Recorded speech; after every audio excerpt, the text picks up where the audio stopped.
Hello, everybody. Oh my god, we're live. Oh my goodness. We're doing it live, my goodness. Oh my fuck. What's going on? This is Jake from Man Carrying Thing. This is Alex from IHG. And this is Adam from YourMovieSucks.org. Mm-hmm. Hi, my name is Adam from YourMovieSucks.org. Yes. And this is Sardonicast. Episode 200. 100. 100 times 2. Quick maths. Hello, everybody. We're gonna wait for some people to get in. Oh, here we go. Yeah, we got some comments. Hey. Sinners, there are Sinners some is people. my favorite movie of the year. There's some people. Which ones? Oh, sorry, Sinners. Yeah, Great. best movie of the year. That's. I feel like I'm You feeling like okay? Spenny right now. That's not me. No. How can you say that? Do you guys want to hear about this guy called Michael Haneke? Oh, please God. tell me everything about what you love about him, please. He's a really good director. Mm-hmm. He's Why? He's my What makes best him- friend. Oh yeah. He pays me to promote his Uh-huh. work. Oh, cool. I'm paid by Big Hanukkah. Big Hanky Chan. Yeah. Well, what makes him so good? He likes just the way he does shots. Okay. The way he no, does like shots, right? like tequila.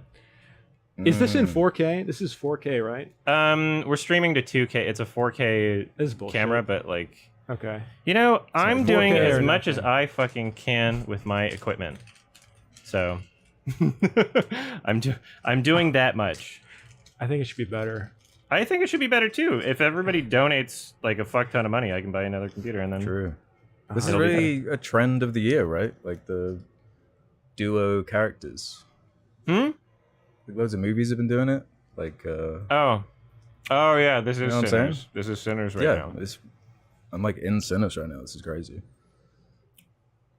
What I am happened? full of sin. What happened? What happened to the hair? I mean, I'm you, but I mean, I'm looking at myself in the future. Oh, you know what? Like I'm kind of like wanting to grow it back out, but it got to like around my eyebrows. It was Mhm. starting to turn into like a little emo thing, which I was fine with, but I kind of just wanted to like, you know, just get a little bit of, just make it look a little bit nicer, like trim around the edges. And so the day I picked Alex up from the airport, I got a haircut. And they cut off way too fucking much, and I'm pissed about it, actually. So I have to wait like another 2 months to get back to that point in time that I consider to be progress. Because I do want to, you know, I want to grow my hair out again with some different styles along the way, but try out a few things. So, moral of the story, never get a fucking haircut ever again in your life. That's what I've learned. Because they'll just fuck it up. I've had so many different hairdressers, and they just keep fucking it up. That's what I'm always saying. Yeah. That's why we're here on Sardonicast to talk about our hair. I think that's what people want to talk about. Now, I mean, you kind of made it that way, didn't you? no, I didn't make it anyway. This is just who I am. I'm Adam from YMS.org. The mic needs to be more in front of it, because otherwise we're going to have the same issue during setup. That's what I'm always saying, too, as Adam. Damn, this It is can be a bit uncanny. lower so it's not like blocking your like face on the camera. Here. No, I like this. No, I you like it? this. Yeah, this I is think nice. Adam likes it. Yeah. Yeah. I mean, I have to commit to the bit a little longer, and then I can. Okay. Then I can. Are you stop. reviewing all of these films from the perspective of yourself, who is Adam, also? Yeah. I'm gonna. No, that's gonna be way too long. I mean, I feel like I don't even know how to do a good impression of Adam, even though I am Adam. You're killing it. Thank you. I think I'm doing a really good job. I talked about 4K. I talked about Michelle Hanukkah. Horses. What more could you ask for? I don't know. It's tricky. Lion King. Lion King. Hey guys, did you hear about this movie called The Lion King? Oh, it's so good. It's fine. Here's my take as Adam from YMS. I think The Lion King is kind of overrated. In fact, I kind of think that the 2019 version improved upon it immensely. Would you call it a normie masterpiece? No, I just call it a masterpiece. Straight up. I would never call anything a normie masterpiece. Oh, okay, yeah. Yeah. No, I think that The Lion King is just a really great work of cinema. Jon Favreau, you know, Chef. We love Chef. We love Chef on this couch. Yeah. It's not even that good. It's like his people are like, that's his I best can see movie. it right now. I can see it on there. Yeah. Yeah. 5 copies. Chef is very good. What else did Jon Favreau direct? I mean, I could tell you because I'm the expert on Jon Favreau. Yeah, Iron Man. Iron Man, Iron Man 2, Chef, more, The Lion King, The Jungle Book, Star Wars. Star Wars, Which one? The Mandalorian, The new one. and Oh yeah, Grogu. he did a bunch of that. He's doing the new And one, a yeah. new movie. Yeah. Mhm. Cool. It looks like a new season. Yeah. It's Oh. a movie, I guess. Um,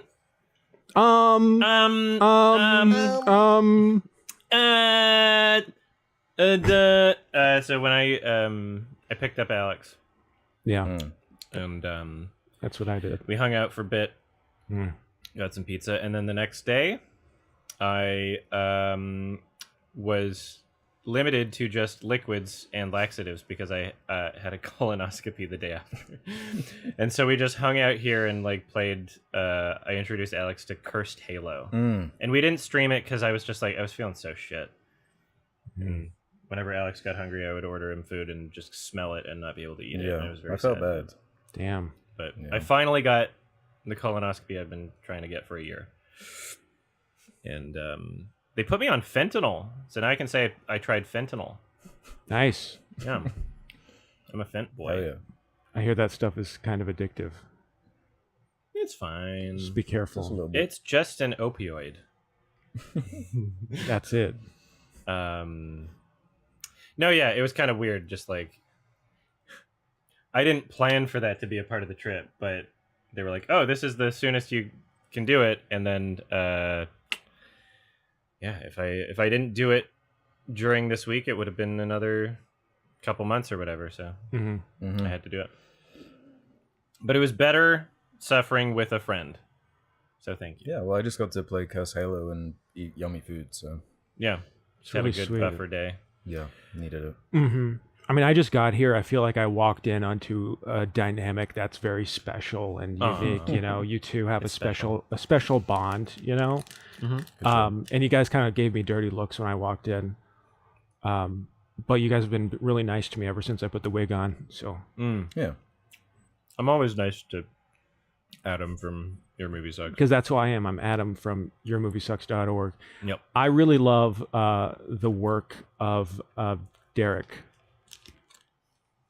I forget the rest of the. You that forget guy. his last name? Yeah, but I His last really, name's the best coolest bit. last It name. is cool. I really, I'm thinking of a last name that's wrong. That would be bad to say, Oh, because I'm trying to think of other Dereks. Yeah, but yeah, I'm a big fan of his work. I love being Adam from YMS. And now I'm going to leave. Thank you guys. that was a good. Yeah. Thank you. Contract has been fulfilled. Thank you Nice. for Yeah. thank you for having me, everyone. I'm Adam from YMS, and I'm going to I'm going to go. Thanks, Adam. Get me out of here. And I just want to say, fuck you guys. I love Normie Masterpieces and the film The Lion King 2019. Thank you, everyone. I can't clap with a bad arm. Thanks, Adam. You're just I'll gonna clap have for to, both of us. Thank you. Yeah. So who's the real Adam? I'm kind of confused. Well, that question will be addressed in Synecdoche, New York, Part 6. Oh. Because it's kind of a philosophical one. No, Sinners Part 2. The genius of Synecdoche. Synecdoche. Yeah, that's how you pronounce it. Doche. Well, Doche it's just the bag. two of us now, so we can talk about good Yeah. movies. Yeah. Be nice if Jake was here, but whatever. Yeah. Too bad he got. Oh fuck! Oh, I wow. thought you Jake got is here. bit by Nice. a bird and died. No, that happened to someone else. Oh. Hi. Hey, guys. Nice to see Oh. you. It's so nice to be here. Yeah. It's great meeting you for the first time just now. Yeah, I don't know who that guy was. No, don't worry about him. Yeah, I'm I worried will. about him. I will not. I'll stop worrying about it. Thanks for having me, everyone. It's a delight to be here. You know, I feel like there's a moment that I love hearing about at the end of Friends, because I'm a big fan of the show Friends. Oh. How at the end of it, Paul Rudd was like in the last season or something, and all of them were like hugging on the last day when they filmed, and he thought it'd be funny to go up and hug them too and be like, "Wow, we came so far."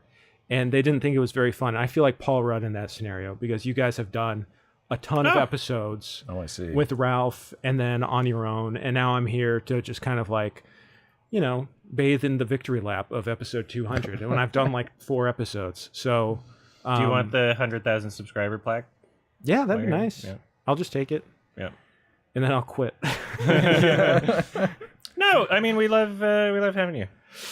You do a great job adding to the dynamic, and Thank I you. appreciate that you challenge me, and that if I say something crazy, it's funny and not like a crisis of serious magnitudes and proportions, and you understand that we're just talking about movies and things are fine. No, I mean, that's something that everyone, I kept seeing comments a lot where people would be like, oh, finally someone's going to challenge him. And I'm like, I know, right? I'm like, yeah, I'm just going to come onto the podcast and just start fights with Adam about random shit. But I feel like we've had a good amount of discussions. Yeah, I feel like it's been fun. we're able. Yeah, it's good to have disagreements, and A healthy like disagreement's good. exactly, That's exactly. People are saying I'm the normie voice of the people. I think that's.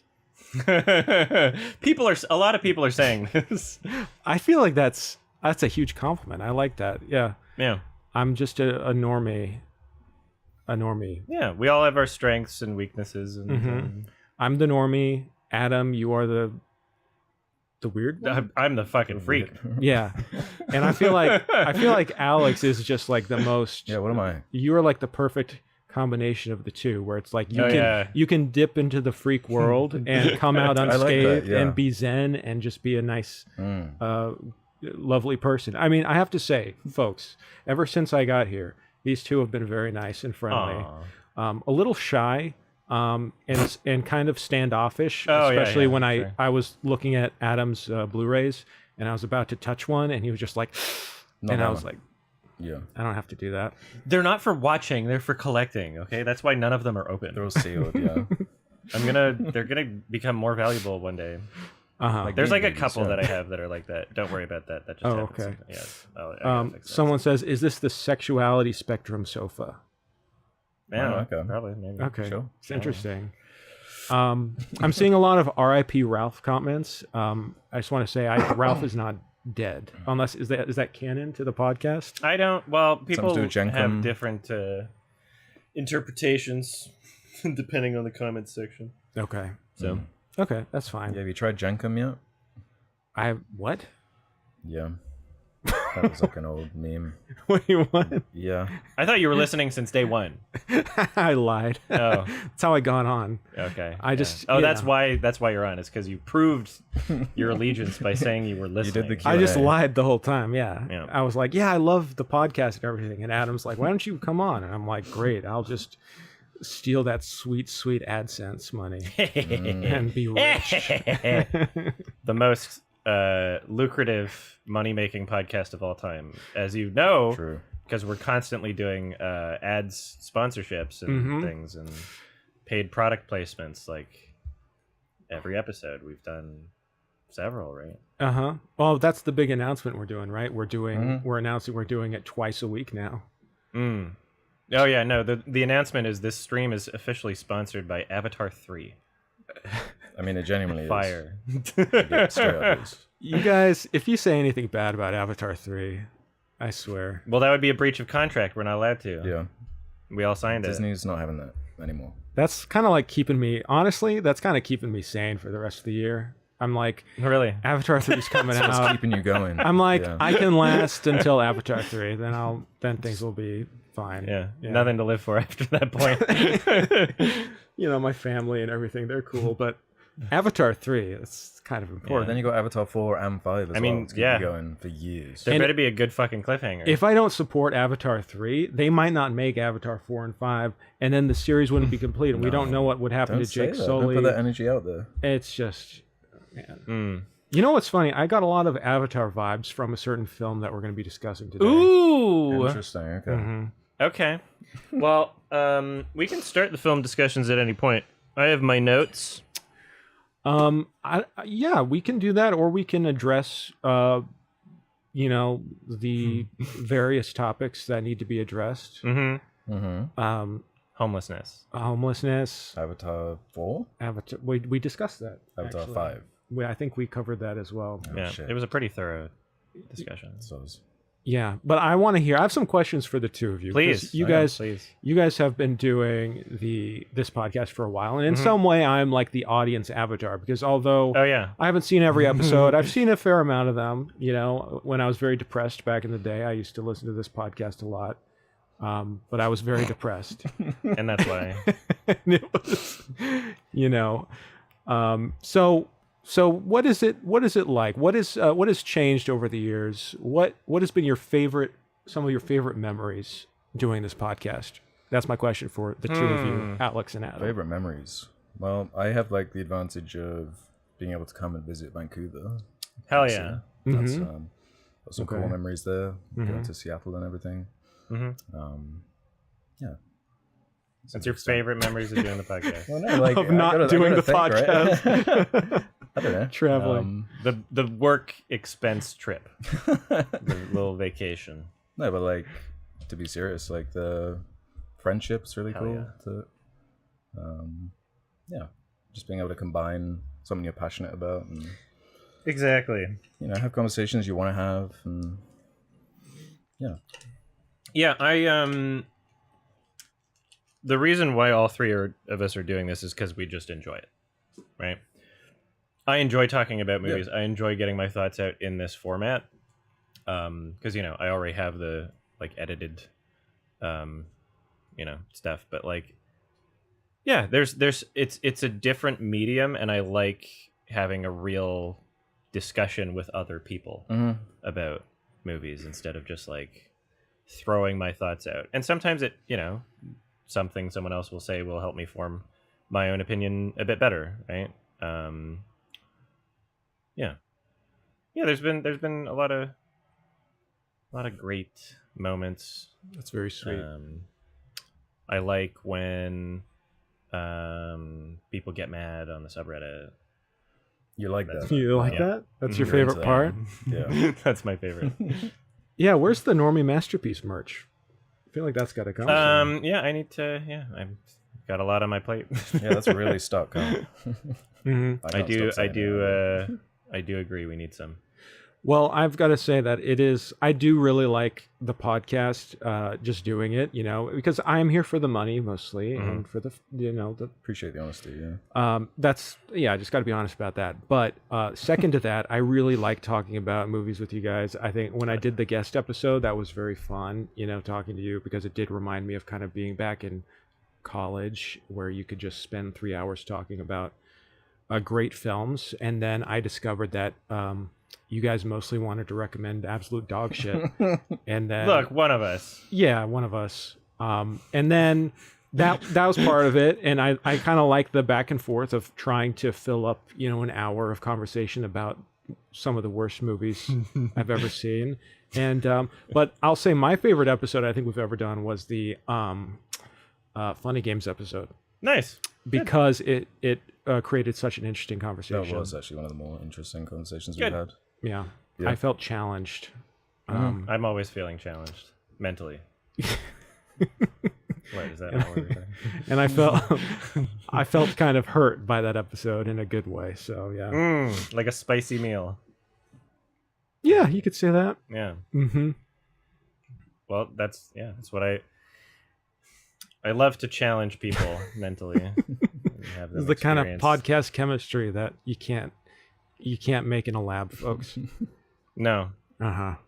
No, exactly. Yeah, we had. That's why there was such a long period of time of just like Alex and I, because we could have filled the third co-host slot right away, but but it made a lot more sense to just like be patient, wait for the right. Don't want to rush into Yeah. anything.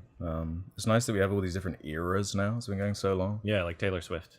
Exactly like Taylor Swift. That's what I was thinking too. Yeah. The next Yeah. era could be, when I leave or when one of us dies or who knows. The everyone hates each other for real era. Oh, The no one's enjoying doing it anymore era. Drama era. Uh-huh. Can I ask a question of our chat? Yes. Okay, chat. Hi, my name is Jake from Man Carrying Thing. What is your favorite episode of the podcast of all the eras? I want to hear it. What is one that stands out to you? I think personally, for me, for the Ralph era, I really love the Spider-Man trilogy. Yeah, that's one of my favorite episodes. Yeah, I gotta shout out Madagascar. Madagascar. That's the one. Yeah. You know. That was a great one. That one's got like a huge roller coaster. Yeah. Yeah, it's got emotional range, that episode. Yeah. I like the Jenny Nicholson one. That was a good one. That was a good one. Yep. Yeah, too bad she wasn't available for, co-hosting duties. Yeah. I had to fight her. yeah, I had to fight her for the job. I mean, people don't realize that. Black Christmas, Human Centipede. Oh, Okay, God. that was Yeah. one of my least favorite. to Well, watch, you know, for sure. I love that one. You chose it, so. Yeah. You know what I get? I get comments now. Yeah, funny. Sure. That's what But happened. You I go get back and I get comments now whenever I dislike a movie on Woman Carrying Man. People are like, Adam is affecting your. Oh yeah, I know. your People think opinions. I like psychologically control others. They're if like- I'm within someone's vicinity and they say something that like If I they say don't anything like, negative, no, yeah. People are like, they're like, wow. It's very interesting. Yeah. I'm a puppeteer. My opinion's being Adamified. Yeah, I'm flattered that I'm a mastermind. Apparently, I'm manipulating everybody in ways that nobody understands. Control their film opinions. Yeah. Yeah. I think it's nano machines. I've got nano machine technology. Okay. Yeah. I mean, that would explain it, but I feel like I've always just been. I mean, it's funny because on Woman Carrying Man, I'm the cynical asshole, of the dynamic, and Nadia's the sweet, nice reviewer who has the normie opinions for the most part. Whereas here, it's totally reversed. That's a In good a way to way. put it, actually. It's a strange thing. Okay, I have another question. Yes. Since this is episode 200, I feel like we have to have a sense of fanfare about this. It's epic. It's epic. Nadia as a guest. Yeah, we will have Nadia. Hell I'm yeah. sure. Yeah. What is the worst recommendation that you guys have had to watch? That was personally the hardest for you. I think Going Overboard's up there. Is that the Adam Sandler? That was tough. Yeah. I think I categorize that as like a tortured film. Okay. Yeah. And then beyond that, I don't know, like a Satan Tango. It was quite. I don't know. Satan Tango was long, but I kind of, at least with that, I was almost anticipating something like hard to get through, Yeah, probably. Going Overboard's like pretty up there. Okay. Going Overboard. What was the one that I just checked out? Like Star Wars Rogue One, where I just like couldn't even say anything about it because I was just like, yeah, that might have been. When did you watch Star Wars Rogue One? When Alex That was wanted shortly to before like, you joined. yeah. Oh, that was Alex's spite. Oh right, yeah, one of the many spite man. eras, I guess. I've never seen Rogue One. Really? Yeah. Oh, yeah. To Oh, Freedom, no way, Sarah. To Freedom was Dude, Freedom was awesome. too good. Yeah. That was awesome. Moulin Rouge. Oh yeah, Oh, that's a God. great one. I found that difficult. You guys didn't like Moulin Rouge, right? No. Neither of you liked Moulin Rouge? No, I don't like fucking Baz oh, Luhrmann yeah. at all, honestly. We've discussed this. I love Baz, good old Baz. Yeah, more like Luhrmann. bad. That's Bad. all. More like bad lurk, man. I like Elvis. Elvis is good. No. Yeah. Oh wait, yeah. I saw your side eye, Alex. I can see you. I saw I've that actually look seen you gave Elvis. me. I've got no opinion on No, Elvis. I but don't like if it. it's like Moulin Rouge in any way, You'd hate it. I don't It's think I'd worse like than it. Moulin Rouge. it's But I love it. It is. Yeah, it's the editing. I can't Yeah. do it. That's fair. Second half of Elvis is good. All of Elvis is good. Sure. Yeah. Okay. I like when he gets fat. I like the fat suit he wears. It's a cool fat suit. Do you like Tom Hanks? Yeah, he's great. I mean, that I've movie seen that spawned scene. some good Yeah. memes, you know? Mhm. He's like, Exactly. he's white? He's white. That's a great moment. He's white. You know, I like how on the nose the music cues are. Like he's singing "Suspicious Minds" whenever when he's being betrayed by his manager. I can't stand it. Are you serious? No, Does that of actually happen? course he's serious. I'm dead Oh my serious. god. Baz Luhrmann. There's like a million weird CGI transitions. It's great. Great Gatsby is great. I will defend Great Gatsby. That Gatsby be great. He is. Are we talking about one battle after another as well today? Yeah, I would like to. so. Yeah, we can Yes. start that whenever. So, just an FYI, everybody. I see a lot of super chats, and we will be reading through them at the end. If you want your donation read in a TTS voice, it'll sound like this. When will Bonnie be guesting on the podcast? I don't know who Pani is, but Yes, that you was do. our Yes, you do. that was our first one. So just link in the description if you want the TTS, but we'll be clicking on them at the end. We're not going to have the TTS interrupting our discussions because that would just be chaos. So the super chats, not TTS. The other link in the chat, yes, TTS. I don't have a way to set it up with the super chats for that TTS. Yeah, do you want to talk about Oba? Oba. Is that the first one we're doing? Oh, bye. I mean, what do you think? Should we do it in a different order? No, let's start with that Lead the one. way, yeah. Yeah. Let's do it. Oba, the new Oba. Pata. It's yeah. We finally got a large budget film from the Parent Teachers Association. One battle after another. Yeah, it was shot in VistaVision. Ruthless, lovely. But I couldn't see it anywhere in VistaVision because nobody has those projectors. But I saw it in 70 millimeter. Nice. Yeah, I saw it in IMAX nice, at a press screening. So it Oh, was nice. it was a nice nice. sound, good picture. Hell yeah. Mhm. Yeah, I fucking loved it. This movie, I like that it's big enough that we're kind of tricking people into seeing art house movies again. I like when that happens. Yeah. Because I think that, you know, the general population should be experiencing things where they're like, oh, this can be told in a different kind of way. Yeah. I saw Tron Ares like You've seen it. 2 days Nice. ago. Yeah. I saw Tron Ares, but as I was going in, I was kind of depressed because I had to watch Tron Ares. And walking out of the theater, you know, I live in like a rural area. Walking out of the theater was this like couple with like a southern accent, and they were walking out and they were so excited. They were so happy. And they were talking to the people selling popcorn. They were like, I just saw that movie. It was so good. It was called One More Battle. Oh my God, that was so good. And I was like, they were like an older couple. And I was like, this is great. This movie's reaching, you know, Hell yeah. the normies. It might be a certified normie Careful. masterpiece. Yeah. Okay. Well, yeah, it is It might win Best interesting, Picture. the kind of uniformity as far as there aren't that many naysayers, you know? They're trying to like... I'm a Oh, they are. naysayer. Ben Shapiro. They're trying to... Yeah, there are a couple. They're trying to I'm in- politicize it and say it's, I guess, Uh-huh. causing violence or something. I'm kind of missing the forest for, you know, the character work the film is doing. I just don't like when Nazis are portrayed in media that where you're saying it's bad. Because Yeah. I strongly identify. I'm not going to finish that sentence. Satire, everybody. It's satire. Yeah. I personally need every movie I watch to turn to the camera and tell me exactly what is good and bad that is depicted on screen. You know, Yeah. it's a movie. It's art. It's like yeah.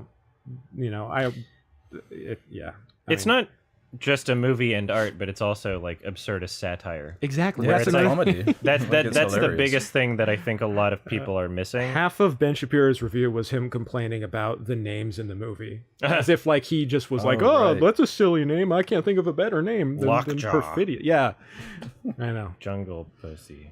That was a good name, though. I like That was an awesome name. It was Uh-huh. based off a book, right? based off of a book, and I Sort of. believe Kind of. Have you read- Jungle Pussy is I like an haven't. actual musician. That's her actual Yeah. stage And name, then- I yeah, believe. Yeah.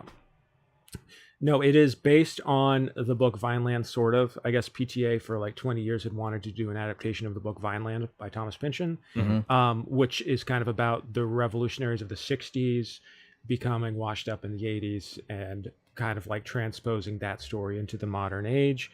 But then he changed it a lot and kind of completely. So like I guess the bones of the book are there, but it's a different. It was like a thing. short novel, right? It's not What? it's short for Thomas Pynchon, I guess. Okay. Yeah, it's not like 500.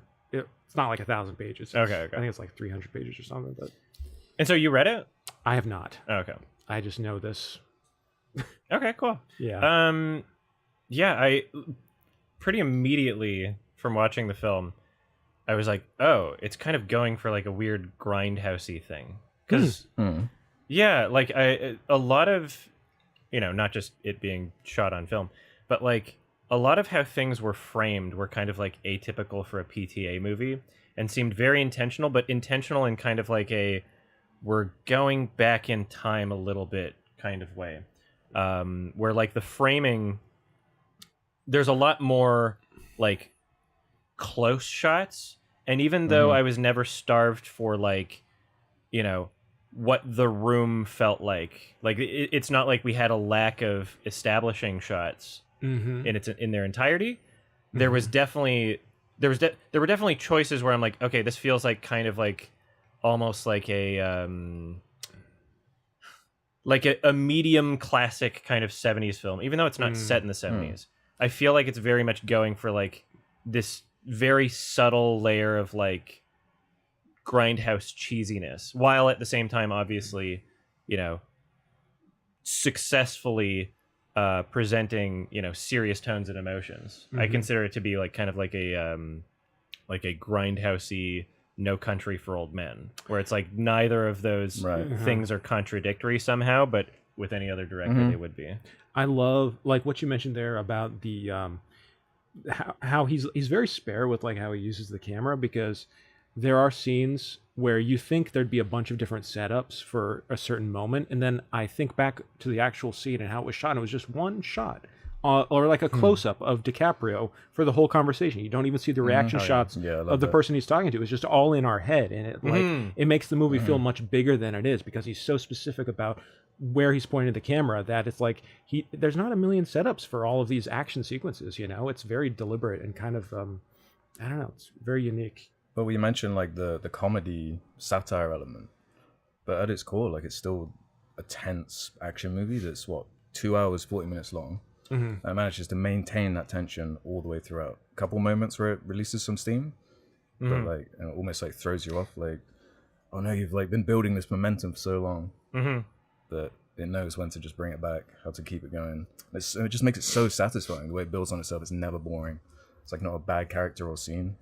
Yeah, and the moments where it does decide to be slow are very kind of like atypical and intentional in ways that make it more interesting. Like, we'll get into spoiler discussion later, but one example is just like how long he's like on the phone for trying to do a specific, like in any other narrative, it would be into the next point, into the next like beat of where the character is supposed to be, but having him just frustrated and stuck while the rest of the world is still going, the rest of the events are still happening, but he's just like, staying in one spot while everything else is continuing to go.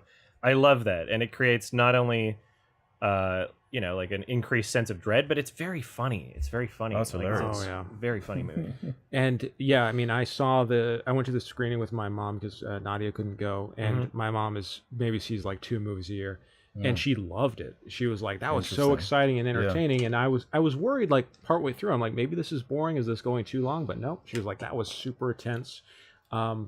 And yeah, it is a crowd pleaser. Like I feel like most normal people who watch it are like, oh yeah, it's about a story. I mean, it's like a Liam Neeson action movie in a way, but with like that satirical bent. It's just tonally, it's amazing how well it works. Those first 40 minutes are just so propulsive. There are some people who are like, oh, it doesn't really kick in until we get to the time jump, but those first 40 minutes are my favorite part of the movie. It's just so I don't think there's any other PTA sequence like those first 40 minutes that just build and jump through time and have this classical, like almost like old school Hollywood Yep. pace, where it'll just like push through the narrative all these years. Yeah. Except for like maybe Boogie Nights, you know, that kind of Yeah, energy. I feel like this is the perfect blend of his like There Will Be Blood, the Master era, and Magnolia and Boogie Nights era. Like he's it's like the perfect mix of everything I love about PTA. So Yeah, and it's not just like the editing, which is fantastic, but like the structure and deciding how things are going to look before you even film it, right? Yeah. Although, you know, with that sequence, I'm sure a lot of it could be figured out in the editing process, but it did seem to have a good amount of intent. So. But also how like three-dimensional and interesting the characters, the stories told Yeah. through are. Like Leo being his past his prime, paranoid, drug-addled, like you can't remember his old passwords from when he was a revolutionary. It's such a fun like angle to take.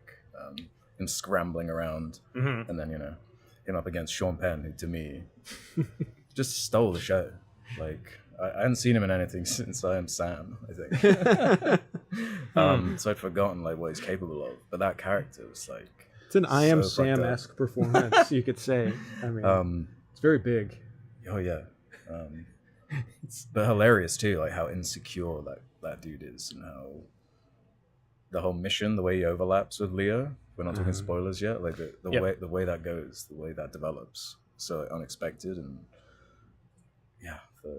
the societies and cults and all of that element, like the places it goes with that is so like Oh man, It's very prescient. silly. Even though if like the book was the Christmas Adventurers. the book's Hell like yeah. the Christmas Adventurers. Yeah.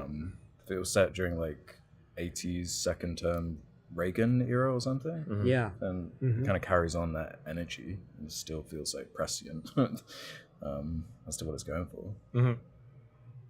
Yeah, hell yeah. Yeah, we can. I love the score also. Oh yeah, That's huge. Super interesting, Johnny Greenwood. Yeah. Amazing. Score is really good. It's very subtle too. Like it's not overbearing, but it Really? carries. I No, don't know it's about that. it's present. It's present throughout, but the composition is subtle. It's not like subtle in the sense as like, oh, you wouldn't know there's a score there. Yeah. But it's not like the focus of the scene. Yeah. Even though you know No. it's not a Christopher Nolan score where like the orchestration is, or Hans Zimmer with Christopher Nolan. It's not where like the orchestration is trying to compete with the narrative. No. The instrumentation and composition, very simple and repetitive, and it never stops. I mean, there's two scenes where it's like not there. But when I'm saying subtle, I mean like it's complementing and enforcing a tone without competing with what you're seeing on the screen. And I love that. It's very complimentary. It's very easily parodied. I think that's one thing. I've already seen parodies on like Nice. TikTok Nice. of Zoomers like going bum bum bum ba-da-da-da-da-da on the piano, you know. It's awesome though. But that and then that big like wave of sound, and watching it in IMAX with it was so fucking loud. That first opening scene where it's like the piano and then just that wall of sound is just so. Oh my god, it's just so exciting. I get chills still thinking about it. Yeah, no, I would have seen this twice if I wasn't so goddamn busy. Yeah, same. I can't wait to see it again. Same here. I'll just Yeah, have to like bring my I'm son. excited to see it a second time. Yeah. I would love to just find random people to just bring to the movie. Yeah, fuck it. Yeah, maybe it'll probably still be playing in theaters for. I hope so. I mean, Hopefully, yeah. it seems like it's holding very well in Yeah. terms of box office revenue. It didn't make a ton of money opening weekend, but it's like it's holding on very well. It's got got some legs. It's got legs. The stickiness. It's a sticky ass It's got some sticky legs. Sticky qualities. It is though. Like I can't stop thinking about certain scenes in particular that just stuck with me. Yeah, I can't wait to see it again. Forever. Yeah. Forever. Yeah. Forever, ever. Yeah, I mean, I really think that it's. I mean, I kind of think that it should not win Best Picture. Why? Because that would kind of ruin it. No. Oh, it wouldn't ruin it. What do you mean? But Yeah, I what do you mean mean? that like it needs this kind of edgy like quality. Like it's kind of a subversive movie. Like when you look at what it is and what it's trying to do, especially considering the time period it's coming out right now, it's kind of like a movie of its time. in a way that other PTA movies haven't been. There's a reason why you see conservatives getting pissed off about it, because it is drawing on, even though I don't think it's like a revolutionary text or anything, it's drawing on the iconography of our time and of our time period in a very overt ways. And it's like creating this weird satirical alternate reality world that is like helping us digest this time now. And it's just an amazing work of art that I don't know if the Academy would be willing to give it the top spot. I mean, But you're saying it shouldn't, though. I personally think that it's cooler not to win Best Picture. Okay. Yeah. I mean, I don't care whether or not it's cool. I'm like, I want the best movie to win, and I don't give a fuck if people think that's cool or not. I think Best Picture is for Green Book and Green Book every year. Green Just Book give it to every Green year, Book and every year. Nomadland, and what are some other Coda? Coda, yeah. And what are some other underwhelming Best Picture winners? The Crash. Well, that's not underwhelming. That's like a disaster, right? The one with the investigation into the priests and stuff. Spotlight? Spotlight, yeah. I liked Well, Spotlight. there you go. Normie masterpiece. Normie masterpiece. Spotlight's really good, actually. Yeah, I quite enjoyed it. Yeah. Yeah. We can turn on spoiler discussions if we want to talk about spoilers, because there's spoilery things that I would like to talk about. Oh, yeah, man. Uh-huh. This, also The Brutalist, I remember last year, that was another one I really wished I could see it again in theaters, but just not having the time. Yeah. It's these Same. long ass movies, fitting them in your day. It's like a whole thing. Yeah. Spoilers, everybody. For Obey. Oh, bah. Leonardo DiCaprio fucking dies. The actor. They shoot him. The actor. They shoot him, Synecdoche. and Mark Wahlberg's in the elevator with him, and they shoot him in the elevator. Mm-hmm. And Mark Wahlberg's the rat at the end of the film. Yeah, I love one of the other examples of like them deciding to like take their time with things in like an atypical way is when like the daughter, rather than just kind of like leaving that massacre, she has to like find out whose keys control the vehicle as she's trying to start it, because it's like not close enough, and like having to like just calm down and like not be sure and like go back. Like I love decisions like that where it's like, okay, it's taking its time, it's extending things, but it's like for a good like emotional and unique purpose, right? Like I like that PTA, with constructing this film, there's many scenarios where you can tell he visualized like what would be interesting or what he would do or what someone might do in that situation, right? Like even It's very realistic. the hills at the end, like you can Oh, I tell love that it. came from him driving on those things and thinking, oh, okay, yeah, well, if you can't see what's over, how could that be interesting in a movie? Like it all comes from like a really real place. They gave it Very such inspired. a nice like depth, the use Yeah. of those roads and the skylines and everything.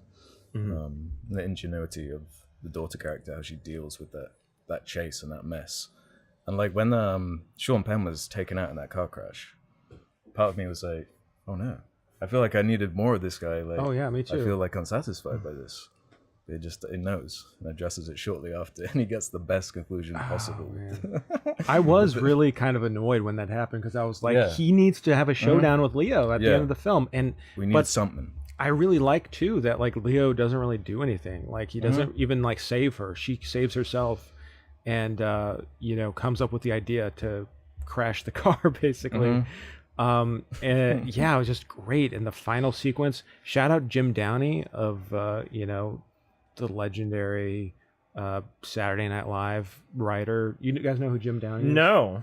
He was one of the Christmas adventurers. Oh, He's shit. the one in the movie who says we need to, get rid of the haters, lunatics, haters, and punk Oh. trash. He's also the one at the end of the film who's like, oh, I forgot the key, when he locks Sean Penn in Nice. the Oh, cool. office. He also became famous from a meme that derived from Conan O'Brien's podcast, where he goes, Jeff Epstein, the financier. Oh yeah. Yes, Okay. probably. Oh, seen it's it. him, yeah. Yeah. Okay. Anyways, I love seeing him in this. He was also in There Will Be Blood, actually. But Nice. he was so good in this. He was such a good like little bit player that just made me laugh so much during all those Christmas adventure scenes, which is just such a perfect name for such a stupid type of person. You know, like Yeah. I just couldn't think of a better. What do they say? What's the thing they say to each other when they convene? Hail Saint Nick. Hail Saint Nick. Yeah. And I also just love like the way they kind of introduce the status elements of it, where it's just like, oh yeah, you're better than other people, basically. Like it was phrased in a different way, but like, I just love that, you know, it's communicated that the importance of being a part of this group is literally just some weird like insecurity of like needing to feel like you're a part of something special and better than other people and looking down, and you know, like it's just it's interesting. Yeah. I love every moment that's contrasting between this stupid organization that is clearly frightening. Like they have like the guys who are like doing the violence for the Christmas adventures. They're very scary. They're scarier than Sean Penn, who's just a big goofball idiot. Yeah. And then contrasting that with every time Leo's on screen, just losing his fucking mind. You know, one of my favorite lines in the movie is when he's just so exasperated and exhausted and on the phone, and he just goes, "Life, man, life." Yeah. Or just like when the daughter character just dismantles him in like the first time they really properly meet. You know, why is your shirt so tight?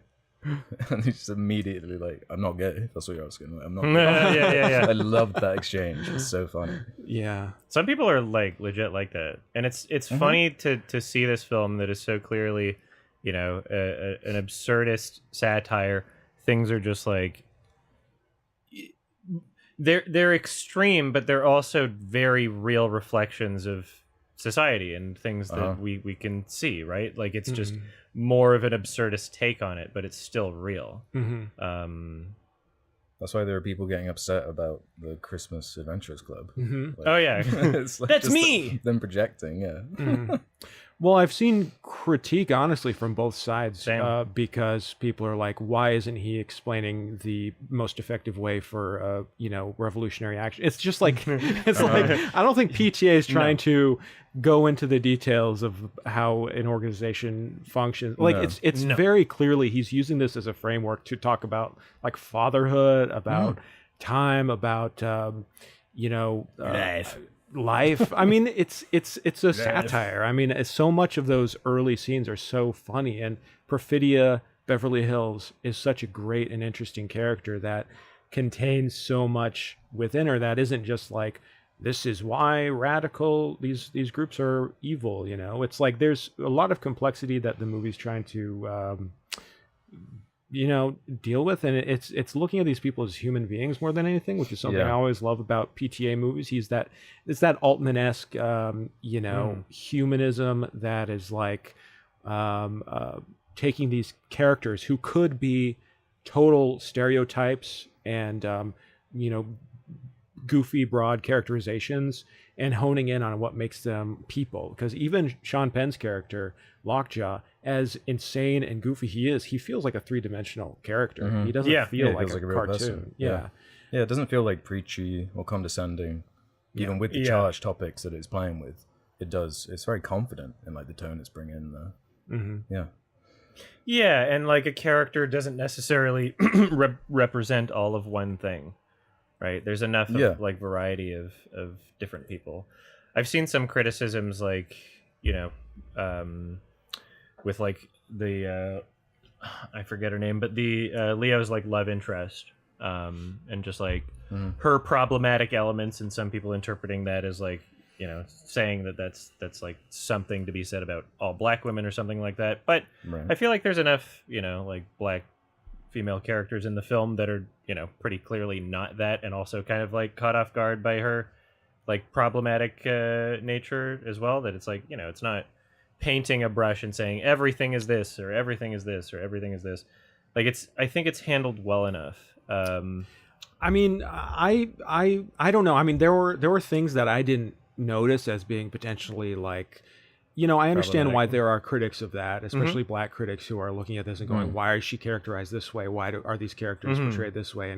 and asking questions about, you know, a white director and writer, you know, depicting things this way. But I also think that those kinds of questions will also kind of, I feel like it's so early after this movie coming out that there's going to be a lot of discourse and discussion and thinking about why this was depicted this way, etc. And I feel like it'll even out over time. You know, there's going to be, and it's good. I mean, that's why we like movies like this, because it's not just telling you exactly what it wants to say. You know, it's a much more interesting way to be a lightning rod for these topics. You know, instead of something that like sucks. Like, it's a great film. I mean, if it wins Best Picture, we'll see more people having these exact same discussions. Right? Yeah. Then it just it becomes the movie that people talk about. Yeah. It's already being talked about in film circles, but yeah. Oh man, I feel like if this wins, I feel like Donald Trump is gonna send a drone strike to Leonardo DiCaprio's yacht or something. Oh yeah, yeah. He won't even understand the concept of like PTA being the director. It's just like Leo DiCaprio was in it. He made a film. It was his movie. Yeah. But yeah, I mean, like I think that the absurdist nature of the film gives it a bit more leeway to, you know, still be able to take whatever you think the messaging is, but not, you know, always take it like kind of with a grain of salt, you know, because I don't. There's this problem that happens with. Especially like very underrepresented groups of people, like trans or non-binary, where sometimes in media you wind up running into like the opposite problem, where people are kind of afraid to show them as like flawed human beings, and then you get a good chunk of media where it's like, okay, if a trans or non-binary character is in it, then they have to be like goody two shoes, and like they're not really a character anymore. Because they're afraid of like how they're being represented. So I try to keep that in mind, you know, because there's criticism of, you know, the NB character is the one to like give her phone number sort of thing. But I wouldn't be so uncharitable towards PTA, especially, you know, I love his movies. I don't think he has any stakes in wanting to communicate that like NB characters are bad or something, or that NB people are not trustworthy. I don't believe that of him. So my perspective is going to be like, okay, no, that's just a character. It could have been any of the characters, but it's just deciding. Yeah, I didn't read that way. Yeah, exactly. It doesn't read that because it doesn't feel like it has an agenda. Like it doesn't feel like it's trying to say or move anything in any direction. It's just this is the story that he's making. I mean, and it is still saying things, but well, yeah, of course, but it's not like a very super conscious, you know, shoehorned message that he's trying to say, or it's more multifaceted than that. Yeah, he's not propagandizing. We haven't even mentioned Benicio del Toro. Oh, hell yeah! Another like scene stealing. Few small beers Performance. Yeah, I love that few small beers. Like, it's so good. Best character. His like honestly. Outfit design. Hell yeah! God, he's not even in it that much, but man, he steals it. You know what's he's the crazy? perfect sidekick. Yeah, he's stuck in my head so much that even like ever since I've seen the movie, I'm having a stressful day. I will literally think of him, and I'll think about him saying like "Ocean waves, Bob." Ocean waves. Yeah. And I'm just like, what would? Yeah, all right, I'm all right. Ocean waves. Nice. The timing of that shot where he closes the like bunker door and the rug unfolds. Like, very Wes Anderson. Yeah, there's some Wes Anderson in this movie for sure. I love the like. As soon as they're out of the hospital, he's like selfie. You can see like Leo's face. He's like about to cry. Like that's perfect. I love that so much. I love how that whole sequence when they go up through, you know, where he lives and all of the people living there. He's trying to help escape. And it's just so incredible how calm he is and patient. And he's clearly dealing with way more than Leo is in this sequence, where he's just Leo's concerned about himself and his child, you know, but he's dealing with this whole, you know, movement and everything, trying to get these people to safety. But he has just as much patience and calm for Leo as he does for everyone else there. It's just an incredible sequence, which apparently that was something that Benicio del Toro brought to the film, at least from interviews. I don't know if you guys saw this. That, No, I I've heard seen that. that they were kind of working on what this whole sequence would be like, and he brought in this idea of like having like this underground system of getting these people out of the town. So that's kind of crazy. That I didn't realize how much was changed and changing in the process of how this movie was made. That's why he's like so fascinating, because it does feel like there was a lot of collaboration in this movie, and a lot of people were bringing a lot of things to it. It's that kind of filmmaker where it doesn't feel like it was locked in yet until they were really filming it, and it feels like that kind of, again, Altman thing where it's not like he's not like the Coen brothers where everyone's saying the precise lines and nothing's really Right, yeah. But it feels like there's Coen brothers elements in it. Like it still has that level of like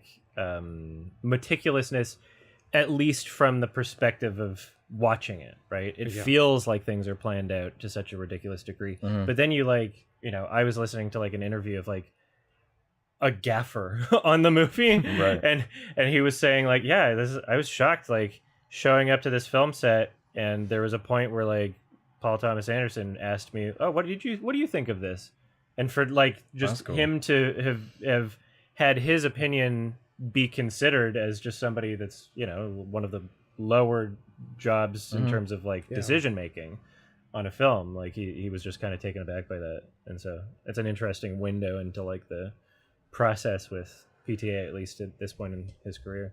I have a question for you guys. How do you feel about we all loved Eddington. How do you feel about Eddington now after seeing this? I mean, film? I feel the same, honestly, because I didn't overshoot it. I didn't but I do see the similarities. And I do see some people being like retrospectively Eddington's worse, because I've seen that too, but I don't feel that way. I feel like they're different enough where they're not stepping on each other's toes, even though there is that thematic similarity for what they're going for. They're different enough.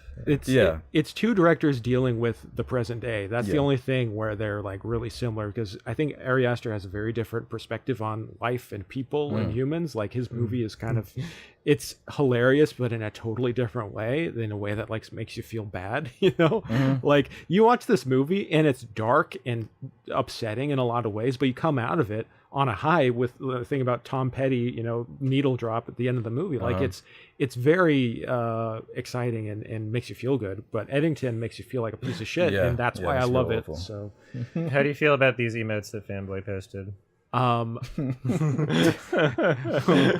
Who is who? Oh, well, you don't know who is who? Come on. Am I? What are you talking about? Wait, am I the blue guy? Yeah. Oh, yeah, you're the blue guy. That's so weird. Well, who else would you be? I thought it'd be the red guy, but no, I guess that's true. Because for this podcast, I'm the happy little blue guy. Yeah. I like that. I like being the happy normie on this podcast. It's must be great, man. Yeah. Must be nice. Must be nice. Yeah, fuck. Awesome movie. Anything else we didn't mention? That oneer where he falls from the roof. Yes, no. Yeah, I wanted to bring so that up. cool, and I'm so excited to see it behind the scenes. Yeah. I have no and idea. I'm hoping like in their Oscars push, we get some weird YouTube video explaining how it was done. I straight up don't understand. It's got to be a several shots like combined, or several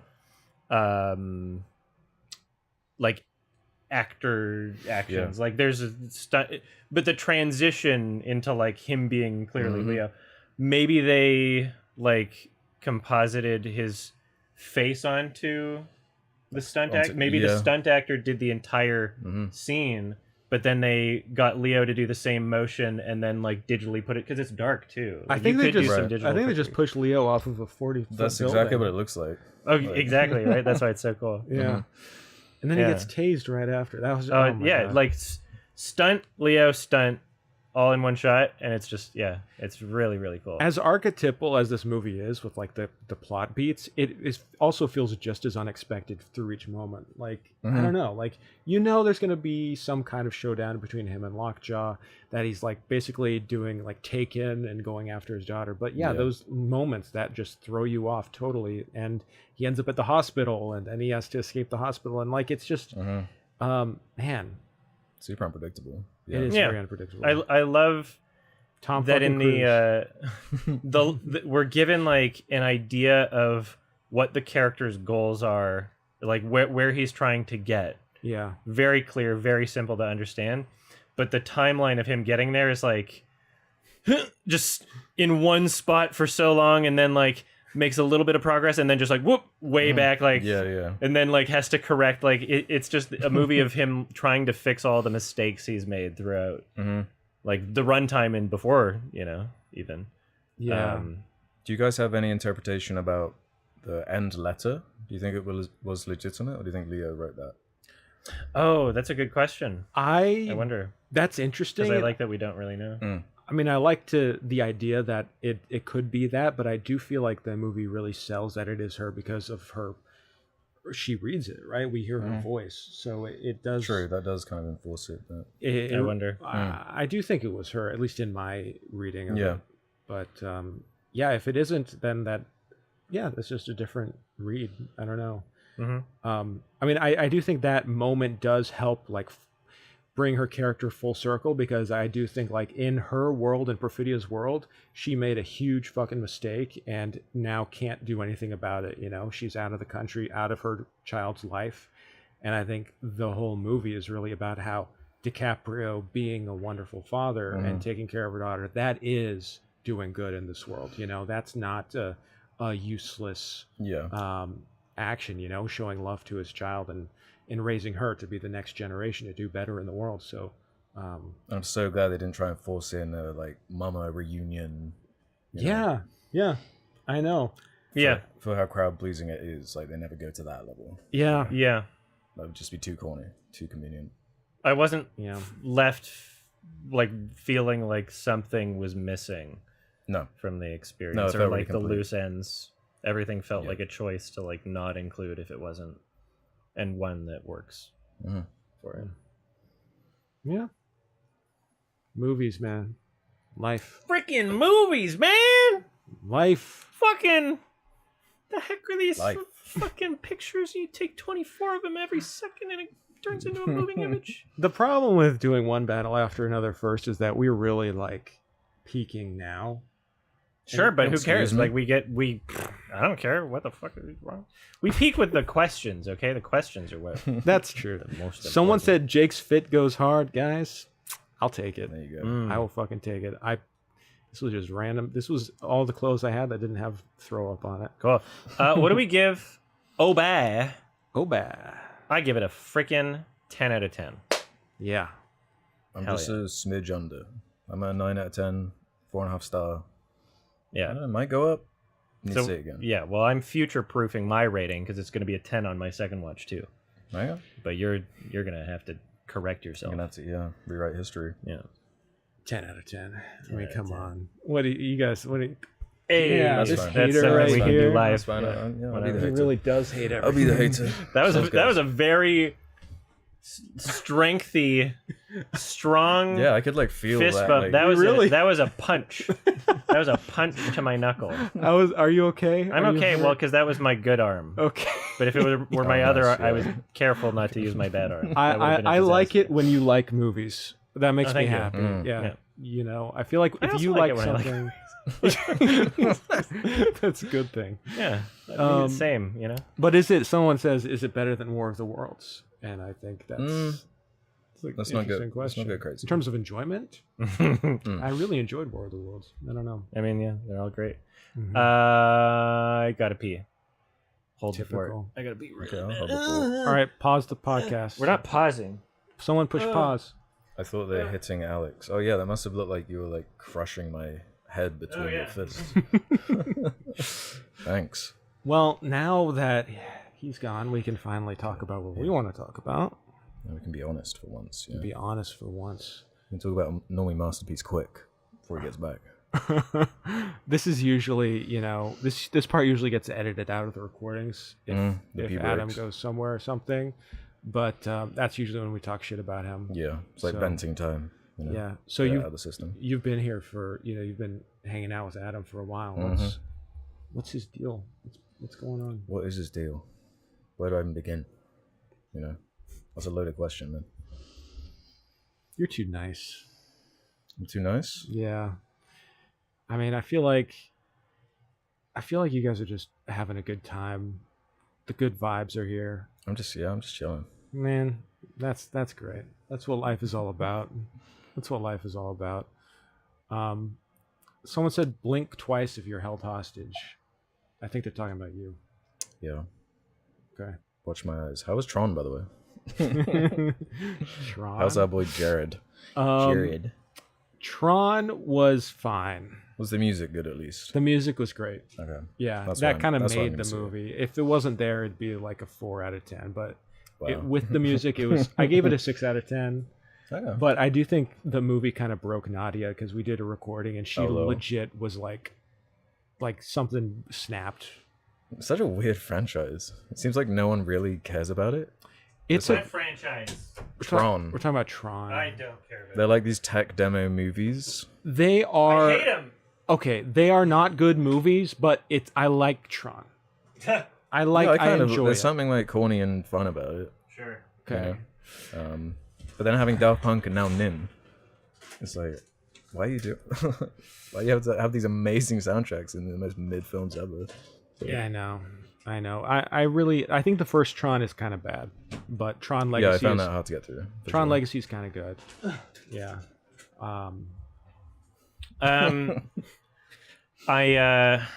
You okay? Alex recommended me one day these fried egg potato chips. Did I say they were good? I don't can't know remember. if- they're weird. I don't know if they contain real egg. Does it not say if it's vegan or not? Well, you know, the ingredients are here, so you can read the ingredients. Thank you. But, I'm imagining it's got eggs in it. We also have Oh, those are the wine. sparkling wine flavored, which Weird. Okay. Oh, this it's one- egg free. What? Oh, is it? Okay, good. Okay. Well, this one has How do they do that? this one technically has milk in it, so surprisingly, these sparkling wine ones you cannot. Okay, you can have an egg. That's cool. But I'm making people try the fried egg chips because it's my hyperfixation Yeah, 12 egg chips. Let's go. of last month. But I'm committing. It just says potatoes, sunflower oil, natural flavoring, salt, sugar. Nice. I'll try this. All right, so this is all right. Alex is gonna try the sparkling wine ones. Sure.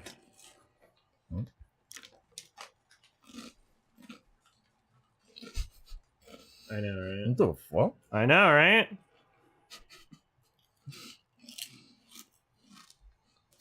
That's really weird. I like how it says for Sardonicast 200 on it. So I wouldn't eat them beforehand. All right, I'm gonna try these. I don't know how I feel about that. It's like prosecco, but a chip. Yeah. And it tastes like you're drinking alcohol, but like the texture is not right. No. It's The disturbing. flavor's not right. Yeah, Potato guys. wine. Yeah, I'm vegan. That's why I'm being annoying about the. You can do This it. is funny. Don't help me. Do you want help? Just rip and tear, man. Free those eggs. Oh man, I think there's a way to do it. this is good podcasting. I don't care. Aha! Oh, man. Those were I know, isn't that weird? kind of gross. Yeah.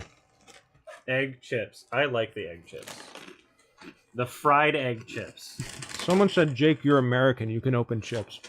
Right. Thanks for reminding me. When was the last time you'd have had an egg? Had an egg? Yeah. Not in chip I had form. a vegan egg this morning for breakfast, Nice. but a real egg. It's been like 5 years. Wow. Is that how you remember it? Here.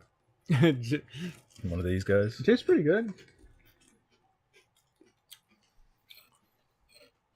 Yeah. I don't remember why you talked about these on the podcast. I don't remember why. I guess it was just such a weird thing. It is a stood weird out to me. thing. And I was just like, I gotta try them, so I imported them. I mean, it tastes like egg. It's more. It goes. Like a fried It egg. goes together better than the wine. Well, yeah, because the crispiness of the chip is like the crispy edges of a fried egg. But there's no crispiness to prosecco. Potato and wine. Yeah, I don't know about that. No. All right. I'll move these away. Thank you for humoring me. Oh, you're taking away the food? Well, I mean, we're gonna order food. I got my You want goodies more, as well Sam? You at some want- point. you want more? No, I'm good. I'm just I teasing just you. wanted to see what you guys. I did bring some like British treats for Bring you some guys. flies? Oh, really? British, yeah. Oh, do you I was want trying to to think that, like, that now too? yeah, why not? Here. I just wanted to grab some things that they're all vegan as well. Oh, thank you. Some British things that I hope that are difficult for you to get. Oh, that's nice. Okay, what should I start with? Got your little marmite. Oh, oh my gosh. One each. Vegan spread. Yeah, that should be vegan. There's only Thank one thing. you. Thank Maybe I'll you. do. I've never had this. Marmite. Never had it, no, How it's okay. similar to Vegemite is it?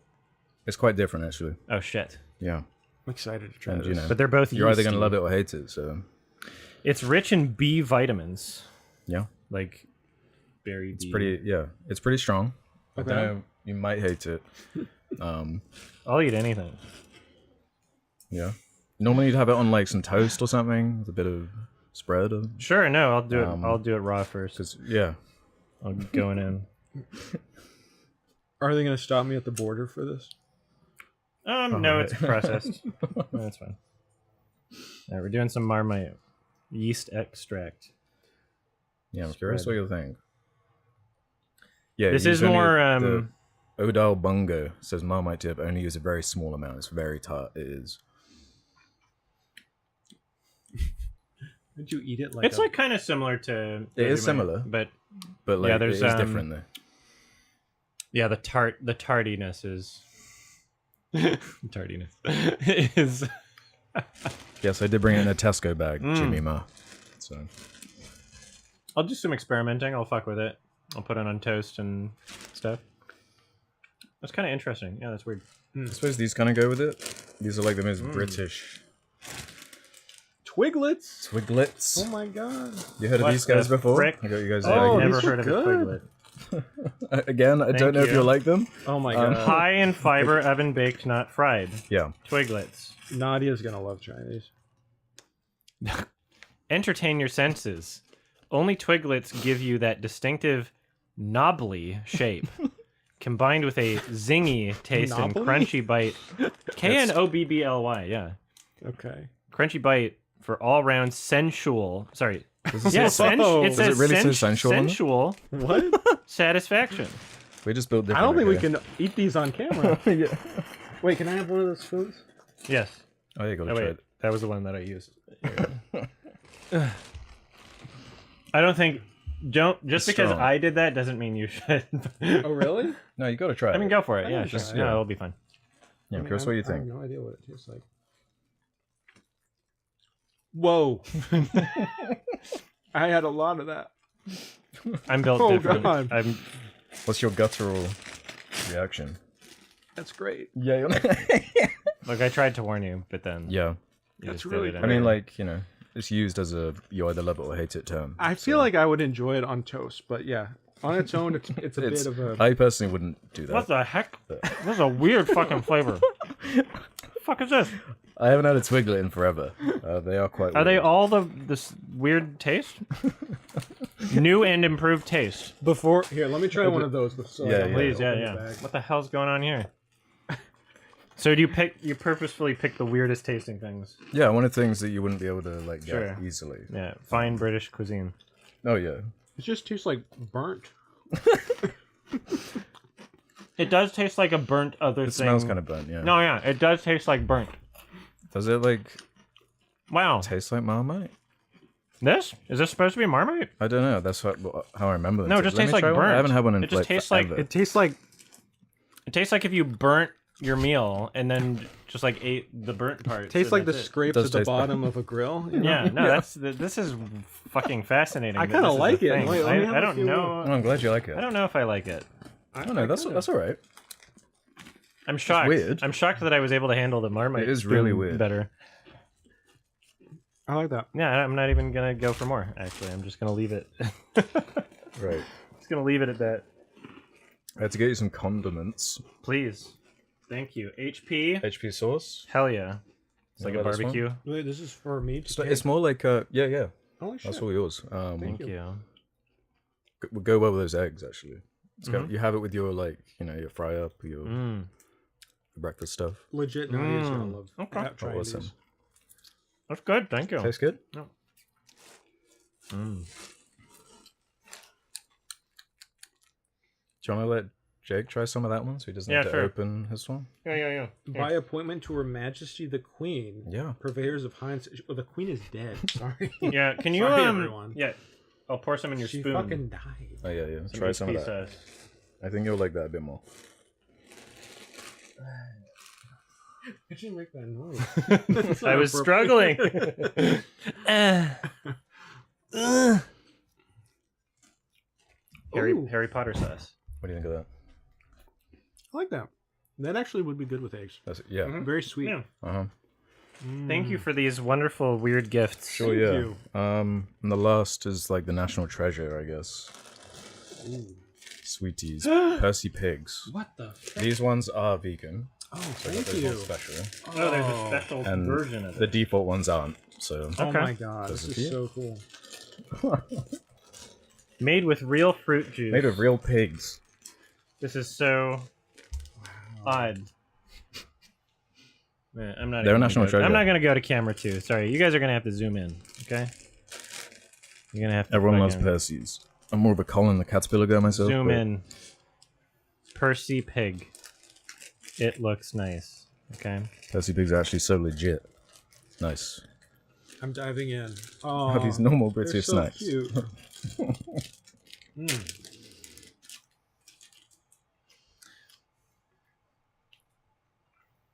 Yeah. Thank you. These are good. They're yummy. They're such strange little. Tastes like Fruit Loops. Little beings. Oh yeah. I knew someone was going to comment about that. Pig flavor candy, yeah. These are good. Yeah, they're good, right? You want? I'll have a Percy. I feel bad. I should have gotten you guys some American food. Oh no, it's okay. Before we get back to it,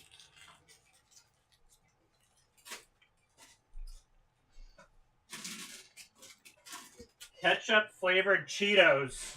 Nice. And I don't know if these are vegan. or not. We can read the stuff. That seems probably fine.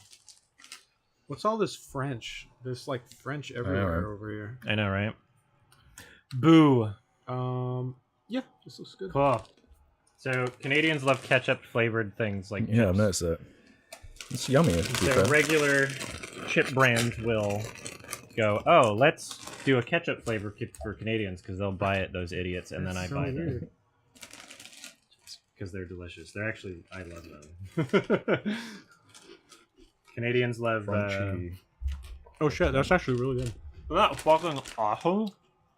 It doesn't really taste like ketchup that much. It just tastes like Oh yeah, that is good. Canadian like ketchup flavoring for chips is like more tangy than like a ketchup you would get out of a squirt that's bottle. really good. Yeah. Let's just stop the podcast and just chill and watch a movie. Eat and some more, Eat some yeah. chips. Oh my god. Oh man. All right. If you want any more, go for it. I'm gonna wrap it up. I'm good. Hell yeah. I did see someone mention jammy dodgers. I did think about that, but I brought them last time, I think. So. And then there's some paper towel next to you, Jake, if you want Thank to. you. There's some on the other side of you. Oh, there's 2 rolls of paper towel. That's how fucking prepared I am. You are really. I have things set up. All right. Time to talk about another movie. No, I think we're good. I'm hyped to hear Jake's thoughts on this. All right. Here What are we go. gonna do? South Park? Yes. Yes, We're doing it in quality order, starting with the worst, going to best. So, yes. Okay, that makes sense. I did think about mini cheddars too, but I only had so much space in my bag. Sure. All right, everybody. We're talking about South Park. Bigger, longer, and uncut. Alex and I had both seen this before Many a when time. we were younger. Yeah. And we were both shocked to learn in the previous episode that Jake isn't that familiar with South Park, and so we're both throwing you kind of by, just right? dying to know what you thought of the movie. Because there's a conversation not just about the movie itself, but about the time period it came out. Because it very much is like a time capsule for Yeah. what was happening, like politically and culturally, But it's also come back to being relevant again recently. In a weird too. way, yeah. In a really weird way. in multiple weird ways. Yeah. I was wondering why, in God's name, would people pick this? I was like, why? What is the relevance? And then I watched it and I went, oh, okay. I see why Right. people pick this. Uh-huh. But yeah, I guess I'll just jump into it. I have never watched South Park in my life. I had seen it. It obviously had been on TV or whatever. But, you know, I grew up in a pretty conservative household. So we didn't... that was never something that was enjoyed on the television. So it was just never something I watched. And I always thought it was really annoying and looked ugly as shit. So I was just like, why Not would untrue. I was like, this is. mean, yeah. So I never actually sat down and watched it. And then by the time I'd come of an age where I could enjoy and appreciate it, I just never got around to watching South Park. But yeah, South Park is like back in the cultural relevance again. Yeah, With time, Trey Stone, Matt Parker, or was it Trey? The Parker? other way around. Trey Parker, Matt Stone. Matt Stone. Matt Stone, Trey Parker. Yeah, doing their current South Park stuff, getting their bag, as the kids like to say. Getting their nut. Yeah, they're making A bank mega nut, yeah. on these new episodes. But yeah, I started watching this. I went in blind, and I was enjoying it. I was having a pretty Great. good time. Nice. Awesome. And then I was like, wait a second, this is clearly must have come out during the George Bush administration, probably like 2005 or something. I look, and it's 1999. Yeah. And then shortly after that, Bill Clinton appears in the movie, and I was like, "Oh my god!" So I liked a lot of it. It was like the musical stuff was very fun. I actually was fond of the characters. It was still very ugly and not fun to look at. Very. But I also that's like the point. Yeah. The humor, it felt very modern. I don't know. I was so surprised that this was 1999 because it did not feel that way at all. Until we got to the Saddam Hussein jokes. Right. And then it just kind of felt like, then it kind of like lost its fun, I guess. Like halfway through, I got kind of tired and like, all right, I get it. Exhausting. A little exhausting. I'm like, all right, let's get to the end. Let's wrap this up. And yeah, but that's pretty much it. I did enjoy it though, overall. Yeah. Yeah, South Park has changed a lot over time. Oh yeah. And There's a lot of it. I agree with you entirely. Like, it's an ugly ass show, and it's less ugly now, even just like in the cable version, or I guess Paramount Plus version.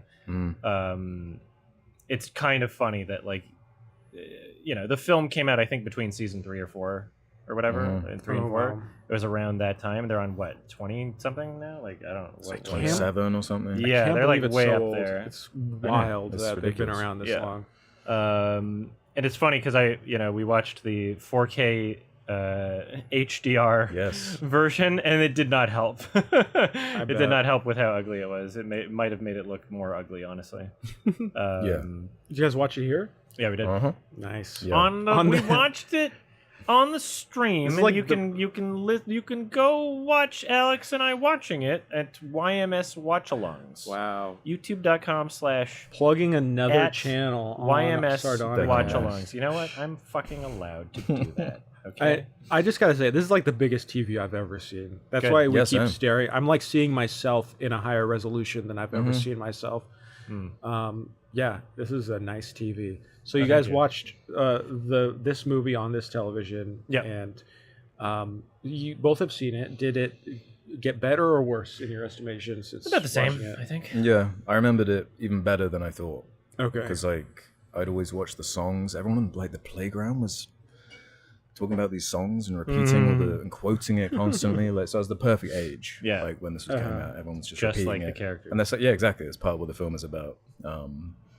Is like censorship and their frustrations, I guess, as creators. Like that's been an ongoing theme with South Park such an interesting like show to me. How its reputation does precede it, in kind of a negative way. I feel like, Oh, yeah, because like my parents found it weird and didn't want me watching it when I was young, which made me just want to check it out more. It's always been Yeah. like pretty edgy. yeah. And it's they've had controversial. some weird takes, I guess, over the years, but they've done it for so Yeah. long. But when the writing is on point, and they're firing on all cylinders, it's genuinely really clever and hilarious. And I think the film holds up really well. Adding that whole musical element, the show's always had like songs here and there, but committing to the musical bit, I think every single song is great. Like I think it's an amazing musical at its heart too.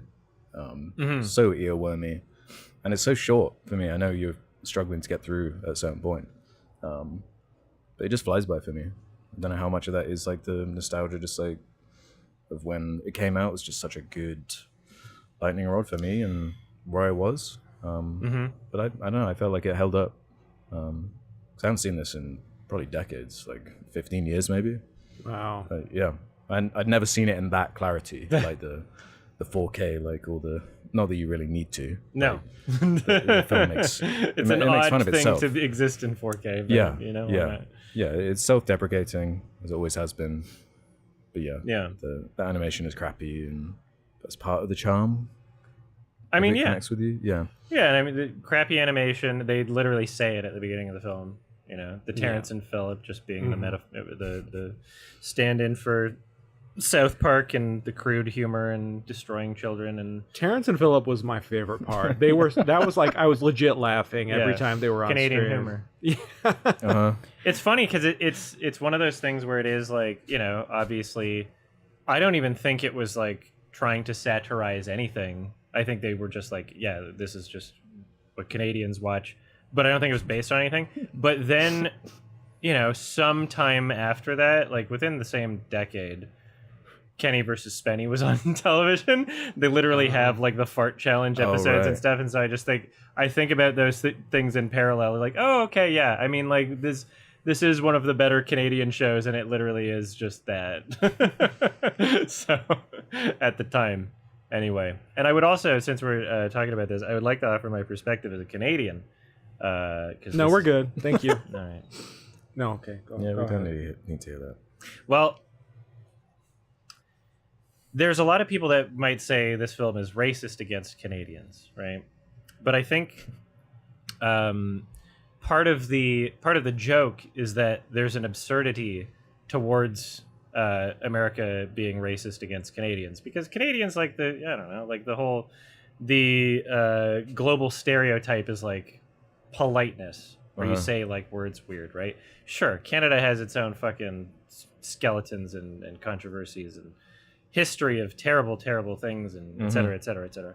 But, you know, on the global scale, you know, we're seen as like, a little fucking country that doesn't exist maybe.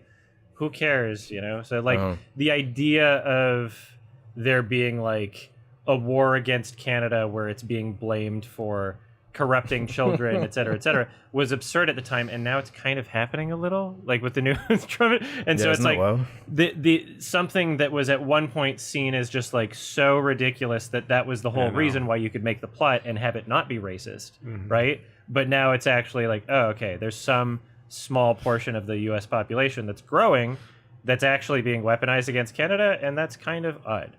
What would be the correct term? Because it's not racist towards Canadian. Like, what would it be? Nation phobic? Like, what is that? How would that be? Xenophobic? Beaver phobic. But yeah, I mean, like it culturally, I think that there might be, you know, a good amount of other countries, who knows, you know, that like you wouldn't be able to satirize and like poke fun at in that way. But Canadians, we were like, when this movie came out, Canadians are basically just happy to be remembered anywhere. So like to see that Canada was a part of the plot in the movie, people were like, yes, awesome. Like no one was like mad or offended about it. So it I really love, you remembered we exist. I really love all the Canadians having a different animation style with how Yeah, they yeah, talk. Yeah. Yeah, that's consistent with like the show too. Okay. Just every Canadian character. Yeah. Yeah. What is it about Colorado? Why Colorado? What's going on in Colorado? You tell me. Well, you know, you got mountains. It's just rural, right? It's like a nice. Yeah. They jab at it in the lyrics of some of the songs. The quiet mountain town. I guess as It's a small town in Colorado. Yeah. Not Denver. I guess so. I mean, to me though, my perception of Colorado, as someone who grew up in Phoenix, Arizona, was like, Right. oh, that liberal, that liberal I mean- den of sin. You know, like I mean, I guess Denver has like Denver's kind of treated like LA, at least in terms like politically. They talk about it in the same way they talk about Portland or Seattle. Oh yeah, or Denver's like one of the city. huge furry hubs Oh in wow, the states. yeah. It's So like top 5 furry cities. It's Denver. But I guess South Park is just kind of a representation of the small American town that could be anywhere. Yeah, it could have been anywhere, but I think they just liked the aesthetic of the mountains and the, you know, just small town kind of vibes. You could get a small town vibe in a lot of different places, but I like that about South Park because it does bring a unique feel to it, that it's not being like, oh yeah, small town in Texas or Alabama or, you know. Right. I think people often forget that, you know, pretty much everywhere, but in the U.S. especially, there's no blue states or red states. There's blue cities and red rural areas in every state. 100%. Right? So it's yeah. it's any small town in California is also, you know, a small town in Texas, sure, with differences. Go anywhere outside of Seattle and in Washington. Yeah. You know. Yeah, like Austin, Texas is more liberal than rural California, Yeah. right? Absolutely. Oh, people are saying Matt Stone and Trey Parker are from Colorado, which is why. Oh, I that's said good. That makes Okay, yeah, sense. that makes sense. Yeah. I want to ask your opinions about Saddam Hussein. Great guy. Yeah. Fans of him. We love him, Yeah. I guess. Yeah. He was my best friend. What was he up to in 1999? Like, why was he such a I feel like he's treated like such a punchline that would be like very. I'm not defending Saddam Hussein. I'm just saying. No, I know what you mean. I know what it sounds like. I'm just saying, like, why him over any other Gulf War? Okay, yeah, that makes exactly. sense. Yeah. And Exactly. he was like the big bad guy. In a way, you look back on it now, though, with Saddam Hussein, it's just so, it feels so like quaint almost. And I like, know. oh, Yeah. Saddam Hussein, I remember. And it's like that's before he's That's before he dead. planned 9/11. That's right. That's before he personally did 9/11. Yeah. Yeah. It just feels like it is kind of like playing into the whole like, I don't know, we need to go into Iraq and invade Iraq. Like, I don't know. Well, I'd like to see what South Park it's- did after 9/11. Like what changed, because it does feel Yeah. like this felt like a very post 9/11 type of, and here we are talking about 9/11. This felt like a very post 9/11 type of movie, but then I saw that it was 1999, so yeah. it feels like they were on some shit. They were on their 9/11 shit, like into the culture of like what was to come. I don't know. Yeah. Well, I mean, I think that it's both true and not true at the same time, I guess, in terms of like there being obviously like a dictator guy, but like in the grand scheme of like global politics, was he like the most important thing to be satirizing? I don't know if it was coming at it from like a place of like urgency in terms of including that character. I think he was already a character in the show before the movie, right? Mm-hmm. Was he not, or was he just for the movie? Oh, yeah. Like, Yeah, was he that's a good not question. already I can't character remember in now. the show? Well, because they would do that style of taking real photographs Yeah, he of was. people and Okay. parody No, all yeah. sorts of different characters. I in real life. think they were just like, okay, who's a guy that we can have, you know, being in an abusive relationship with Satan. I don't know if it was saying too Right. much about like That's the vibe I any get. policy. Right. Yeah. That's Or the like- vibe. Seemed like they just wanted to humiliate Yeah. him. I'm really interested in their politics in a way, like, and how they channeled that through this show, especially now. It feels like people are treating South Park as like the resistance, and like they're mocking Trump so openly and just with such vitriol and anger that it's like, it feels so different from what it used to be, which watching this, it does feel like they're just like, fuck everyone. Yeah. You know, like No. fuck everything. We don't give a fuck. Like, we're going to make fun of whatever we want.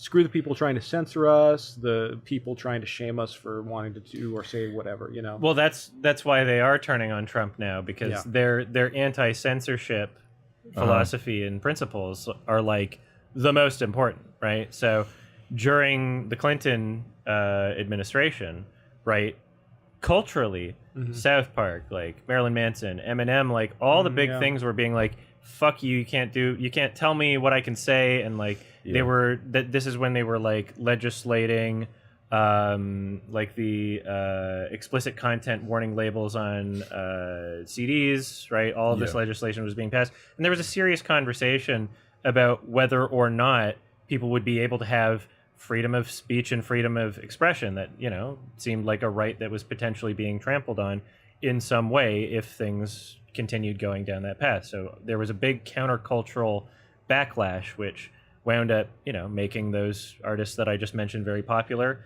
And then you go into like the Bush administration and the media that was on like television at the time, like Drawn Together, Wonder Shows, and like it's all so fucking edgy. And like all these comedians, every single one of them where it's like, oops, there's clips of me doing blackface in the past. They're all from that era because that was the countercultural backlash of like, you can't tell me what to say. And then everything was just the edgiest shit ever. And so, yeah, it's kind of an interesting... It goes back and forth so the much. pendulum. It's so strange. Yeah. Do you feel like we're moving towards more of the kind of like edgy... I feel like we probably are.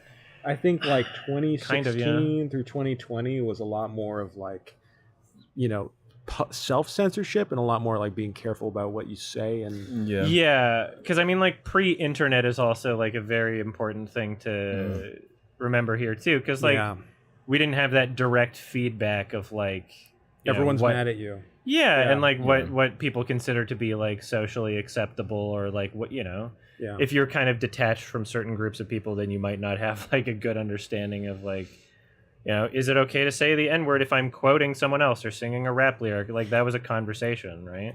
And now it's like pretty like, okay, that's people have made themselves clear that that's not acceptable, and so it's like more clear now, right? But at the time, like, you know, it's like we've come full circle, where it's like there was a time where everyone's like, the internet is permanent. Everything you say can be documented and held against you. Where now we've moved on to a point where it's like that's an obvious thing where people are like, yeah, internet's permanent, so fuck it, you know? I don't know. I feel like it's going in that direction. But yeah, South Park used to be like more goofy and silly than political, and over time, I think it's kind of like this. Feeding into itself sort of like self-fulfilling way, because people were taking South Park seriously politically. South Park started taking themselves more seriously politically. They started thinking about like the narratives and angles in ways where like, oh no, this is like a current events show, basically. Not every episode for sure, but like, which bit them a few times with the original Trump-Hillary election. They were so convinced that Trump was going to lose. They had a whole like story arc planned out. And the last second had to completely redesign it. They had to redo the episode within like 48 hours or something. That's crazy. Oh my god. Because Matt Stone and Trey Parker does like almost every single voice. It's just the two guys like writing, and they're doing the animating too, like most of the animating. So they're like the entire show is like just pretty small team for like a major show, and that's why they're able to be doing current events. Whereas other animated shows, especially ones that were all like in this generation, like, you know, King of the Hill, Simpsons, or even like Family Guy eventually, all of those, they're storyboarded and they have animatics that are made in the US by, you know, the people that create the show. But then they ship them off to Korea and get them all of the in-betweens filled in. And so the entire like lining, the bulk of the animation is done overseas and then sent back. So any current events that's attempted by those other shows winds up coming like a year later. Whereas South Park is able to, we're creating an episode in a week, so they can actually talk about shit that's actually happening right now. I have way more respect now for these guys. That's crazy. I didn't realize like, it's weird. I know that like a lot of work goes into this, and another thing that's fascinating is that they're still making it personally, right? They're still writing and doing all these episodes. They're very heavily involved. Seth MacFarlane doesn't do shit on Family Guy No, anymore. he shows That's- up to the booth, does a few voices, and pieces out. Yeah. I wonder what keeps them doing it, and why they haven't. I mean, I don't know. It's $1 fascinating. billion. Well, Did that's you true, see that? yeah. $1 billion. Literally, yeah. I guess that Like helps. literally, like $1 billion every fucking. But I mean, 10 they years they or could be something. making way more money too if they were like, okay, these guys are going to be in charge now and making it, and we're going to go do some other shit, or do a spin-off series or do whatever. Would people even care? Yeah. I don't know. It's a good question. I think that would be very difficult to replicate from like Hollywood people. To like get what Yeah. South Park's doing. There's such a unique voice, Mm. even when even though they're not like, so much of it, I'm either like kind of just seeing what their take is, but not like fully agreeing, or just more like curious. Yeah. Like I don't take them as gospel. Mm. No. But that's another thing to consider too, is like, because of them being so like finger on the pulse of society and commenting on things in a entertaining, memeable, satirical way that gets people having conversations, even if the conversations aren't completely genuine for everybody and they're just the memes. People are talking about these things, right? Yeah. And because of that, their kind of like role and responsibility in like political discussions is a lot bigger than it probably should be. Because at the end of the day, they're two guys, they're artists, we love them. But like, I've always gotten this impression for like decades that like if they say a perspective, that it kind of shifts the culture in a way. Because people, whether we like to believe this or not, there's a lot of people that are just kind of like waiting for permission or like waiting for some sort of like acceptable belief. And they don't really, a lot of people don't hold strong positions in either directions necessarily. So if they kind of see that like a major thing that is considered respectable, memeable, people love the characters or whatever, if they're kind of seeing that a perspective is being given by that, then that shifts a lot of people's perspectives. Well, it's interesting. I keep seeing them in the news because they'll cover something like recently they did an episode where they were like criticizing Israel, and that was like I haven't seen the past few ones. Yeah, and saw from that, what so- I understand, it was like it wasn't like a very harsh like critique. It was just kind of like very surface level or whatever. But even that, people were like, "Whoa, things are changing." If if South Park's doing It was through the character of Carl's mum, who plays a big role in the movie too. The activist mum character. That is part of what's so interesting. It's gone on so long. I know. That they're able to make a Trump parody episode that kind of is an ode to the film, with like the music being the same for Saddam, the voice being the same for Saddam. That's what they wound up making doing. that I guess parallel. Jake, you haven't seen it, but So that's how they I heard parody about it, Trump. yeah. So that was weird. And just how it's so relevant. This film, 26 years later, is quite wild to me. It's very odd. It's a very weird relic, but I found that so interesting. It did kind of feel like, man, things have gotten a lot worse. Like it did make me kind of sad. That's 90% of the conversations Alex and I have been having this whole trip. I was like, shit fucking sucks, man. Things are dumb. Everybody's an idiot. People are bad. Yeah. What the heck, governments? What are you doing? I mean, it's hard because it does kind of feel like also watching it, like part of me was kind of like, okay, we're complaining about like something like censorship, or we're complaining about the MPAA or something, where in my mind I'm just like, who cares anymore now?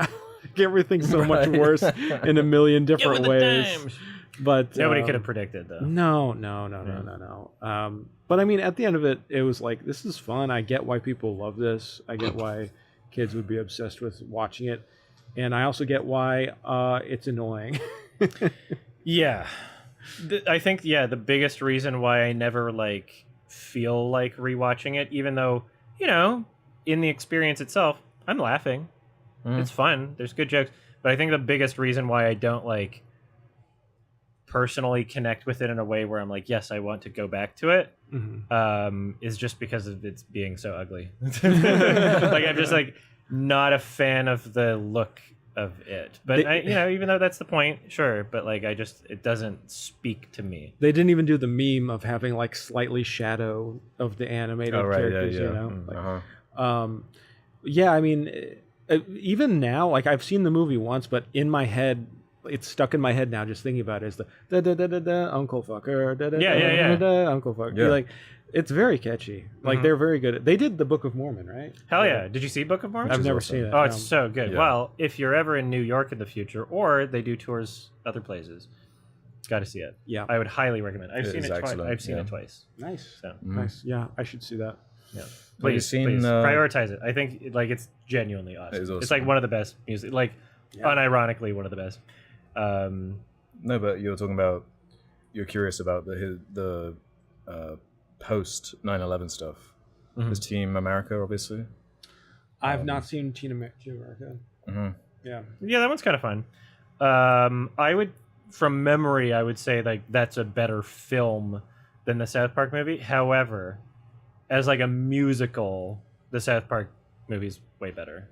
Songs are catchy, and also not just catchy, but like really well orchestrated and composed and like structured. And you know, when you get to like the end, they're combining all of the songs together in that like tomorrow night, baby. Yeah, I love that Trey Parker is just so like musically He's a musical gifted man, and clearly has a passion for the like genre of like classical kind of musical theater musicals where he understands what pieces go together and how to fit everything together, And using it's it for these really like cool. juvenile songs that are like Oh, it's so cool. expertly put together. And very clever too. Like Book of Mormon's fucking awesome. I love Book of I want them to make like a film, you know. Yeah, could However easily be long they done. want to do it on Broadway, go for it. But like I would love to have something I can watch like at home too. Yeah, for sure. Yeah. Did you guys watch this? Sorry, different question. Did you guys see the Smashing Machine? Yes. Not yet. I didn't have a chance. Okay. Before I saw coming it at here. TIFF. Oh, cool. I'm finding the response very interesting though to that movie. People It's aren't not really making going any out. money. Yeah, no one's going to see Not it. making any flat. money. Mm-hmm. It's Dwayne's fault. I saw The Rock. It was pretty mid. Okay. Yeah. I'm still curious to see it. Yeah, I think it's worth seeing. Definitely. It's Yeah. just like it's kind of underwhelming. It's like, oh, Uh-huh. that's what you I've guys heard it's wanted just to really similar to a documentary that exists about the same dude. do. Right. So, It looks and feels like a documentary. Yeah. okay. Mm-hmm. Yeah. Like The Lion King 2019. That's true. Just like that. Anything else we want to say about this film, or did we? I didn't even look at my notes. Did you pick up on a bunch of the random references and like some of the more dated stuff, like the people know they just Brian pluck out? Boitano? Yeah, Brian Boitano getting his whole ass song dedicated to him. I was kind of like, didn't really understand that part.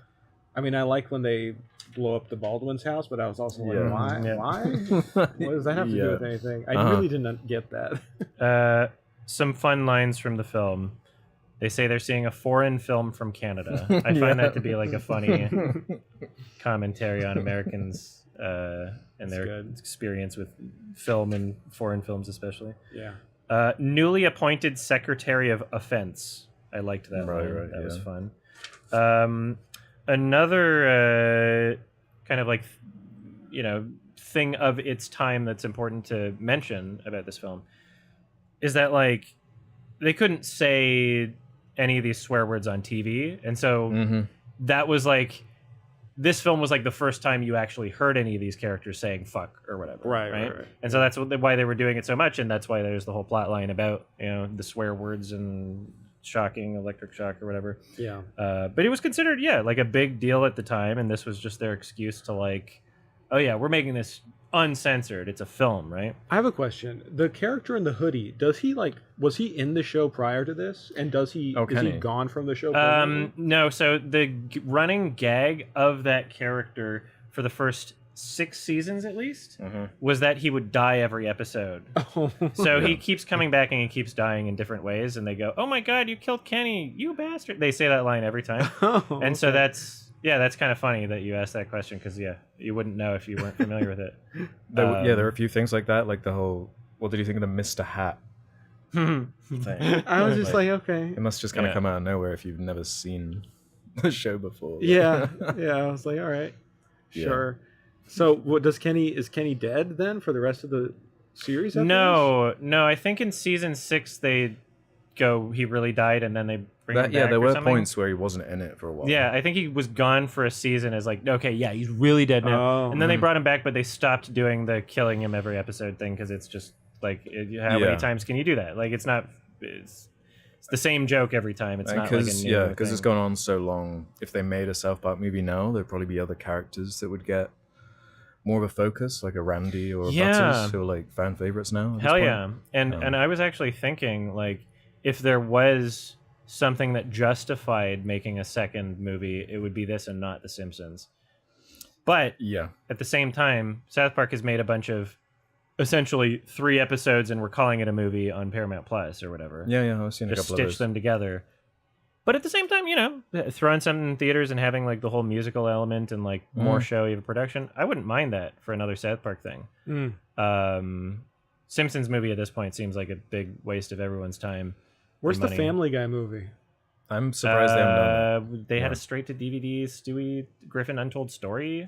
Oh, excuse Remember? Oh, that's the one. I guess. Sorry, me. I didn't catch that at TIFF. guys. Yeah. Well, I did. I watched Family Guy growing up, Mhm. but I did not watch South Park. I don't know why Family Guy was okay, but South Park no, not so much. I don't know.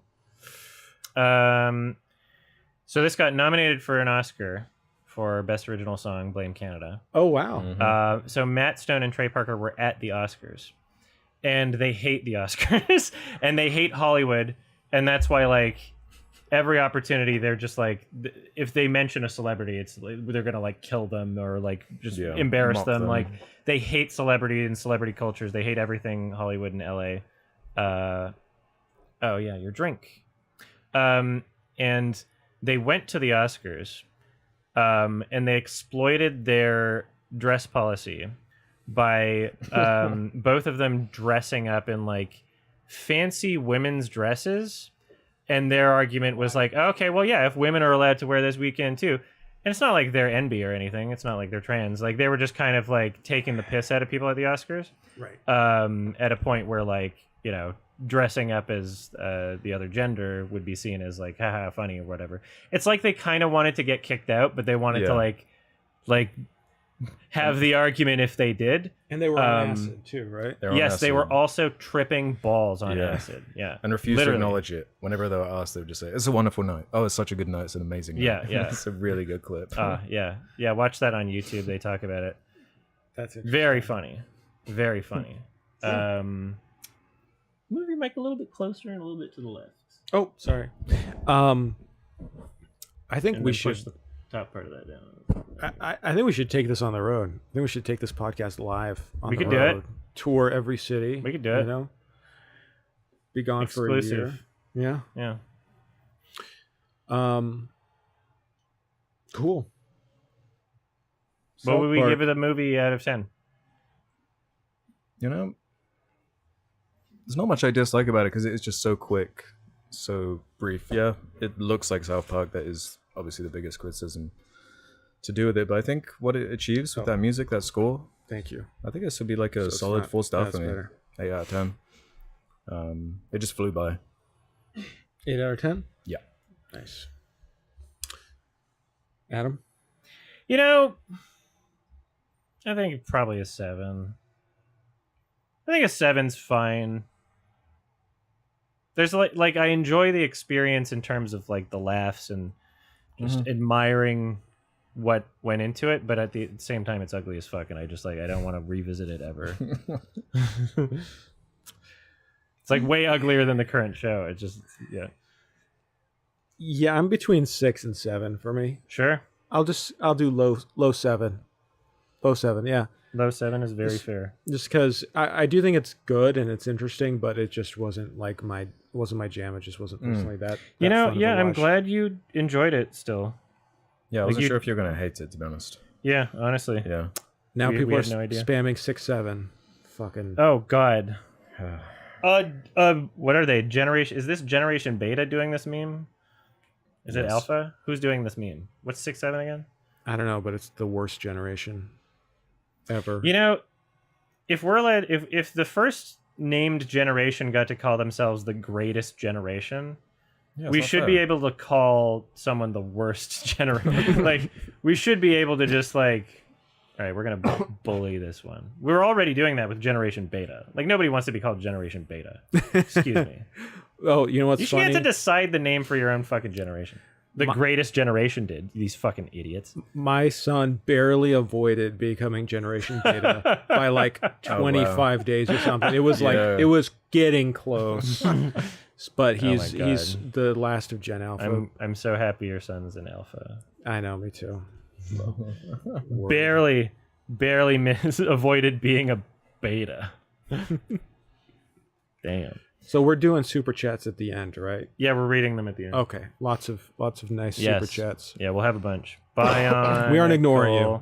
Promise. Yeah, we'll get there. We'll get there. Mask of Light. We've got the real Kino to talk about. The Kinoist of Kinos. Holy shit! But I'm gonna pee one more time. Okay. All right. Yeah. Okay. I'll pee after. Your movie sucks. More like go pee. Get that pee out. I'll change the channel name. Go pee.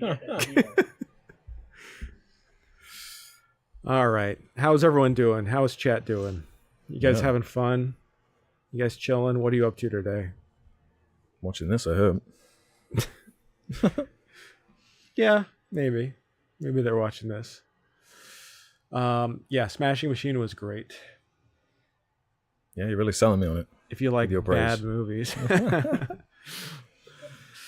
Yeah, hopefully it's not a Cohen situation where them splitting up is not working out. Well, the thing with the Coens is that they're like, you have two Ethan Coen movies that feel pretty indicative of like, oh, I get how that's coming from him. I haven't seen those movies, but from what I've read and heard about those movies. Yeah. And then Joel Cohen doing Macbeth, like Shakespeare. It's kind of hard to tell who is who necessarily, I guess. There might be they need each other Yeah, and situation. Joel Cohen has a movie coming out with what's his name? The fuck that guy. I think it's called Jack of Spades. It's like a period piece. Okay. Looking forward to that. But yeah, they need to come back together. That's my opinion. The Safdie brothers, that's a different thing. I don't know what's going on there, but So Marty Supreme's getting good Yeah. reviews at the moment. I'm looking forward to Marty Supreme. I'm curious. For sure. Oh, Okay. for sure. Yeah. Yeah, BRB. But it is so interesting that like Benny Safdie's choice, his first like solo directorial choice was to adapt a documentary like very faithfully with The Rock.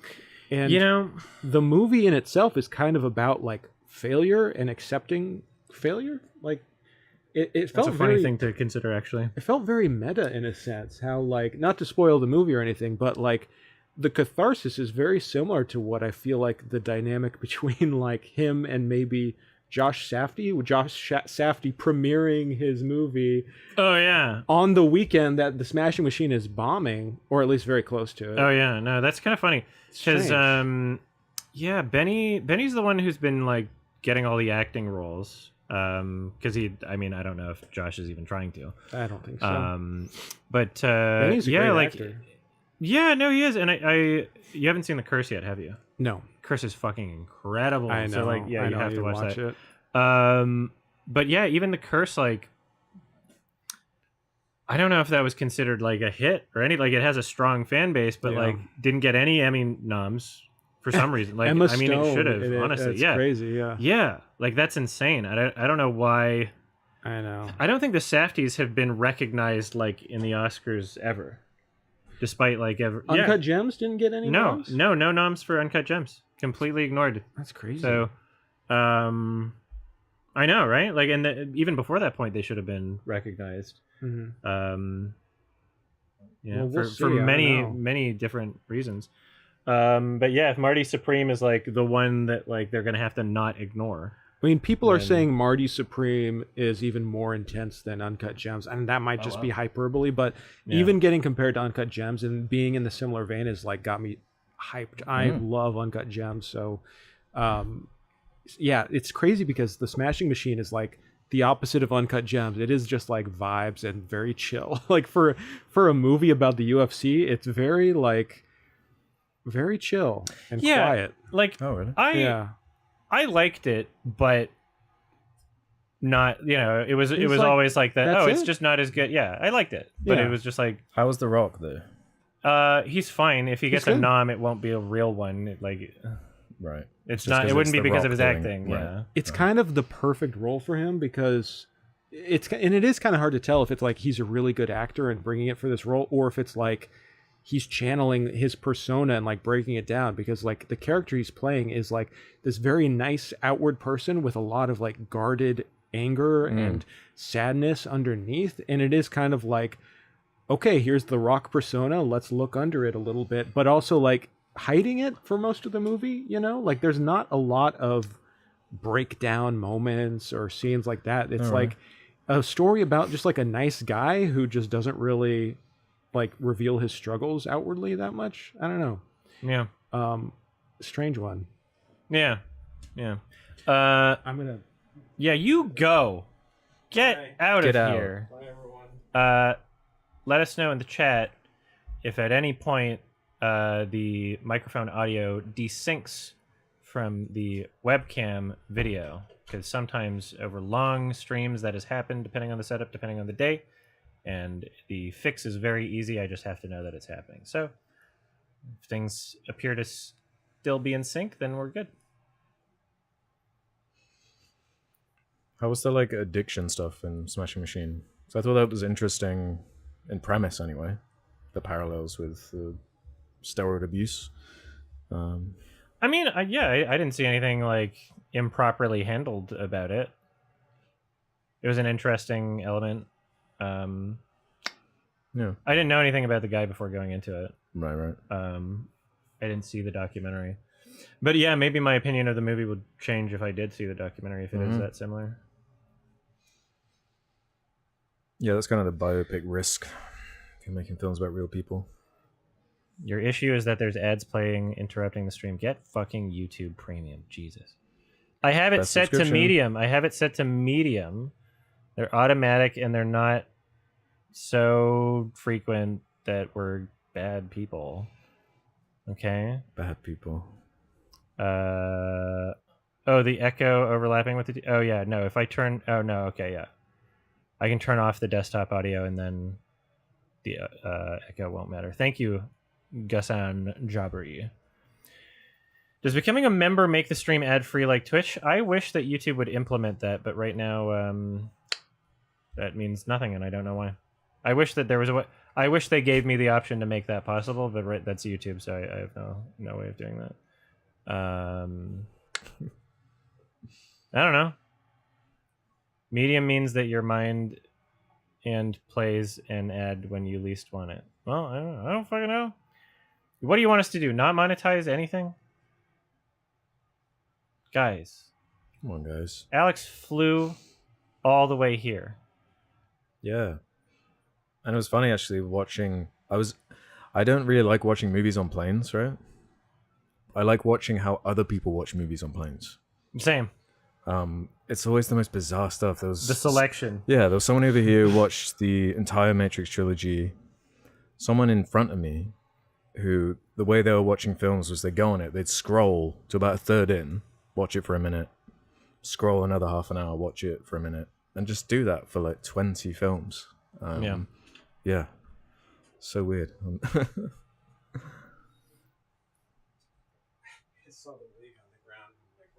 Oh yeah, and then you realize that was you that did that.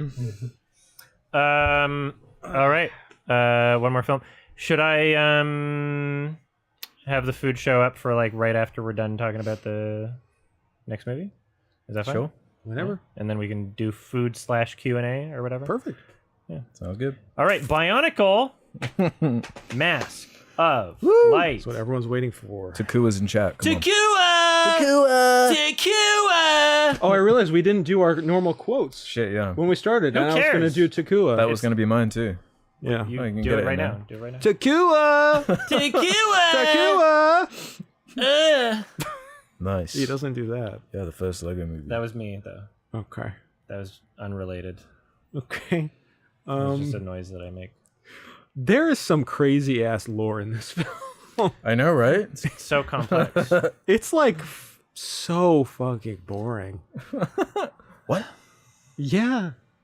You needed to do lore research first. I feel like I did. Like it starts with like a Lord of the Rings prologue. Like it's Yeah, you said it. Yeah. and like the names, like they have to like someone who wrote this movie clearly really cared about the lore. They were like, I worked really hard on all the names and all the lore. We need to make sure people understand what a Jala means when he says he needs a fucking a Haktua. Like what? Yeah. Like it's just so incomprehensible. And I don't know about you guys, but this was such a slog to get through. It was like looking at white noise. It felt like white noise playing. It just like it wasn't even that bad or anything. It was just like, why am I watching this? I liked the charm of it being like an ancient animation and like every voice actor sounded like they were in Sonic Oh yeah. and like Strange delivery. It's not just like that someone cared enough about the lore and that's why they repeated the names so often. There's a much more cynical reason, and that's because this came out at a time where everyone was trying to compete with Pokemon, right? Pokemon mastered how to brainwash children into buying things because in Pokemon, the only thing they said was their own name. It's not just their names were said a lot. The characters were only able to say their own name, right? And the slogan was "Gotta catch them all." And like the theme song is like, "I want to be the very best." And like, how do I do that? I gotta fucking catch them all. And like the Poke Rap and like all of the, it's like training. It's training for a brain. Yeah. Right. And it's entertainment. And I still look back at Pokemon and I'm like, hell yeah. But at the same time, I also think, how did they allow this to exist? Because this seems manipulative. So every other company, once Pokemon was the huge success that it was, like literally like just brainwashing. Every other company trying to market towards children was like, okay, well, we got to try to do something similar. How do we do that? And so the blueprints were made, and other companies tried to follow them as best as they could. So now you just get a lot of Takua, and so people just say their fucking names like the characters' names are going to be said 800 times because it's all about getting the kid to buy the fucking toy. Yeah, that's to know which toy you want. Exactly. Yeah, it's evil. I want so that's Tawatahu. I want Kapaka. Yeah. Yeah. It's such a pre-Lego movie artifact. Like, you know, if they made this movie now, it would be referencing like, gosh, aren't we weird? Aren't we silly? Like, isn't it ironic that we look like weird robots? Like, what is okay, guys, what is a Bionicle? Like, Alex? Tell me. Like, I always thought Bionicles were the most boring fucking things when I was a kid. I liked all the other Legos. I'm like, Bionicles are the most like boy like directed, like we need to make Legos but even more for boys, like the boys that just want to have like cool guys with like metal exoskeletons and all the characters look fucking the same. Like, okay, can They're you like tell robot me? dudes, and there's 6 colors of them, so you got to collect them all, kind of like Adam was saying with Pokemon.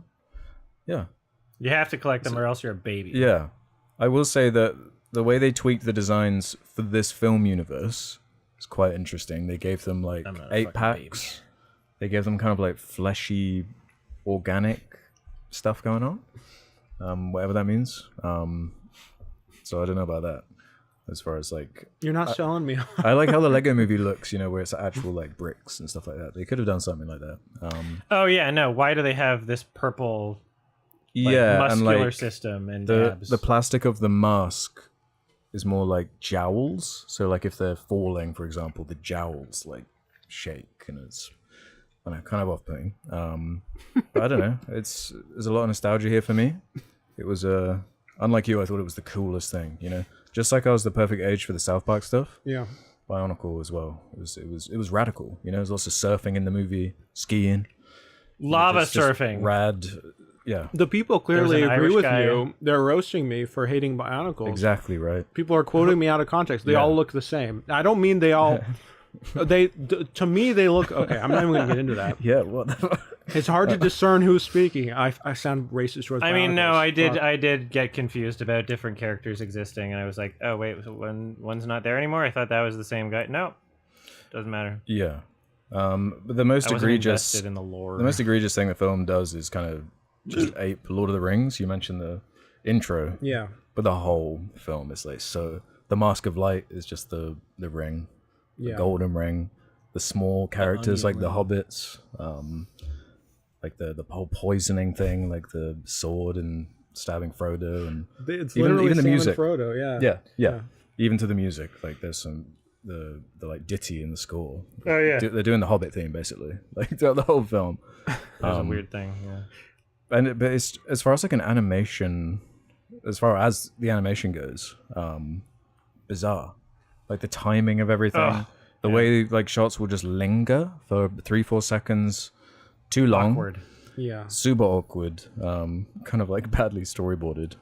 Did you it's first still watch fire. this when you did Search for the Worst? No, I watched this like when it came out. No way. Yeah, Alex I is was a huge Bionicle. I was obsessed with it. You know? Oh, so you were really like truly hardcore. yeah. I was like Jesus. fixated on it. You know, like I'd write the script. I had like a bunch of Alex paper. wrote the script for the. I wrote the script, yeah. I mean, it might as well have been written by like a 9-year-old or whatever I would have been. That's incredible. But yeah, so I remember all that. Wow. And I do when it starts and it has that old school like PS1, PS2 style like sound effects and the Lego yeah. bricks coming in. I was like, oh my god, you're whipping me back in time right now. Oh my god. Have you seen the other ones? I'm sure. I think I've seen 3 of them, but they didn't continue the story of Takua and whatnot. So like, yeah, that's what you want is Jala and Takua. It was Jala or It's Jala, but it's spelt Jaller. It's not a hard okay. R. It's like a soft. Yeah, they had to change the name or something because there What did I was say? there was a Bionicle controversy Okay. in I think 2001 where the Maori people in New Zealand I think had a lawsuit towards Lego That's because real? if you would have yeah, it's real. Look, I got Holy the shit. got a Guardian article up here from 23 years ago, which is funny. Yeah, because of all the Polynesian names that they're bringing up. That's a lot of it is crazy. yeah. So that's kind of a interesting insane. part, especially with like the most American voices ever, like saying all these names. Oh yeah. There's a funny clash going on Wow. So it wasn't a guy writing a like a fantasy sci-fi. He was just like, I'm just gonna steal. there. Yeah, I'm just gonna these take a little bit of words. that, sprinkle into that. That's crazy. So that is like a funny detail to the movie. It's like an hour long. It's like barely feature length. It is It's like very an hour, short. 10 minutes. Blessedly. The 2 official recommendations combined were 10 minutes shorter than one battle after another. True. Right? No, yeah, literally. Yeah. Uh-huh. It was like 2:30 versus 2:40, right? Something like that. That's great. Yeah. It definitely helped with the, because I think I watched South Park while I was carrying my kid, and then last night, as I wasn't able to watch Bionicle until we got here, and it's in the hotel room, and I'm like trying to stay awake, and I'm like, Yeah, what is happening? I was really picturing you watching this. It was kind of a funny image to me. Yeah, I know. I couldn't even watch it with my kid because he doesn't have screen time yet. So That would be an interesting first film. I don't think I would report myself to like child services. Yeah, if I did Concerned about what human being you're creating. Yeah. Oh It doesn't do the best job of laying the foundations down, No. explaining what the MacGuffins actually are. It's or... lore heavy from the start. Oh yeah, it's Very lore just heavy. kids love exposition, right? But Bionicle is one of those franchises, right, where Sorry. it has really intense fans. It's one of those. Oh, I know. It's one of those you can find a 4-hour-long lore breakdown thing. And when I did the search for the worst on it, there were people that were upset with me for not knowing the lore like well enough. But it's that type of thing, you know. That's awesome. And you're not really gonna pick up on the lore or any of that kind of stuff from this film. It's more, yeah. What toy look coolest to you? Yeah. What do you want to buy after watching it? You know. Do they still make Bionicles? No, not for a while now. Whoa. No, long gone. It's a relic. They'll bring him back. That usually happens after we talk about something on the podcast. It just Yeah. becomes popular again. Mm-hmm. Like, oh hey, bringing it back, Yeah. setting the stage. I could see them doing a Bionic. I mean, wasn't there like a Bionicle cameo in one of the Lego movies? No. There was a really good joke in the like as a first Lego joke, movie that references them. Mhm. Yeah, for sure. Who was the brainchild of like who created Bionicle and was like, we need these weird guys in the world? Jeffrey Epstein. Some Danish dude, probably. Because I know William Shakespeare wrote this film and directed it. It is Shakespearean, right? Yeah. Wasn't there someone on like the crew? It's directed in part directed by Terry Shakespeare. Yeah. Yes. Yeah. And produced by a Shakespeare. And written by 5 people. Yeah. Why was okay. Yeah, it was. Oh, I forgot about Ninjago. Yeah, there was an Ninjago movie. Yeah. Okay. Weird. Didn't that bomb? It bombed hard, yeah. What happened? I mean, I feel like the Lego movie, the second one didn't do that great. No. It was just like a weird phenomenon that everyone had to watch the Lego movie. Because it was getting great reviews. Getting great reviews. That's why and it I was watched new. it. And then, yeah. Like if they do Barbie 2, I don't think that's going to make a ton of money. Or no, it'll make a ton of money. But I don't think it'll be like a phenomenon like Barbie was. Well, they need to make Oppenheimer too. No, seriously, that'd be funny. It just to have the success of Barbie, because like if they're making a sequel to Barbie, whether or not Oppenheimer 2 exists, right? Yeah. They're gonna try and release it at the same time as another, like diametrically opposed, tonally different movie, right? Because that was they understand that was part of the success of the first one, so it's gonna be funny watching them scramble to try and make another meme out of it. Remember they were trying to do that with like Saw and Paw Patrol? Yeah. They're like, "Oh, Saw Back Patrol, on. everybody!" Fuck off. Nobody's gonna watch that shit. Lionsgate, go home. You're drunk. Yeah, I mean, I guess I feel like we're dancing around the topic of what this film is actually about and what it's addressing, and like 9/11. I was getting to it.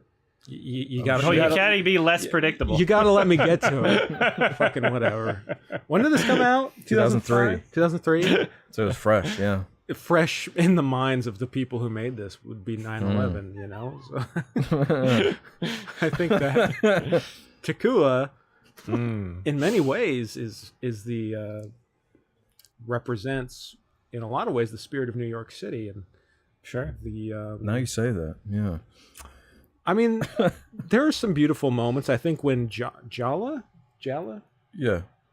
when Jala sacrifices himself for the cause. That was an emotional moment. That was an emotional moment. Highlight. Yeah. I cry every time. Well, it moved me in some ways, and then they fucking brought him back, like they brought back Gandalf in the Two Towers. Yes, yeah, another Lord of the Rings thing. Yeah, I like when they combine after playing Bionicle Quidditch, I guess. Mm-hmm. Yeah, Lacrosse. Yeah, the light and the dark, man, combined, and then freedom for everybody. I like when they bring back dead characters. It raises the stakes. No one's ever really It keeps gone. the tension high when Yeah. you find out you can just bring back people from the dead. Because that's why they hang on to the mask. Mm-hmm. In defense of this film, I will say it is kind of nice having a totally sincere movie like this. Like, there's no joking, there's no winking at the audience. It is like none at all. It's very invested in its lore and its story, and like, in a way, it's like kind of treating the kids who watching this very maturely, you know? Because that's why it's epic. Yeah. Because it's not for babies anymore. Not like Legos. This is cooler. This is like you're like at least 13 years old if you like fucking Exactly. Bionicle. Yeah. A little bit edgy. In spirit, at least. Mm-hmm. Yeah. Especially with the Kopaka voice acting, that was awesome. Who? The white one with the the cool one. the edgy Epic. cool one. He was fire, yeah. I think that this is not for normies. I think this is like this is for the cool kids. Yeah. The Lego movies for normies, Bionicle movies when you're in the deep end. Do you know what I liked as a kid? I liked Bakugan. Battle Brawlers. Yeah, those little balls. That's right. I forgot that those I had existed. forgotten about them until you just said that's. Interesting. I had like a bunch of them, and they roll onto like metal cards, and there's magnets, and they open up, they pop open. Yeah. Those are cool. Huh. I'd have to see what that is again. Like yeah. That you saying those syllables just like Bakugan. I haven't heard that since. It's like it what existed. sounds like Pokemon, Bakugan. Yeah. Mm-hmm. Pokemon. Oh was yeah, I remember revolutionary. these. Mm-hmm. Beyblades. Yep. Uh-huh. Yeah, those. Mm-hmm. I didn't even know how to play the game. I just like how they're little guys. Would that count as a dibby? Yeah. Yes. Sure, actually. yeah, why not? Yeah. Okay, cool. Y'all play Pugs? What? I'm too young to understand. that like- back in my day, I was a Pug champ. Oh, okay. No, Pugs were a real thing. Yeah. They were coins, Porgs? Oh basically. god. Is that still a thing though? Like there was a certain energy to the 90s, early 2000s, that like collectathon thing with like the the bits, your Bakugan battle brawlers, your Beyblades. I guess you just collect like Fortnite skins now, right? Man. I You mean, got Scooby-Doo and Fortnite now.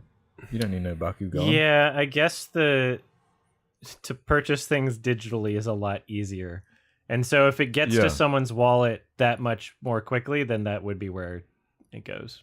Well, meme coins and Labubu, yeah. Oh, yeah. boo boo. Did you guys play Pop Tropica? No, I don't know what that is. No, what is this? Wow, you guys are so old. What I'm fuck the is youngest that? here, so True. Yeah. I'm connected with the youth and all the cool Mhm. references. Well, you're connected with like a real baby now. Yeah, That'll help. That'll do it. Pop Tropica. Yeah, Pop I knew Tropica. they'd come out. Yeah, in the chat. Yeah, I know. you'll have to let us know like what like things are like cool for babies and stuff. He really loves the color red. Oh shit, red's hot right now. Red's Okay, in right now. Red's in. Okay. He likes throwing food. Okay, throwing food. That's, That's a good. always in. That's can you always ask? in. Can you ask your a baby what 6'7" means? I'm never gonna do that. But it's fun because he is just now learning like how to like process being told no and like not to do something. Oh shit. It's amazing. That's where a it's big one. like it's like a working with superpower I've acquired where it's like he'll try to crawl somewhere he's not supposed to go or open a cabinet and I'll just be like, no, you're not supposed to do that. And he just like looks at me and he's just like, okay. What? It's like, all right, if you insist. And he listens to me like half the time. It's amazing. There was the green one was like Irish coded. Yeah, I'd never picked that up, but when you commented that, yeah, There was subtleties. It's a very bad accent. Terrible accent. Terrible. Yeah, you would. Yeah. Yeah, you have to really try to make the connections that it is Irish. I guess. He's green. I guess because he's green. Yeah. Yeah. Where everyone else gets to be American, I guess. Yeah, I wasn't that bored by it because the voice acting was so funny the whole time, and like the weird awkwardness of the animation. And, Yeah. You never like, knew what was coming. Yeah, I wasn't bored. No, I was of course not. amused. It put me to sleep. That's all I'll say. Oh. I wish I had more to say. I mean, I do feel like you guys need to dive into more of the lore and why. Oh, the I don't know. character I didn't fucking motivations. do Bionicles when I was younger. Alex is the Bionicle fan. I was just as new to this as you. I'd seen some of it like as commercials on television, but that's about it. Right. Do you remember the tubs you'd buy them in? There's like weird cylinders. Oh, I remember those. And Yeah, the- seeing that. My brother liked Bionicles. Yeah. How much does a Bionicle, like preserved in a box, go for today? I feel like That's a there's good probably question. a good market for those for resale. Yeah, there'll be a bunch of millennials that will like want to Yeah, revisit their for sure. childhoods, I guess. That would pay a lot too much. Yeah, we pretty much talked about every single note that I wrote down because there wasn't that much. I did write more visual variety than the South Park movie, Right. Yeah. and lots of familiar sound effects. And for reference, the Pixar movie this year was Finding Nemo. Yeah. You know, different echelons of budgets, obviously. This is probably very small budget, so I mean, I Yeah. do feel like it could have looked worse. I mean, it kind of looked like a video game cutscene for a lot of it. The water looked funny, all the particle effects looked funny. Why does this have such a bad reputation? Does it? I mean, I feel like it's very lowly rated. I mean, I don't know. It doesn't feel like it's egregiously bad. It was just very boring. I don't know. Yeah, I don't know. Bionicle lore people I don't even know like what it's about really. Like it's Lord of the Rings. It's an epic adventure. Yeah, it's Lord of the Rings. It's just like the most generic fantasy story. Yeah, but it wasn't bad in a way where it's like not appropriate for its target audience of baby Bionicle fans. Yeah. You know. No, they're not babies. Sorry. Yeah. Don't Mature Bionicles are fans. proof that you're not a baby. Yeah. You have to have a Bionicle to prove you're not a baby. Yeah. I remember bringing it up in the Treasure Planet discussion where they'd cross similar wires in my head. You know, the radical surfboard stuff, the edgy kind of characters. Yeah, it's a whole vibe. The weird logo. Yeah, it's funny. Thank you, Sloth, for joining as a member. I don't think those are going to show up in the super chat, so we can answer that one then. When is Nadia going to be a guest? At some point in the future that's my guess. Whenever, yeah. I mean, we just need someone to watch The Boy while we do that. I mean, she's True. here. She came with me up on this trip, so she's just not, she's hanging out doing her own thing right now. But yeah, that'd be great. Yeah, it'll happen. She doesn't hate you guys yet. Not yet. No good. No. There's plenty of time for that. Yeah. All right. Yeah. Bionicle Mask of Light. I nothing to don't say about know. But It speaks for itself, you know? There's 3 movies. Who cares? Who cares? We're doing 3 movies. Yeah. Who cares? I don't know how to rate it. 5 star. Out of 5. is that come on. your rating? That's my rating. I No. don't think I can do that. Of course it is. No, because I don't enjoy it that much. You were having a whale of a time. A whale. Yeah. A Bionicle of a time. Oh, okay. 3 out of 10. 3 out of 10.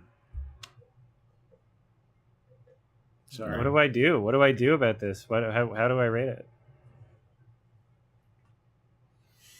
Yeah, 10 out of 10. Yeah. And Jake, what's your rating? 3. 3. It's a I don't know killer what out to of do 10. here. It insists upon itself. You're like probably stunned by it. That's the power of the Mask of Light. Yeah, it's not a 10. It's not a 1.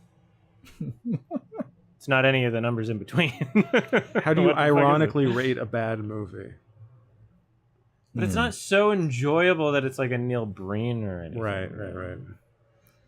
And it's not. I don't. I'm gonna go 4. I'm gonna go 4. Okay. Okay. Trust my gut. I'm the hater. 4 stars. Out of 10 stars. Yeah, that's fair. Listen to these haters. man. Because it is like kind of a weird, sincere thing, and like if It's if so we're judging sincere. it by what it's trying to be, which is an ad for toys, Yeah. kids to buy toys, On a shoestring then budget. sure, yeah, like it's not trying to be. It's not trying to be Satan Tango. Right. Higher than Materialists? Yes, I agree.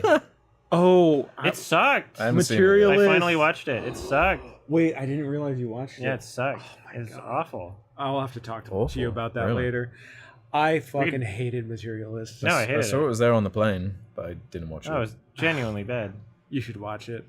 Maybe yeah. I'll watch it on the way back. It was shocking that, yeah, people really liked. A lot of people liked it, but it was like I thought it was like baffling, so bizarre. Oh, it was terrible. Yeah. But like baffling how? The script was somehow worse than Dakota Johnson, who was basically just doing Madam Web performance. Oh no. She was somehow still not as bad as the script. It was like trying to be a rom-com, but also like trying to be very serious and like drama, and it Couldn't get the didn't tone. manage the tone whatsoever. It was Right. very long. It felt very long, and like narratively, it just lost steam. It didn't have any like good conflict or drive or energy. It was just like these characters talking about basic shit. That's just like trying to make it poetic and just not really bringing it. And yeah, the acting just didn't sell it. Chris Hemsworth is like Evans. Chris Evans plays like a down on his luck actor, in a New poor York guy. City. I'm like the poor actor, and Pedro But I'm Pascal nice. is like the rich guy, and like the But whole I'm not movie as is like nice. talking about like why is she attracted to Chris Evans, but she should be with Pedro Pascal, who's the rich guy. The The choices are so hard. It's like this is every rom-com ever that's been done, and there are Oh no. it just felt like rom-coms can be amazing. I love rom-coms. And it's just like you can do it in a fun and interesting way. This just felt like trying to deconstruct the rom-com in a way that was just Unsuccessfully, really yeah. it was just kind of shallow and boring. It felt really weirdly insincere. Yeah. Like it felt like it was being something that was trying to be something else, which is sad because like Past Lives, same director, was obviously like a very personal. I love real Past Lives, experience, yeah. And this just felt like it was just trying to be something else. Some scenes felt like they were like fake scenes within another movie, like a fake movie in another movie. Like literally, yeah. It was some scenes were like so weird and awkward in ways that like it was not trying to be. And it got like really dark halfway through. It was like a weird tonal whiplash. Oh Like, yeah, whoa. that part made no sense. It had like nothing to do with the rest of the story. yeah. Oh, it's made heaps of money. Oh Materials. yeah, it made money. Yeah. 20 million It budget. made its money back. That's good. 100 million gross. So I've never seen Past Gross. Lives, so yeah. gross, dude. All right, I guess we can do some questions. Questions. Oops. Questions. And we got food on the way. It'll show up in like 30 minutes or so, but we'll just do like a little questions and then food break and then more questions and then that's the whole string. Oh, it really is the same color as my shirt. Uh-huh. That's wild. It's crazy. Oops. All right. So we got a bunch of super chats, and then we also have some with the TTS. And we're gonna figure out the best way to do this. So I guess we'll do. Let's see how many are from the TTS. I'll be right back. Okay, sure. Well, we won't do the questions without you.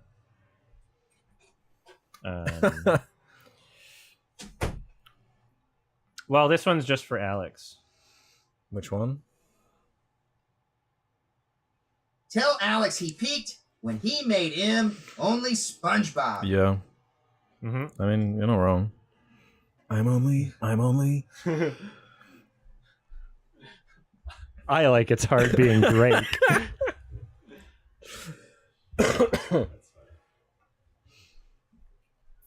Well, they got Rumpelstiltskin now. Oh, hell yeah. Yeah. Rumpelpump. Rumpelpimple Pump. Yeah. Okay, yeah, there's one that I see. No, that one's got Jake in it too. And then let's see. Yeah, we'll just wait for Jake to finish his phone call and then I'll get the rest of these loaded up here. Oh my goodness, so many. So many. Thank you everybody for Thank all you, of your yeah. super Thanks for chats. I'm tuning just in. scrolling through these. All right. Well, I guess. Oops. And where's the?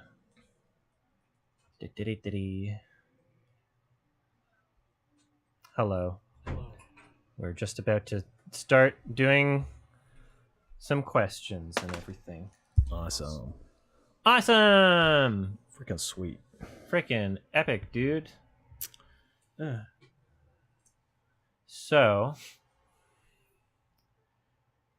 we'll alternate between super chat ones and text to speech donation ones. So the link's in the chat for text to speech donations if you want to hear a very special voice say it.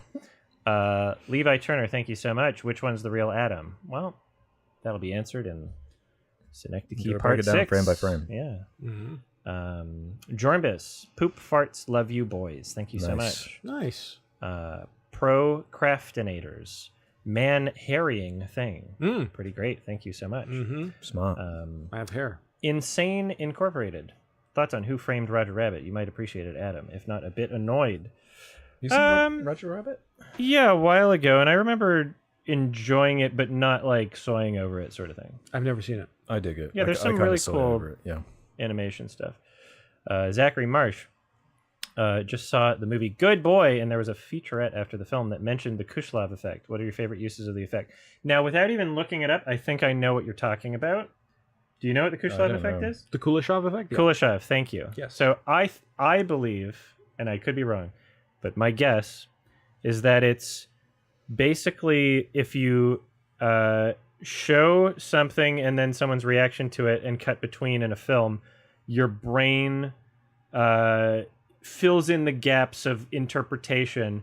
And so if a dog is doing like a blank expression, but then you show like, oh, a burning house, your brain automatically thinks, oh, the dog is like so sad looking at the burning house. But then you could show the exact same footage of like, I don't know, a toy bone or something, and then be like, ooh, the dog's happy. Is that what it is? Or That's exactly it. Yeah. Yes. Filling in the Literally, blanks. exactly. All right. Kuleshov. Yeah, Thank you. Kuleshov. Kuleshov. Favorite uses of it? I mean, Hitchcock does it all the time. I mean, Yeah. every movie does it, really. Yeah, literally. Everything. I mean, it's Yeah. essential to like film grammar, but I feel like Brian De Palma especially is kind of like one of those filmmakers who's constantly like playing on just like the grammar of cinema, and like Hitchcock, and playing on that kind of like voyeuristic thing that kind of can come from the Kuleshov effect. Yeah. Yeah. No. Yeah, Kurosawa, obviously. I like, yeah, everything. Yeah. Yeah. There's ways to. I like kind of ironic uses of it where it's clear that like the reaction shot isn't coming from that at all. So like in like weirdly edited media like Tim and Eric or like some Adult Swim stuff, like sometimes the editing will be a part of the joke. And then the understanding that it's not something that was filmed for that purpose can be fun too. Right. And that's a part of, I'm about to say a really scary word, media literacy. Ooh, Scary. yeah. Oh my God. Oh, It's God. not a Oh, real please. thing. Sorry. All right. Thank you, Zachary. Michael. Any favorites, directors that you think work in better in medium budgets rather than with a big, huge budget? Example, Aronofsky Noah versus Wrestler. High SMTCT, small man carrying thing. What? Yeah, that's my son. Oh, Okay, that's an interesting question. I have no idea. What do you Medium think about budgets, this? yeah. Nothing's popping into my head. I think there are Coppola. directors. I think there's directors who have failed making big budget movies, but like David Lynch comes to mind with Dune. Right, yeah. But that also seems like because he wasn't given the correct freedom that he wanted. Like if he had a bigger budget, I think he'd still make great movies. If he had Shyamalan. the freedom, but it's just like it hurts. If you have more money, you typically have more people above you telling you what to do. So it's kind of yeah. Depends on the artist and like how they approach some it. people are good at managing that and are good at sneaking through the system, and are just like better at managing people. And I think like someone like David Lynch, yeah, maybe not so much. I don't know. Yeah. Yeah, I don't know about that one. Shyamalan's a big example. Yeah. Give him too much money, he doesn't know what the fuck to do. My Owen opinion, question for Jake, favorite Howard Hanks film? Howard Hanks. Hawks. I can't read. You guys like Howard Hawks? No. No? Well, I don't know who they are. Howard Hawks I'm not made a classic filmmaker who was like a peer of John Ford. He made Okay. Rio Bravo, Red River, His Girl Friday, Bringing Up Baby, classic like genre films of so many. I've heard of different some of genres. those, but I haven't seen them. Personally, I love Bringing Up Baby. It's one of my favorite movies ever. It's me and Well, that's your life now. Yeah, it is. But it's me and Nadia's one of our favorite movies ever. But I really, really, really love Red River and the Only Angels Have Wings. Nice. I really love lots of Howard Hawks movies and His Girl Friday. So, God, that's a really hard question. But yeah, I'll say Bring It Up Baby. Okay. All right. Ossian Klings did it. I would love to hear you discuss some Terrence Malick films. Have you seen any? Tree of Life would be very interesting discussion. Congrats for 300. Well, thank you for the 300. preemptive congratulations for episode 300. Have you guys done any Terrence Malick? I feel like you've On the done podcast? Badlands, haven't you? On the Done podcast? Badlands, haven't you done Badlands? Didn't do bad. Days I of haven't Heaven? seen Badlands. Tree of Life comes up a lot. I don't think we have done Whoa. Malik. No, Wreck, yeah, we actually. should. Oh my god. We should. I should see Badlands and I should see Thin Red Line. I know. Yeah, Those are both great. I saw Thin Red Line a year or two ago. Yeah. I thought it was really great. Yeah. Have you seen Days of Heaven? I It's in my watch list. can't remember if I have or not. Adam. No, you I would- don't think I have. Adam, you would love Days of Heaven. It is okay, cool. a beautiful movie. Yeah, I like Malik, for sure. I love Malik. I think his later movies get overhated kind of a little bit. I really like Song to Song. That's one of his later movies. Have you guys heard I of that? might have seen that. There's kind of like this era of him where Yeah. they're more like expressive and less narrative. Yeah. Right. That was 2017. Yeah. I feel like I might have seen that, but I don't know. And Tree of Life is like, incredible. I love Tree of Life. Sean Penn. Sean Penn. Zachary Marsh. A24 or Neon, who do you prefer? I'm a Neon boy. Oh, typical. Yeah, typical, man. But yeah. I don't know, probably at A24 for now. I'm not like a... I have no opinion on this. Fight! It's not like football teams. Like a, What are you They're just- talking about? They both release good movies. They both release bad movies. So. Yeah, but Yeah, they're just Neon keeps acquiring winning all the films. Palm Doors. Palm Idiot. d'Or. Oh, right. Fucking loser. That's exactly My what a bad. fucking loser would say. Oh, it doesn't matter. I feel It like doesn't matter. Yeah, because you're losing. A24 is Idiot. becoming too mainstream, so now too popular. all the cinephiles have to go to Neon for being the cool one. And always having being better the whole time. Yeah, they're Okay, both no, they great. do have some 5 good Palm ones. Doors in a row. That is pretty nuts. Wow. Yeah. And how many doors fit into a palm there? You're talking about? 5. Okay. Trigan Films, Sardonicast helped me through my depression. Thank you so much. Oh. That I'm is glad. very nice. Glad. Mm. Michael, MCT, fave and worst banned and controversial books. I think books should be banned if they're controversial. I think that people should be reading less. It's bad for you. Yes. I have no idea. I mean, I don't really seek out controversial or banned books, but I feel like the dumbest books get banned just because it's like, Animal Farm, 1984. I mean, random bullshit gets banned, so it's kind of like hard to say. But I really like the book Animal Farm. It's a good book. Animal Farm. Is that really being banned? Yeah, I mean, Depends on the state. Or being put on lists? if a school district like bans it, then it kind of like goes onto the banned books list, and it's like, it's either like this book has the most it's either like William S. Burroughs' Naked Lunch or some children's book that has a gay character in it. Yeah. Right. That's the range of banned books. Wow, we got a lot of super chats. Hell yeah. All right, Let's go. let's speed through these. Yeah. I gotta go back to where we left off. Okay.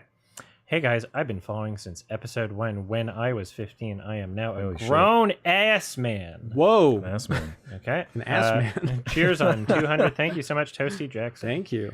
You are a boy. $20.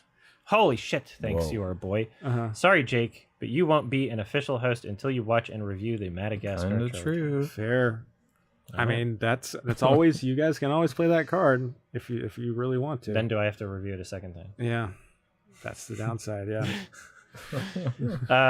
Slath, can you take a selfie, Jake, like you promised last episode of you and the TV turned off and back on of you and your favorite celebrities, Alex from IHE and YMS from Adam? You know what? We'll I'll take a selfie with you guys later tonight. Okay. We're going out for dinner. Hell yeah. Selfie. Thanks, Sloth. Mr. Mateo, happy 200th episode, boys. You guys are always the highlight of my week when the new episodes drop, so thank you for all your hard work. Thank you for watching and listening, Mateo. Nice. Thank you so much for being here. Yeah, amazing.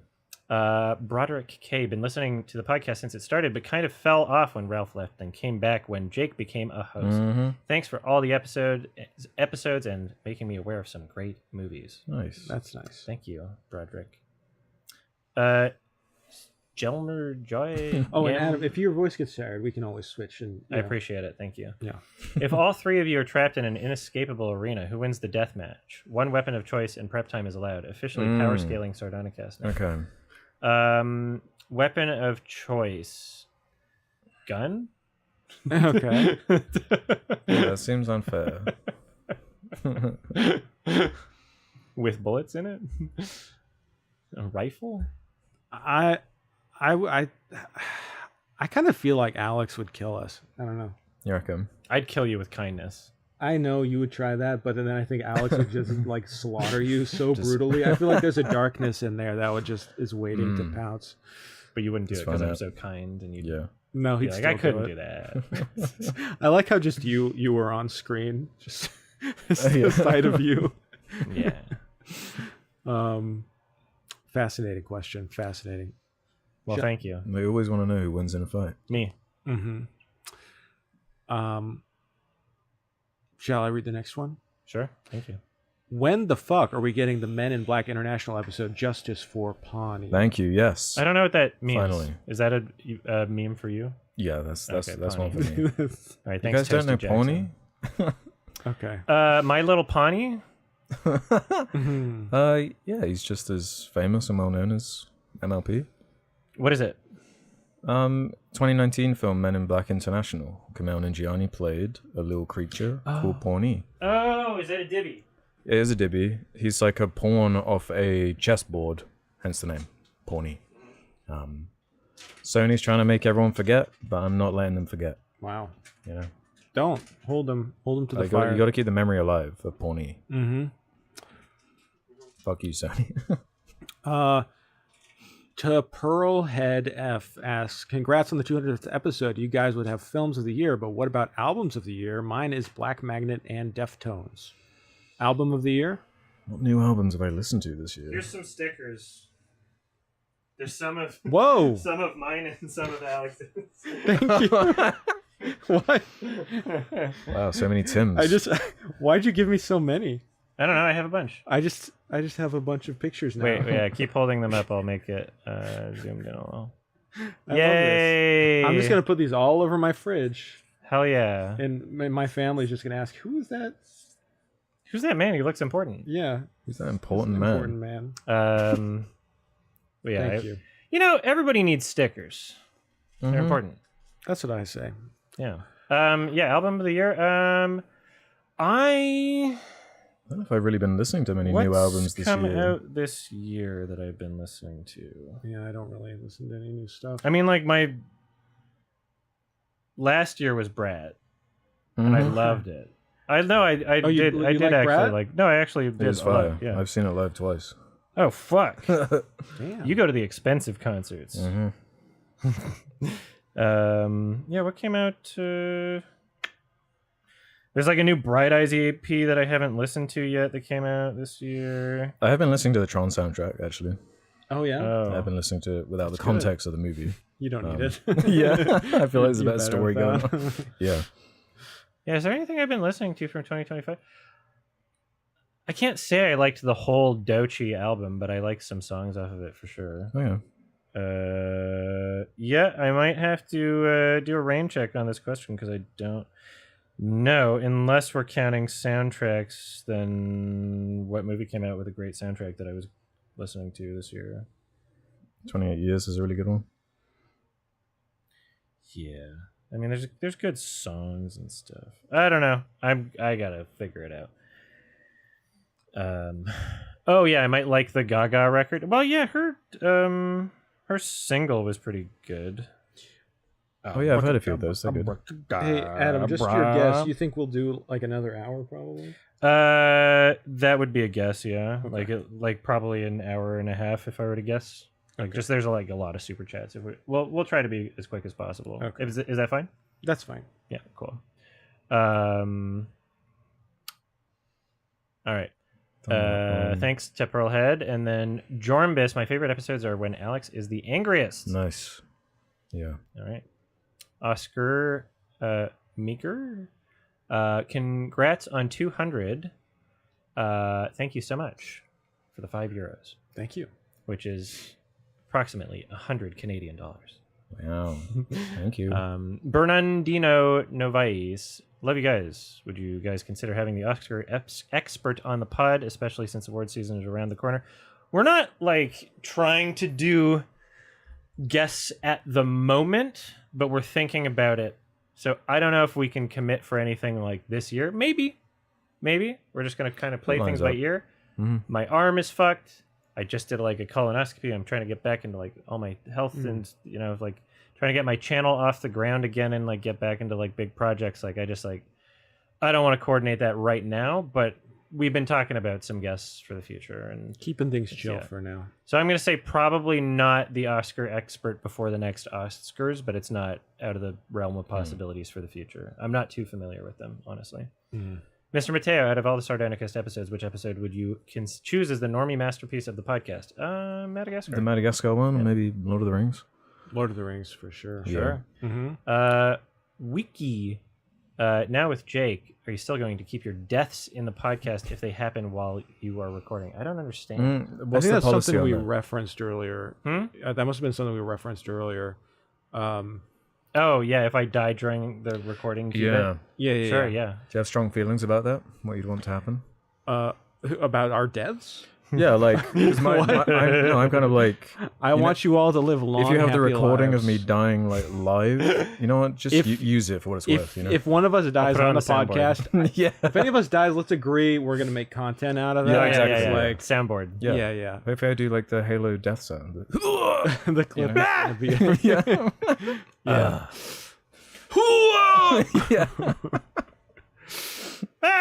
Okay.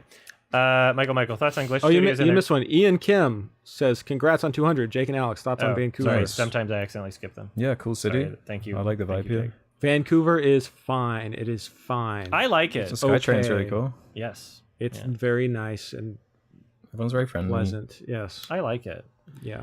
Michael, thoughts on Glitch Studios and their shows, as well as other animated web shows you think is the right direction for self-funding and against cancellations? I mean, I'm all about fucking self-made indie thing without studio red tape and bullshit. So if something can be successful, it's made by a group of people that are passionate about what they do. I love it. What about you guys? Yeah, I like the idea.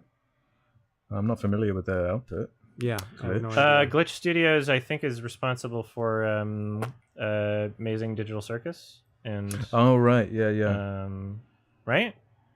Is this it? Yeah. Yes. Yeah, you're right. Murder drones. And now some new thing that I haven't seen yet. Bernardino Novaes. Jake, when you finally get around to watch Parasite, please do tell on the pod your opinion. I absolutely will. I want to go through Bong Joon-ho's whole filmography. And have you seen none? Do a ranking video. I've seen Mickey 17. Oh, you should watch Memories of Murder. I know. Yeah, I want to that's go through all his films. Yeah. So hopefully soon I can get around to doing that. Curious what you'd think of like Snowpiercer, honestly. You're still at the hotel? Wait, Calvin Brown Animation. Sardon fan since 2018, working on my first feature now with a couple production companies, animated horror film. Thank you for your inspiration. Love to hear it. Love to hear when people make things. Yeah. Need more of it. Yeah. Taking the plunge. It's more than most people do. So, Cyrus Jabari, congrats on the great work you've done to getting 200. I've been wanting to ask, what do you feel is the best or your favorite student film and why? Student film? I don't think I have any favorite student film or not. I mean, I feel like most student films you see are kind of, amateurish because that's the point of making films. When you're a student, you're still learning. So I don't know. Are there any famous student films? I guess Eraserhead is a student film. If you all right, okay, that's sure, maybe that's a good say that. Done. Yeah, easy. Con Bombadil. Do you guys get much into analog horror, lo-fi horror, i.e. the Backrooms, Mandela Catalog, etc.? I know y'all know Skinamarink. I love Skinamarink. I mean, yeah, I don't do the whole like creepypasta SCP thing. Like, I recently watched Exit 8 at TIFF, which was like a great interpretation of like a horror game thing. Yeah, that was. I like the concept of the Backrooms. Good, yeah. We'll have to see how that movie comes together. Yeah. Have you seen any Kane Pixels backroom stuff? I don't know what that is. Yeah, I've seen a couple of vids on the channel. He's doing like his own A24 film now, right? Nice. Yeah. Oh yeah, that's the person. Okay, cool. All right, we're gonna do some of the TTS ones. Let's hear. Do you believe in ghosts? A dumb in You're the Flash video, you said going faster than the speed of light to travel in time doesn't make sense, but that is how it works in physics MCT. You dodged a bullet, not finishing Wheel of Time. E, do you watch regular show? Maybe one day. Okay, thank you. Thank you so much. Thank you. And you're a boy. We listened to that one while Jake, you were in the bathroom. Okay. Still waiting on you guys to review Thor, Love, and Thunder. I can only imagine the riveting discussion you will have about such an amazing and hilarious movie. I don't want to. I only watch 5-hour screaming compilations as my form of entertainment. Well, thank you, Noah. That's going to happen someday. Screaming goats. Funny. We're teasing it too much. Also, thank you, Dynasty Googs, whatever that name. I don't know. The other one. What? Oh yeah, no, I know what this is talking about. Yep. Alex, as the only Asian American on the podcast, what are your thoughts on the British? Don't like them. Got a big problem with the British. Thanks, your boy. All right, we got one from Eli. When life gives me lemons, I killed my whole family. Thank you, Eli. It's a good one. Thank Oh you. yes, this was a good one. Taku, We'll try that again. We'll do the interview. taku, Still not getting. It's not getting the A sounds. taku, taku, Almost. We'll try. It's Come on, learning. Polecat. taku. Yeah, we got it. All right. We needed a few times. Thank you, Mr. Mateo. All right, we got another one from Eli here. Goo goo gaga, look at me. And baby, ura wawa kick. Okay, and then that was from Eli, and then we got one from Gug Suggs here. Rumple pump, rumple pimples pump, tiny stump. Welcome to the rump pimple pump, tiny stinky stump. Smells like rubbish dump.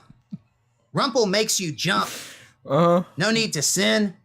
Put it in the bin. Now what's my name? Rumpelstiltskin. Hell yeah! Holy Oh my fuck, God. yes. That was Fire. really long. Fire! Thank you, Right. Gug Suggs. Whoever, if you wrote that, you deserve a That's original right there. Grammy and an Oscar for it. Should be in a film also. All right, your boy, we got one. Jake, all Sardonicast listeners are relying on you to recommend the peak that is the Diary of a Wimpy Kid trilogy. It's a book too. It's totally up your alley. It's a book. I love how it's like, why are they targeting me to recommend this? Because they know we wouldn't. Because it's like, They think there's a hope, there's a chance. okay, well, I got to show solidarity with my guys here and say no. All right, thank you, you're a boy. Thank you. And then we got one from Warden here. Alex, who is more epic, Takwa or Pawnee? Pony. Don't even have to ask. Okay. Yeah. And then Alex, have you seen the video titled Day in the Life of a True Brexit Geezer? It's very cool. Also, Jake, you are epic. Thank you. Takuya. thank you, Sonics. I might have seen that. It kind of rings a bell. There's a lot of Brexit geezers there. So All right. And then we got one from Sloth here. Whenever You can tell whether a man is clever by his answers. You can tell whether a man is wise by his questions. The only true wisdom is in knowing nothing. Learn from the mistakes of others. You can't live long enough to make them all yourself. Thank you, Sloth. Nice, Thank thank you so you. much. So if anybody else wants it read on TTS, you got to go to the link in the description. We cannot do it with the super chats. Not my fault. That's just how it works. And if I haven't explained this before, it is an ethical AI voice because I paid The voice actor of Cool Cat, Jason Johnson, I paid him for studio time Nice. with the understanding that it would be turned into an AI voice. So it is an ethical use of AI voice. Okay. Nice. Just nice. yeah. Do you want me to read some? Yeah. Yes, Okay. please. Thank you. Where are we on? This one. Okay. My My own opinion says Colonel Lockjaw gave me General Jack D. Ripper vibes from Dr. Strangelove. I agree completely Hell with yeah. that. Yes. I think Steven Spielberg said that when they did the DGA screening of that. He talked about it being Nice. similar to that film. The Great Gatsby says, you three, what is your guys' favorite PTA film? Good question. I mean, it might honestly. There Will Be Blood for me. This one's got recency bias, but I do love the silly, like, grindhousey tone so much that I feel like I'm more likely to return to One Battle After Another, like, can see that. over and over. Wow. So even though, like, there might be like a conversation about, like, you know, is it objectively better than There Will Be Blood? Like, Right. you know, I don't know if that conversation matters in terms of, like, just how excited I am to return to it right now, One Battle After Another. So Sure. Man, nice. yeah, Did you say, Jake? Oh, The Master. nice, Cool. great movie. Yeah. Bumper Munch says, Happy 200. What are you guys' thoughts on Kill Bill, the whole bloody affair finally Oh, yeah. releasing in theaters this December? And does this mean Adam will finally recommend it for the podcast? You know, it's kind of funny because, like, in my experience, I was like, oh yeah, as soon as the 4K comes out, we're doing Kill Bill.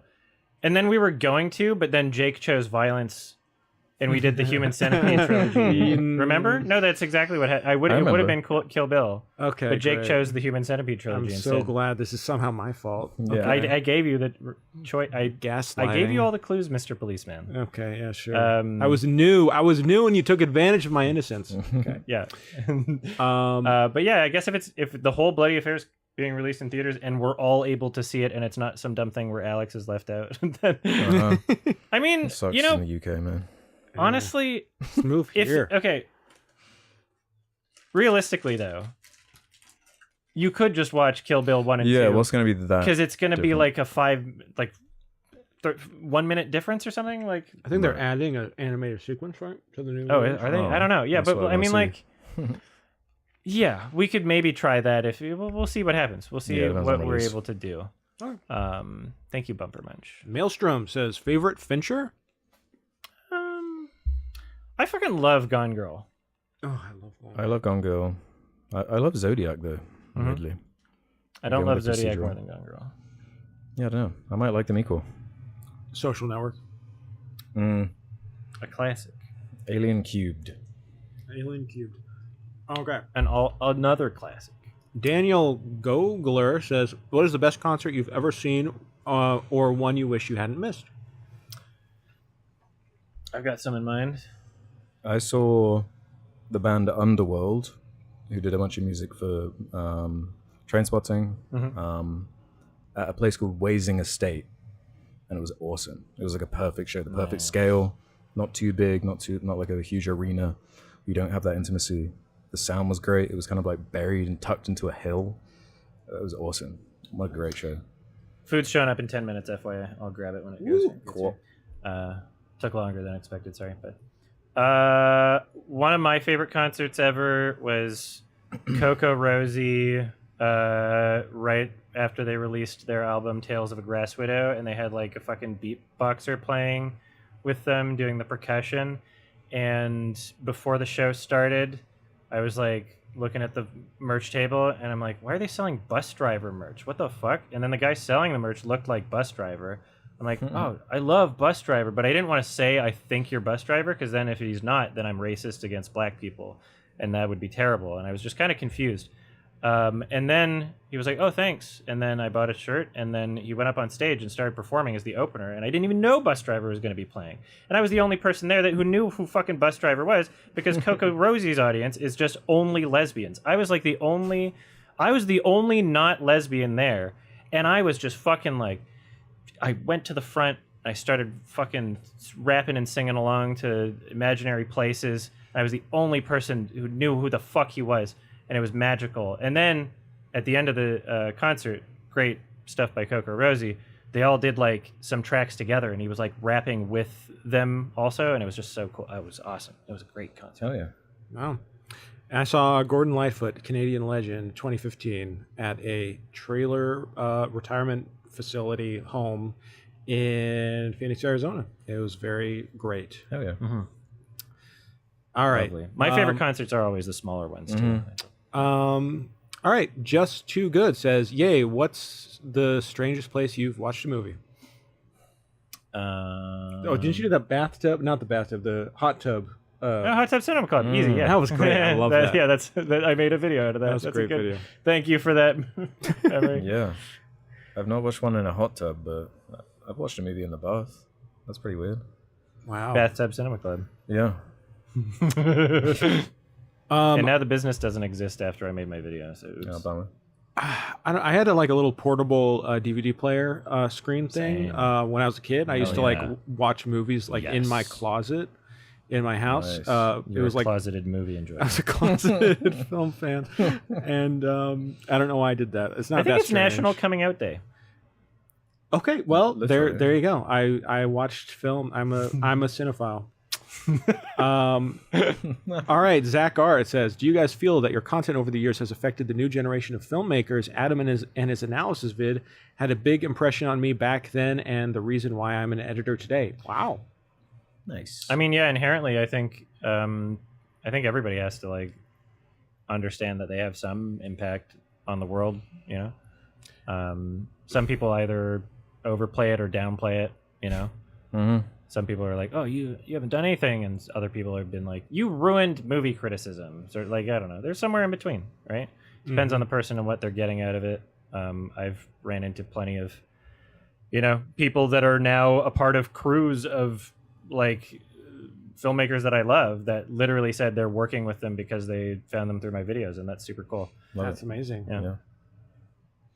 I think my influence will not be told until centuries from now. I feel like I'm playing the long game. Nice. Playing the long game there. All right. Daniel Trevino says, "Jake, look to your right and pick out a movie you haven't watched." I mean, there's a bunch. I'm sure there's a Good choices there. Okay. Oh, there's some good ones. Good movie. Okay. This one. I'm just kidding. I've seen it. You know what? I haven't seen. What is this?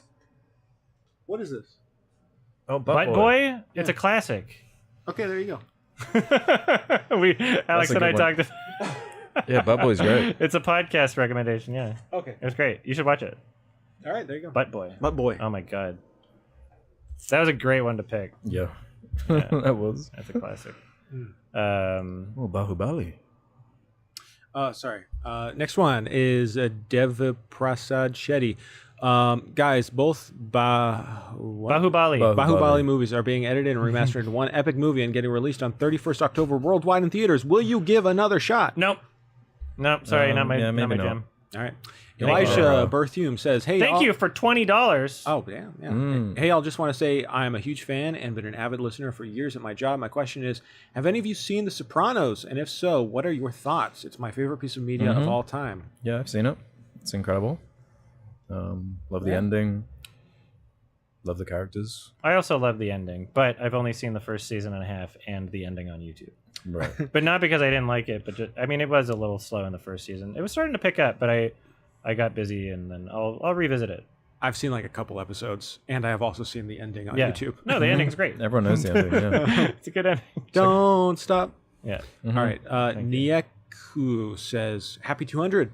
After all these years, this is still my favorite podcast of all time. My question, if you had to participate in one reality/competition TV show, what would it be?" Beast Games. Fucking. I wonder. Because I mean, like, everything I watch, I always, like, imagine myself in the scenario and, like, what I would do, you know? I don't think I would suck at Squid Game type things, like even the Netflix one or whatever. Because, like, I stick out. Any sort of thing where there's, like, people that can eliminate a person, I just stick out and I become the target. I become the target for so many people. Like, and I just don't want to do it because he's afraid you're gonna whether I do something or do nothing, I'm like a target for people for some reason, right? And I just stick out because I'm weird or whatever, right? So like any one of those is probably bad. But if it was like, I don't know, I think fear factor I could probably do. I would eat a gross thing. Oh God, no. Yeah. No, I would eat a gross thing and jump off a having to building deal if with I Joe really had Rogan to. that much? I don't know. Yeah, but it's old Joe. It's Joe before like, It's woke Rogan. yeah. Alex. Britain's Got Talent. With my jaw harp. Yeah. Hell yeah. Nice. Oh my God. Okay. All right, you. next one. Thank you. Mr. Mateo, did Alex do the 12 egg knock during his stay? What does this mean? Every morning, I'm doing a 12 egg knock. Yeah. Is that If you know, you know. IHE thing? Okay, all right.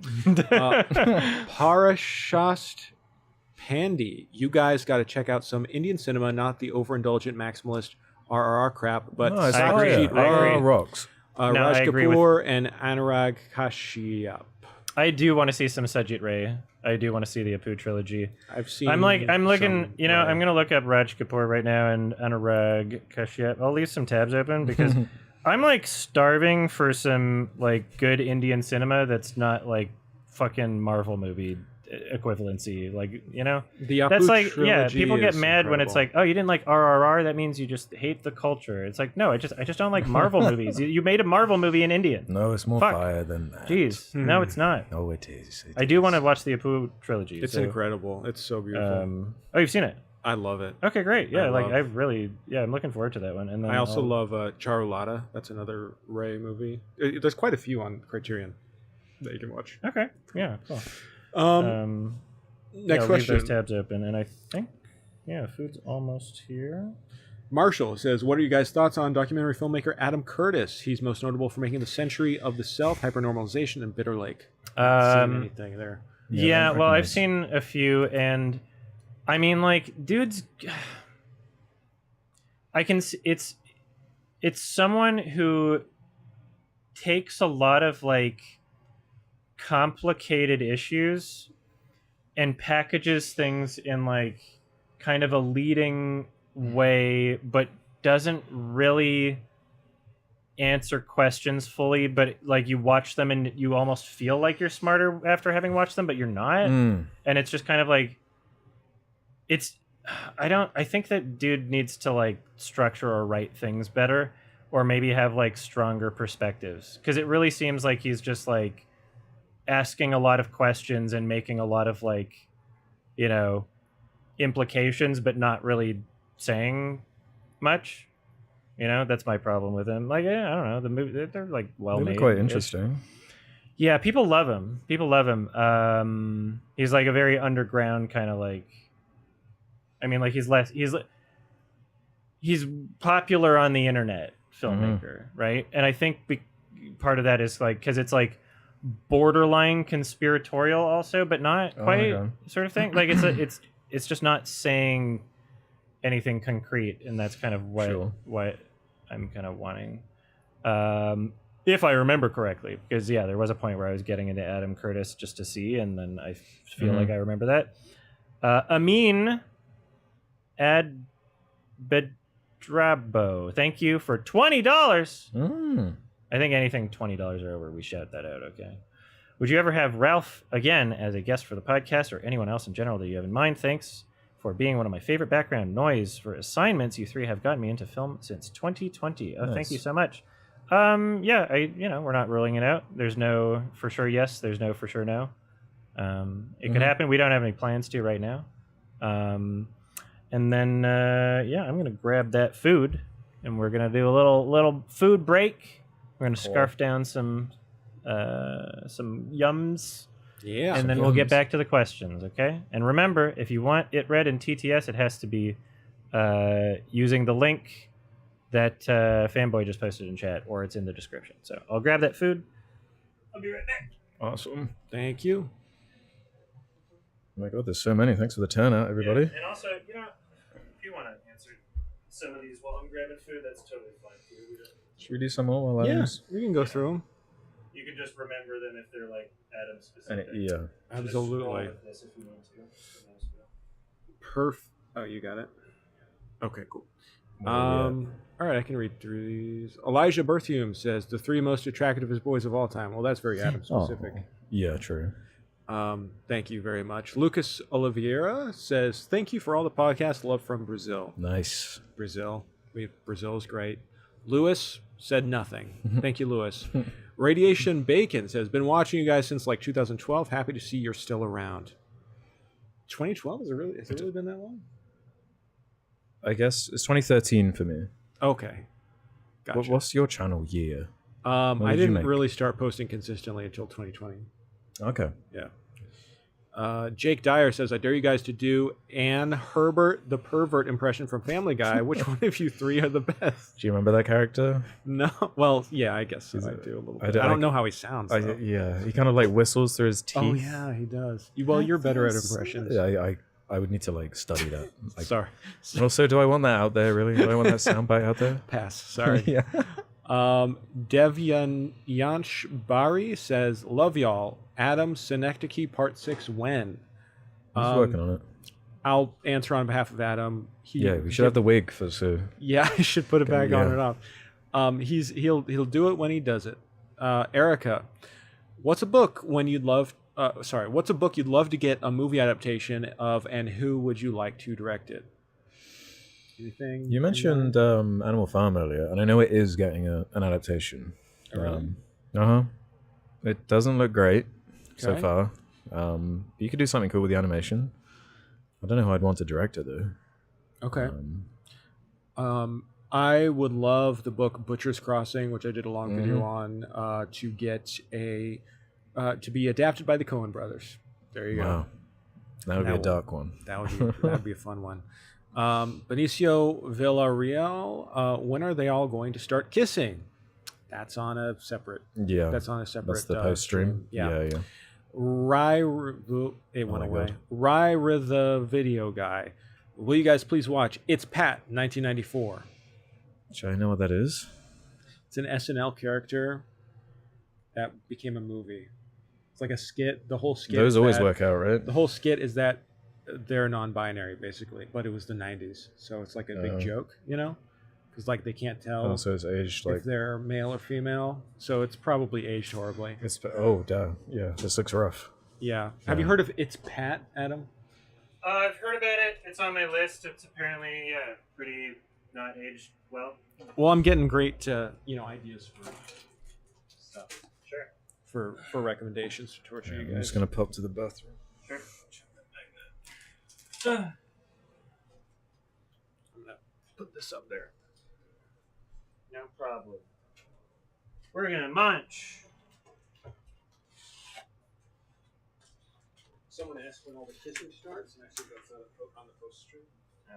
No, yeah, that's members only.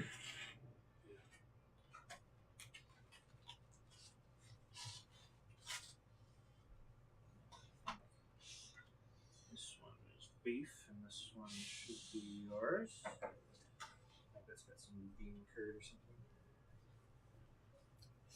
There are quite a few movies I would like to steal. That I might just steal when you're not looking. All right. Whatever you want. Burn after reading. Do you listen to Blank Check podcast? No. They have a great podcast. They're covering the Coen brothers filmography from start to finish, and they just did the Burn After Reading. It was great. I love Burn After Reading. Yours. Thank you very much. Soy sauce. Oh, sweet. Oh, this is kind of messy. You say messy? Yeah. I mean, not if you use chopsticks properly. Okay, well, I will do my best. No, I don't want fork. I'm not going to be that person. Thank you for ordering this. Of course. Adam is taking good care of us. What's it called again? It's Pat? Jimbo. Oh. Okay.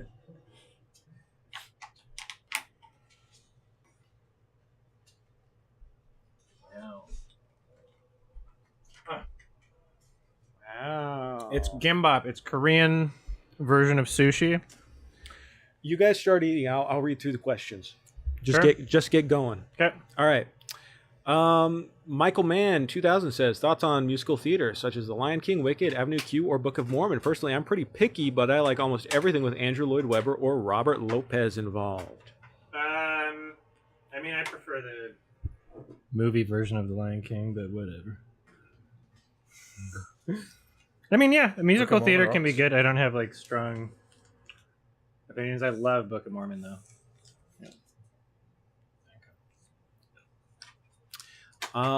Yeah. Put this in the fridge. Nadia is a huge Wicked stan. She loves Wicked. You know what? I like Hamilton. I think Hamilton is fun. Boo. I'm not ashamed. Not ashamed to say Hamilton. All right. Wait, did we just do the Kendrick question? Did you? No. No. Isaiah says they're making a musical film with Kendrick Lamar. Yeah, the South Park creators are. There hasn't been an Really? update on that in ages. Yeah. Yeah, I don't know what it's going to be. but- That's wild. That's really interesting. So this one's beef bulgogi. This one's chicken mayo, and this one's like fish paste thing. It's good. I forget what it's called though. But yeah, these are. I mean, you don't have to. You can have more than one. All right, questions. Bernardino Novaeus says, "Have you guys watched Attack on Titan?" I'm aware of it, but I have not watched it. I'd like to watch it. Austin says, You can use this as a plate. if you had to pick the last surviving movie that future civilizations would discover, what would you choose and why? Oh, that's really a hard question. The last surviving movie? Because that's not saying the best movie. That's just like, or your favorite movie. That's what would be the best one. Maybe like a nature documentary? I don't know. Speed Racer. Or Speed I don't even Racer. like it. It just I would like people to be fucking weirded out. Something overstimulating. The concept of a movie would be ruined. I think Avatar would just really fuck with them, and like Yeah. they'd have a new religion based on Avatar. See his music. Might be a good one. Andy the Drew one. That person. They're always commenting, right? I've seen them. Andy the Drew one. Yeah, you're right. Favorite pieces of fan. They made fan art. I'm pretty sure. Oh, thank you. Yeah, thank you, Andy the Drew one. Favorite pieces of fan art. I really liked the one of us as the Human Centipede. Ah, That was a goodie. That was really great. I had to post that in the description for the video Because because I didn't want it to be demonetized. That's fine. I was like, this one might not be appropriate. I don't know. The recent paper cutout one was funny as well. oh Yeah, there's some good ones. And the recent ones that were posted, I will include in future episodes. Don't worry. I've saved the links on the podcast. Yeah, there's some great fan art that you guys have done. Thank you. Yeah, we want more fan thanks. art. Keep them coming. They'll appear in the beginnings of the episodes and stuff. Post them on the subreddit. Whatever you need to do. GamerVic94 says, Jake, what are your thoughts on anime? I am pro anime. I don't really watch anime, but I have nothing against it. I really like that movie Akira. That's great. I've been reading some manga, and I've been getting into comic books, but I have not been watching anime that much. Cam Peroni, I was a freshman in high school when the pod started. Damn, I graduated college this year. Time flies. Just wanted to thank you guys for the years of entertainment listening to this pod. Here's to 100 more. Thank you. Thank you so Thank much. you so much. Violet Kitty says, I missed the 100 episode live stream, but I'm here and trans and lesbian since then, so that's awesome. Thanks yeah. for still talking about movies, you silly boys. I love y'all. That's great. Thank you so much. so much. Thank you. Cooks. Hey, Alex, did you see Lee Pace's been cast as I did. Thrag? Good casting. It's Who's gonna Rag? be. He's a character in Invincible. Oh. Awesome Bacon says Sardonicast, more like sardonic ass. Got him. Congratulations for 200 episodes God damn and it. 200 times 3 bad takes on movies. Shark Boy and Lava Girl is a 10 out of 10. Duh. Like and subscribe to the Sards now. Love y'all. Thank you so much. Thank you. Thank you very much. Tyler, the content creator, says, if you guys were in a throuple together and wanted to adopt a child together, what would you name the child and how would you go about raising it?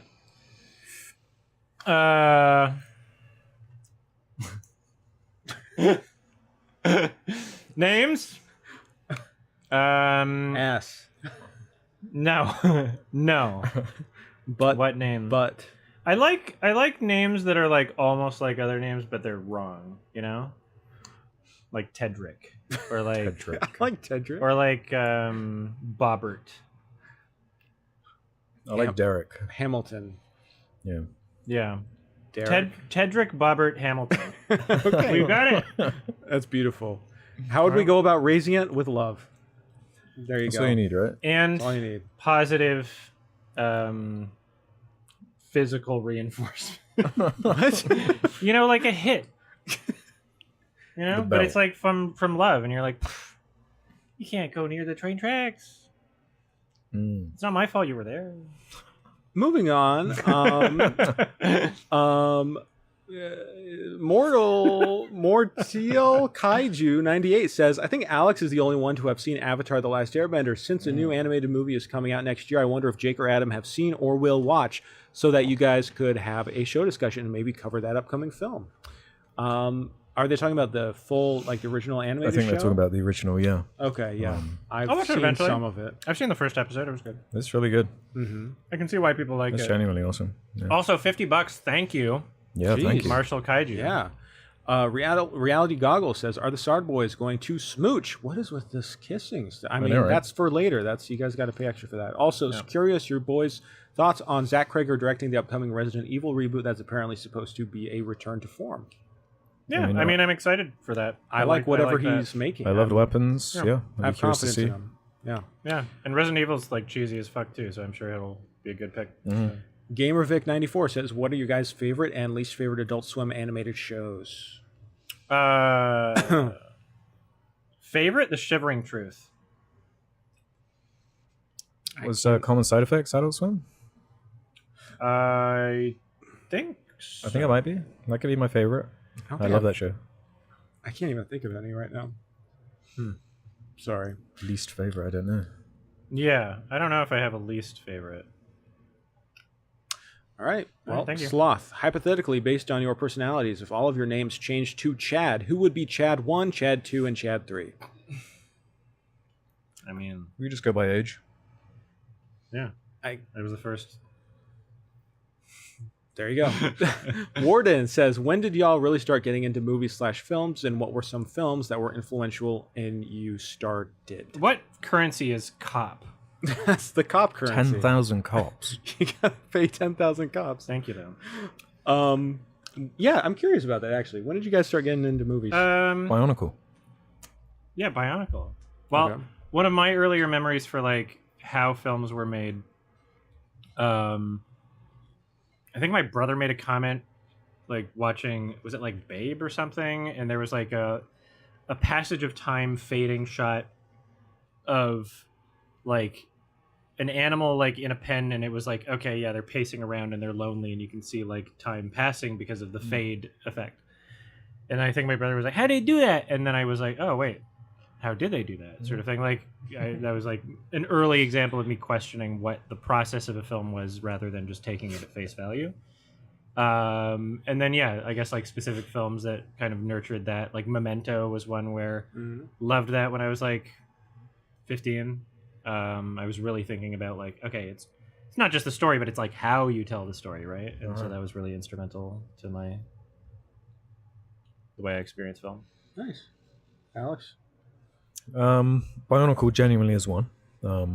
That's great. Which is, It does kind of insane. explain where your career has Yeah, right. been, and like your interests and stuff. I know, right? Also Alien as well, coming from a place of fear. It was like a way of me to unpack the fear that the film made me feel. As someone who's probably too young to be watching it. Yeah. But that helped me unpack it, like seeing the behind the scenes stuff of like, oh, okay, it's not real. Yeah, I guess it just stuck from there. Oh, nice. Okay.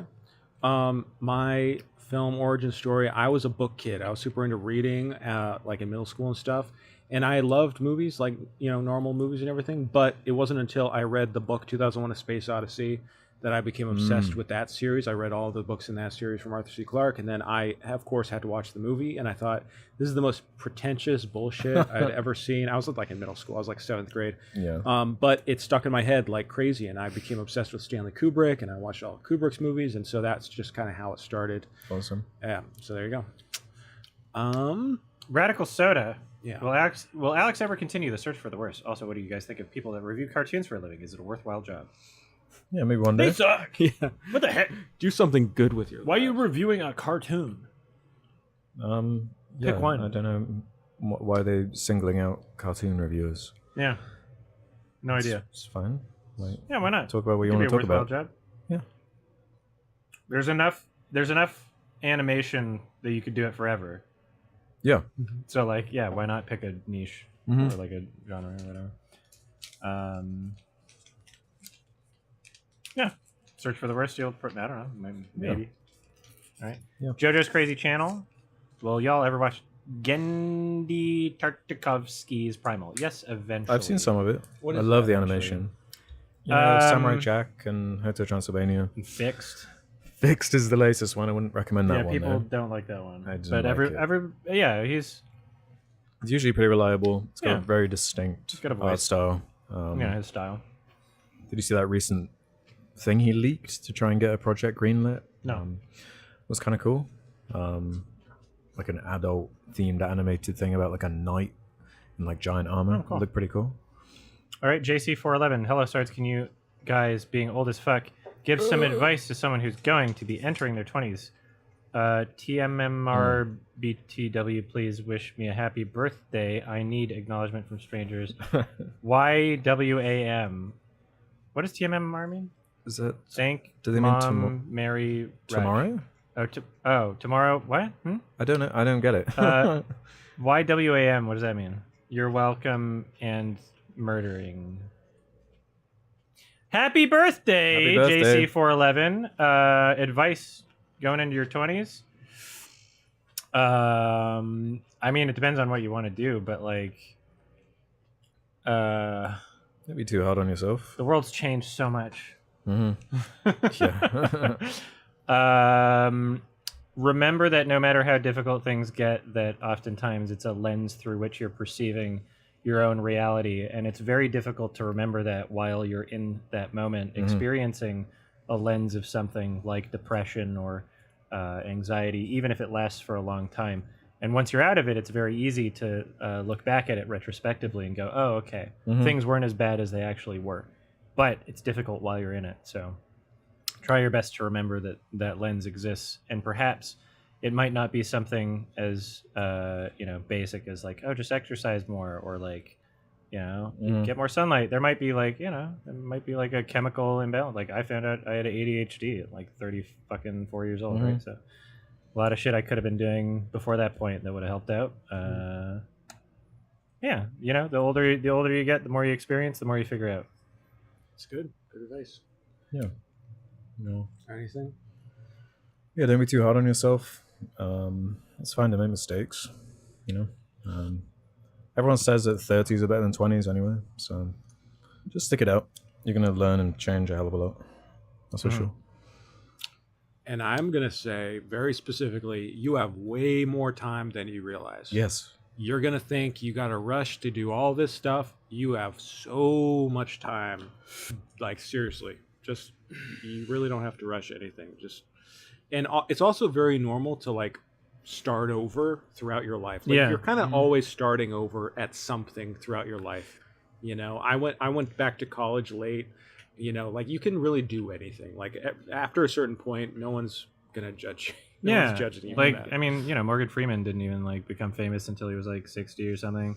Yeah. Like Jeffrey Epstein wasn't a prolific pedophile until like he wasn't doing that in like in his 20s. Like you needed to like build it. Like you make some mistakes and you gotta like pick back up again. But it's all a part of the it's all a part of the journey. There might be some ups and downs, but eventually you'll become.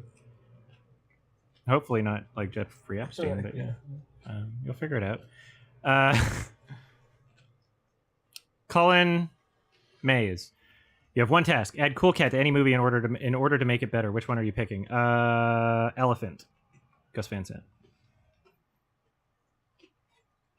Jurassic Park.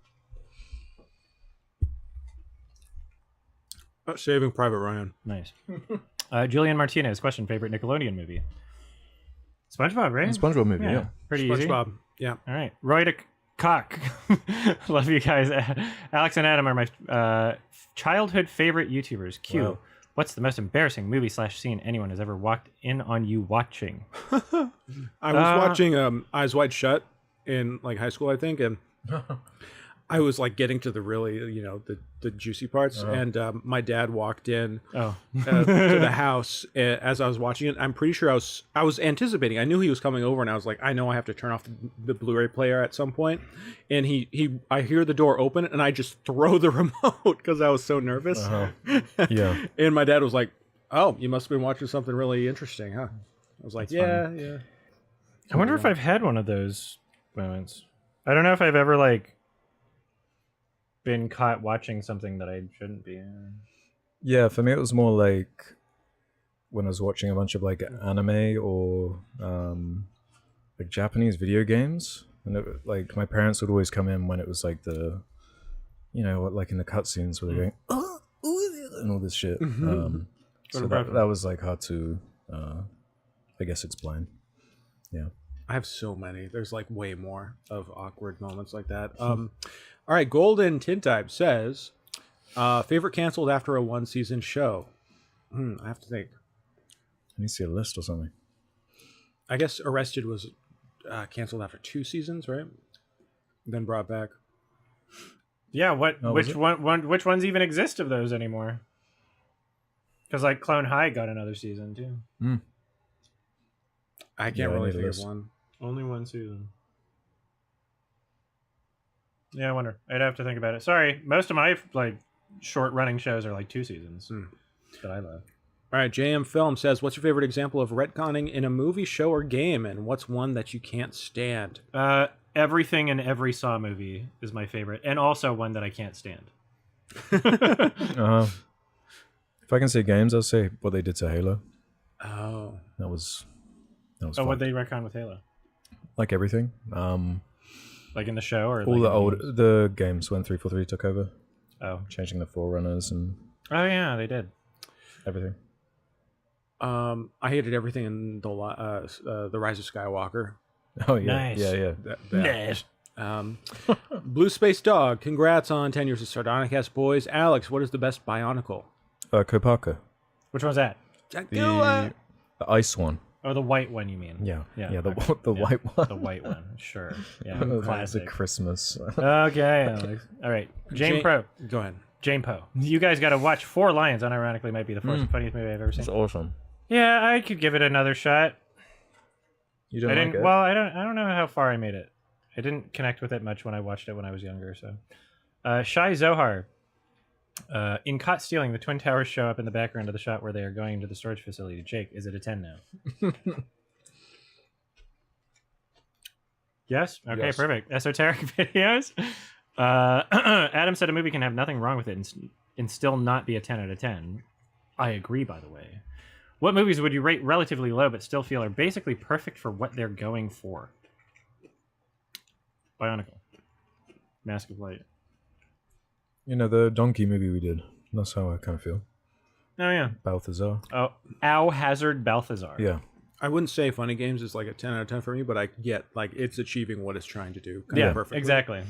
Yeah, that's exactly what the question was asking. All right, thank you. Dreaming Kaiman for Jake. How do you like reading Fantastic Four so far? Dude, this is such a rabbit hole. I've been buying so many comic books and getting into reading different stuff. I wanted to read all of Hickman's Fantastic Four run, so I bought the freaking condensed Marvel version that they have now. That's like Fantastic Four Solve Everything, and I didn't realize they had cut out a ton of shit. So I was really annoyed, and also now like the omnis for the Hickman run is like super out of print, and they're all like $300.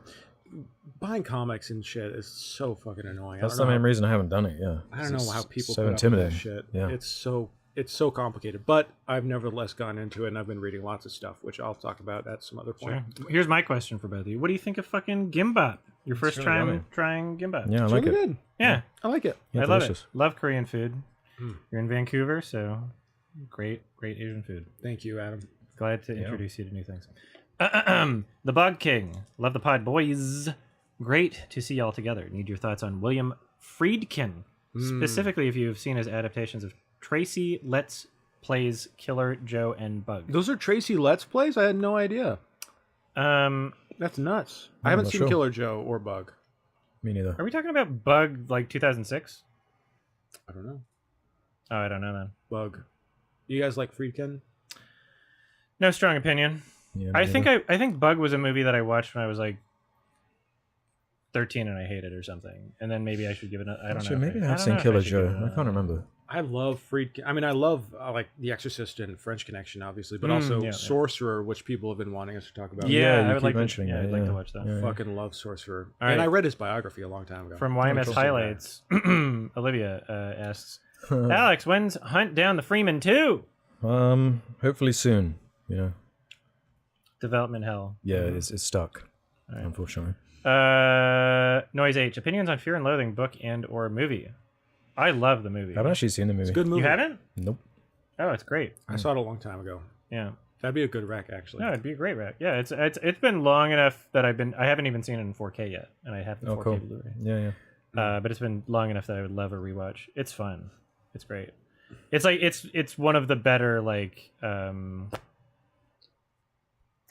Gilliam like Yeah. for his style complementing what he's Yeah, doing. it's one of the So few yeah. of his I haven't seen. Preston, what is your opinion on 1931 Frankenstein? Have I seen it? I I'm don't not think sure if I've seen it. I've seen it in pieces, but I'm more familiar with Bride of Frankenstein. I feel like Bride of Frankenstein also has that like interesting subtext. Right. But yeah, I don't know. I really need to watch it in full. Procrastinators, thank you for helping me find my favorite movies. Freddy Got Fingered, Black Adam, and Free Guy are all films you've let me adore. You're welcome. You're welcome. Danny Fain, congrats on 200. Seeing Tron Ares got me thinking, what franchise do you guys think had great potential but never quite lived up to it? Yeah,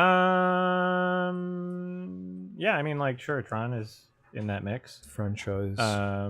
Maybe Game of Thrones. Oh, yeah. Yeah, Game Something of like Thrones. Every franchise. Star Wars. Yeah, Avatar. Cool Cat. All right, Julian Martinez, what is your opinion of K-pop Demon Hunters? Well, I haven't seen it yet, but I probably will when it gets nominated for Best Animated Feature later in the Oh, year. it's going to, isn't it? Yeah. Yeah, I guess it will, right? Yeah. It's Netflix. Did you popular. guys watch it? I haven't seen it. I did. It was fun. I people like personally it. didn't like it, but Oh. I don't know. I just felt like I'm not the target audience, really. Damn, hater. Yeah, so Thor Svensson. Congrats with 200 episodes. Last time I asked if any of you watch sports, and Alex said he watches football sometimes, so my tribal football brain has to know if you support a specific club. I don't. I'm No? not really a football guy. No. Oh yeah. Which football? I we just talk, like we the talk about vibe. soccer? Soccer. We're The real one. not talking about hand egg? No. All right, thank you so much, Thor. Yes, Shai Zohar, you need to see Seconds 1966. Amazing and up your alley. I feel like that's in my watch list. I really want to watch that. I don't know why I haven't seen it yet. John I feel like that's in Frankenheimer. my watch list. Thank you. Ezra the Worst. What's the most disappointed you've ever been in a movie? I don't know. Fucking like the new Coppola. Oh, Right. What was it called again? Megalopolis. Yeah, Mega Rafflecopter. I mean, to be disappointed, that means you have to have high hopes in a film. I was hoping it would be funny. Okay. I was hoping it would just be right. funny. That's it. Yeah. Okay. It's boring. I was stuck in a fucking theater. God. All right. KG, left from Australia. If you guys could only watch one director's filmography for the rest of your life, who would each of you choose? That's a great question. Because I feel like I love Hanky Chan, but like, would I want more variety, right? It'd have to be someone with a long film. Maybe Sidney Lumet. I mean, he made so many different types of movies. So many, but also a lot of bad movies too. Yeah, he wants some range. It was a single director. Howard Hawks. I don't know. He made so many movies, lots of different genres. I'd have a lot to go on. Gore Verbinski. Gore Verbinski. I'll say Danny Boyle. Sure, yeah. I like Yeah, Gore Danny Verbinski. Boyle, yeah. Yeah. Lots of different PTA, times. honestly, yeah. Yeah. PTA would be a great one. Mm-hmm. But yeah, even Hanky Chan was not out of the question. Shai Zohar, any plans on releasing new music soon? Well, my arm is a little goofed right now, but I'm still composing and writing and making things, and I would love to make like another, like at least an EP in like a year or whatever when my arm's better. That's the plan, and even if my arm's fucked, I think I'll just try to record a couple songs and hurt myself and then be done and have to figure out what I'm doing after that point. Francisco0196, have you enjoyed a piece of media like a book or game based off a movie more than the movie? Yeah, The Last of Us is a better game than the show. Most games are better than the movies. Like, is there a single one that isn't at this point? Most books are better than the movie, so... Yeah, right. That's like everything. But thank you. Golden Tintype. Can the title of a movie affect what you guys think of it? What are some movies you guys think would be better or worse with a different title? Well, I know Alex, you think Mars Express is not a great title. Yeah, that's my go-to at the moment. Incredible movie though. Yeah. One Battle After Another kind of that was a title that took me a while to warm up to. I think it's fine, but I think it's a good title. Okay. It's catching. it's catching. It has the word battles in it. Battle. Right? Yeah, I it's like didn't love Star it, actually. Wars. I don't love it as a title. Obey. Yeah, Oh, bah. Butt Boy. Great title. but boy, amazing. Immediately I was like, gotta see it. Mhm. Right? Castration movie anthology One Traps. Immediately I was like, what the heck? That is a good one. Right? Nymphomaniac Volume 1. Sure. Yeah, better or worse with a different title. Yeah. Dancer in the Dark. That's a good one. That's a great title. There's a Breaking lot the of Waves. amazing- Lots of good. Oh yeah, hell yeah. Sure Breaking ones, the yeah. Waves. Both of you have seen Breaking the Waves or no? Yes. I don't think so. Okay, all right, I'll keep that in mind. Substitute Metalhead. What movie villain has the silliest voice but are intimidating? I am also turning 30 tomorrow. Can you do a roast? Lastly, congrats on 200 episodes. Thank you. How do you roast someone you don't know? Substitute Metalhead.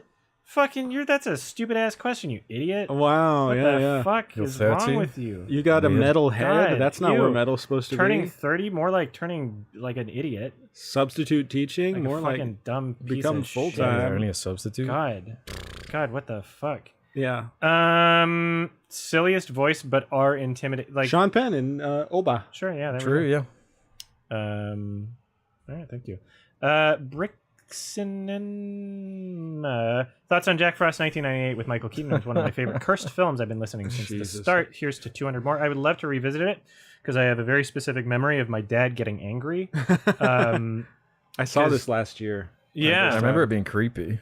Oh wow, It's yeah. so bad. I need It's to. so funny. I need to revisit it just for like a weird nostalgic memory. But I was watching it like with my home video, like parents, brother, and my dad was like, "You have to understand that when your dad's dead, he's dead. He doesn't come back." Oh wow, it really. Yeah, really and like got a under your very skin. Wow. no, that pissed him off. He's like, "I can't have my kids thinking your dad's gonna come back if I die." Wow. Oh wow. That yeah. pissed him off. That's the memory. That's incredible. I do love it though when the profile picture matches the question. I know. too. That's nice. Yeah. Cool. Yeah. Nice actually, synergy. Yeah, you're right. Yeah. Golden Tintype, heads or tails? Love y'all been watching for years. Heads. Literal or on a coin? Yeah. What does that question I like tails. mean? Heads. If it's a coin flip, I always choose heads. Mm-hmm. Okay. But if it's not a coin flip, I choose tails. Jabberjaw Productions. Jake, do you still read Brandon Sanderson novels? It's been a while since you've uploaded a video about his books. If so, if no, why not? If yes, video please. I do. I just haven't lately because I just haven't been reading any fantasy lately. But I still like Brandon Sanderson. I actually, I met him at Worldcon this year, Cool. which was very cool. But yeah, I just haven't been reading fantasy. It's just for whatever reason, that's just not been my thing lately. Sure. Thank you so much, Eli, for the membership. Thank you. RLXM84, are you guys open to inviting Fantano back on the podcast to discuss Blind Spotting since he's a huge clipping fan? I think it would be better to have him on the podcast to discuss the fucking Little Mermaid remake because David Diggs is also in that as Sebastian. But yeah, we'd love to have him back. True. Yeah. Yeah, Fantano. Fantano. Owen Mahan, love the show. Been listening for a long time, Jake. I know you're a Stephen King fan. Alex and Adam, are you fans of his novels or film adaptations? I'm like no more likely to check out or not check out something if it says his name on it because he's written so many fucking things that like it, and it's not even an indicator of quality at this point. Yeah, I take it He's case a by man. case. Yeah. The Long Walk was good. Did you guys see that? Oh, was yeah. it? Yeah, I enjoyed that. I enjoyed that. Okay. But The Life of Chuck was a disaster, in my personal opinion. Yeah, I've heard it's the life of suck. People are really mad about my All right. That's a Stephen King book. yeah. No, no, I know, right? It's like a feel good. It's like It's a normie masterpiece. Mike Flanagan made it, Right. you know, and I like Mike Flanagan when he leads more into the horror stuff. And this was no horror. This is just all Yeah, kind of yeah, like the yeah. sentimental stuff that I personally find unpleasant. But Yeah, All right, yeah. Clay McDonald says, Jake, you should read Fool's Progress, Ed Abbey. okay, I will check. Thank you so Edward much. Abbey. Okay, I'll check. It out. Toke 951 Gallegos. What's up, guys? Do you fellas like Ween the band? I When think the I've band only- does what? I think I've only ever heard Homo Rainbow, and it was like in a old Halo compilation video where they were Nice. making fun of the concept of being gay. Right. And I don't know if I'm that familiar with Ween, Yeah, me but neither. it sounded good. I've heard they're good. La Critica Fome. What's Adam's old boy equivalent for Jake and Alex? Mm, That would just be like something that. a shitty remake or something you care about? Is that what they mean? I don't know. Oh, like the new How to Train Your Dragon, I guess. Yeah, I look bad. Sure. Do you have an answer, Jake, or no? It's okay. I know Sorry. it's delicious. It's It's okay. really Don't good. worry about it. Yours, Mine, and Ours. That was a kids movie starring Henry Fonda. That came out in the '60s, I think. They remade it with what's his face, Reagan. Oh, There you go. shit. That's funny. It was bad. Green Entertainment question for comrade Jake and Alex. Thoughts on about Discworld and the Lego Discworld set that might be made? You guys are getting so That'd many be cool. book questions Yeah. because of me. I mean, I'd be down with that. Discworld, I've even know read a what that is. couple. I think I've only read one Discworld book. Yeah. It's Terry Pratchett, right? Yeah, Terry Pratchett. Yeah, yeah. Sloth, in each of your opinions, what movie do you think has the most dated effects but is never mentioned as criticism? Never Kong. mentioned as criticism. King Kong. Sure. Yeah, I That's guess. a good answer because I also agree, like, yeah, it's dated, but like It's great. it's great. Yeah. yeah. It's like depends what you're watching the movie for. Is it to believe that a thing is actually happening, or is it to like be entertained and love the filmmaking? sort of Yeah, thing? yeah. Green Entertainment, thoughts on Primal Season 3? I don't think any of us has seen Primal Season 3, but thank Yeah, you nope. so much. And also thank you, G3O Clush, for the donation without any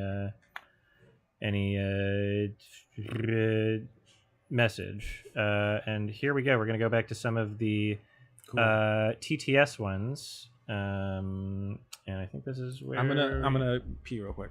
Go for it. So you guys can play. Uh-huh. Yeah. Thank you.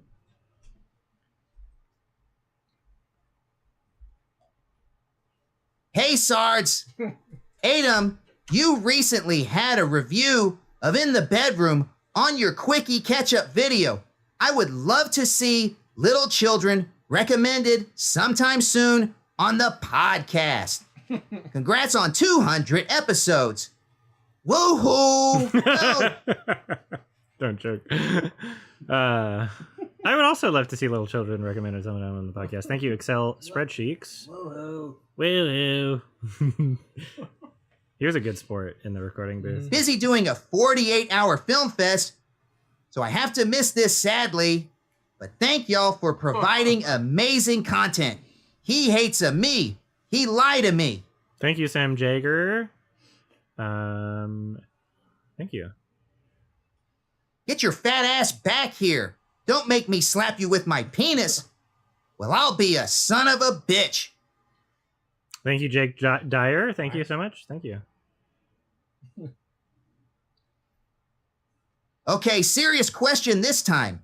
What did you guys think of the new Smiling Friends episode? I thought it was hilarious as always. If you haven't watched it, what do you think of the first 2 seasons?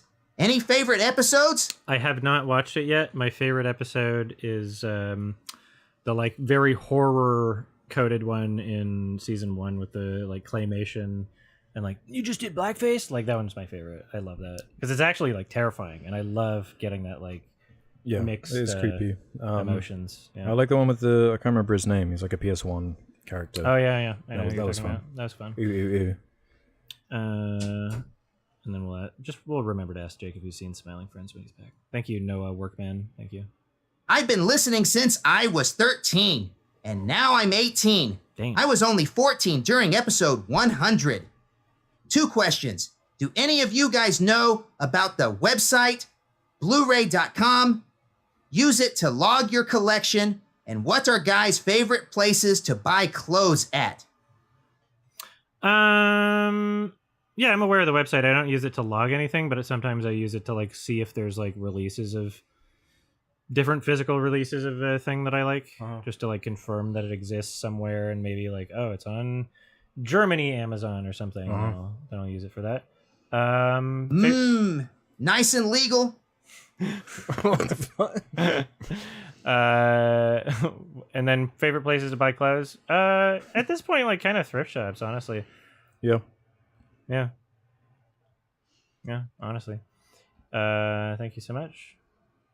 And can I get a hot tub? Thank you, Marshall Kaiju, and also I353. And then yeah, here we go. Another one. Oh wow, nice.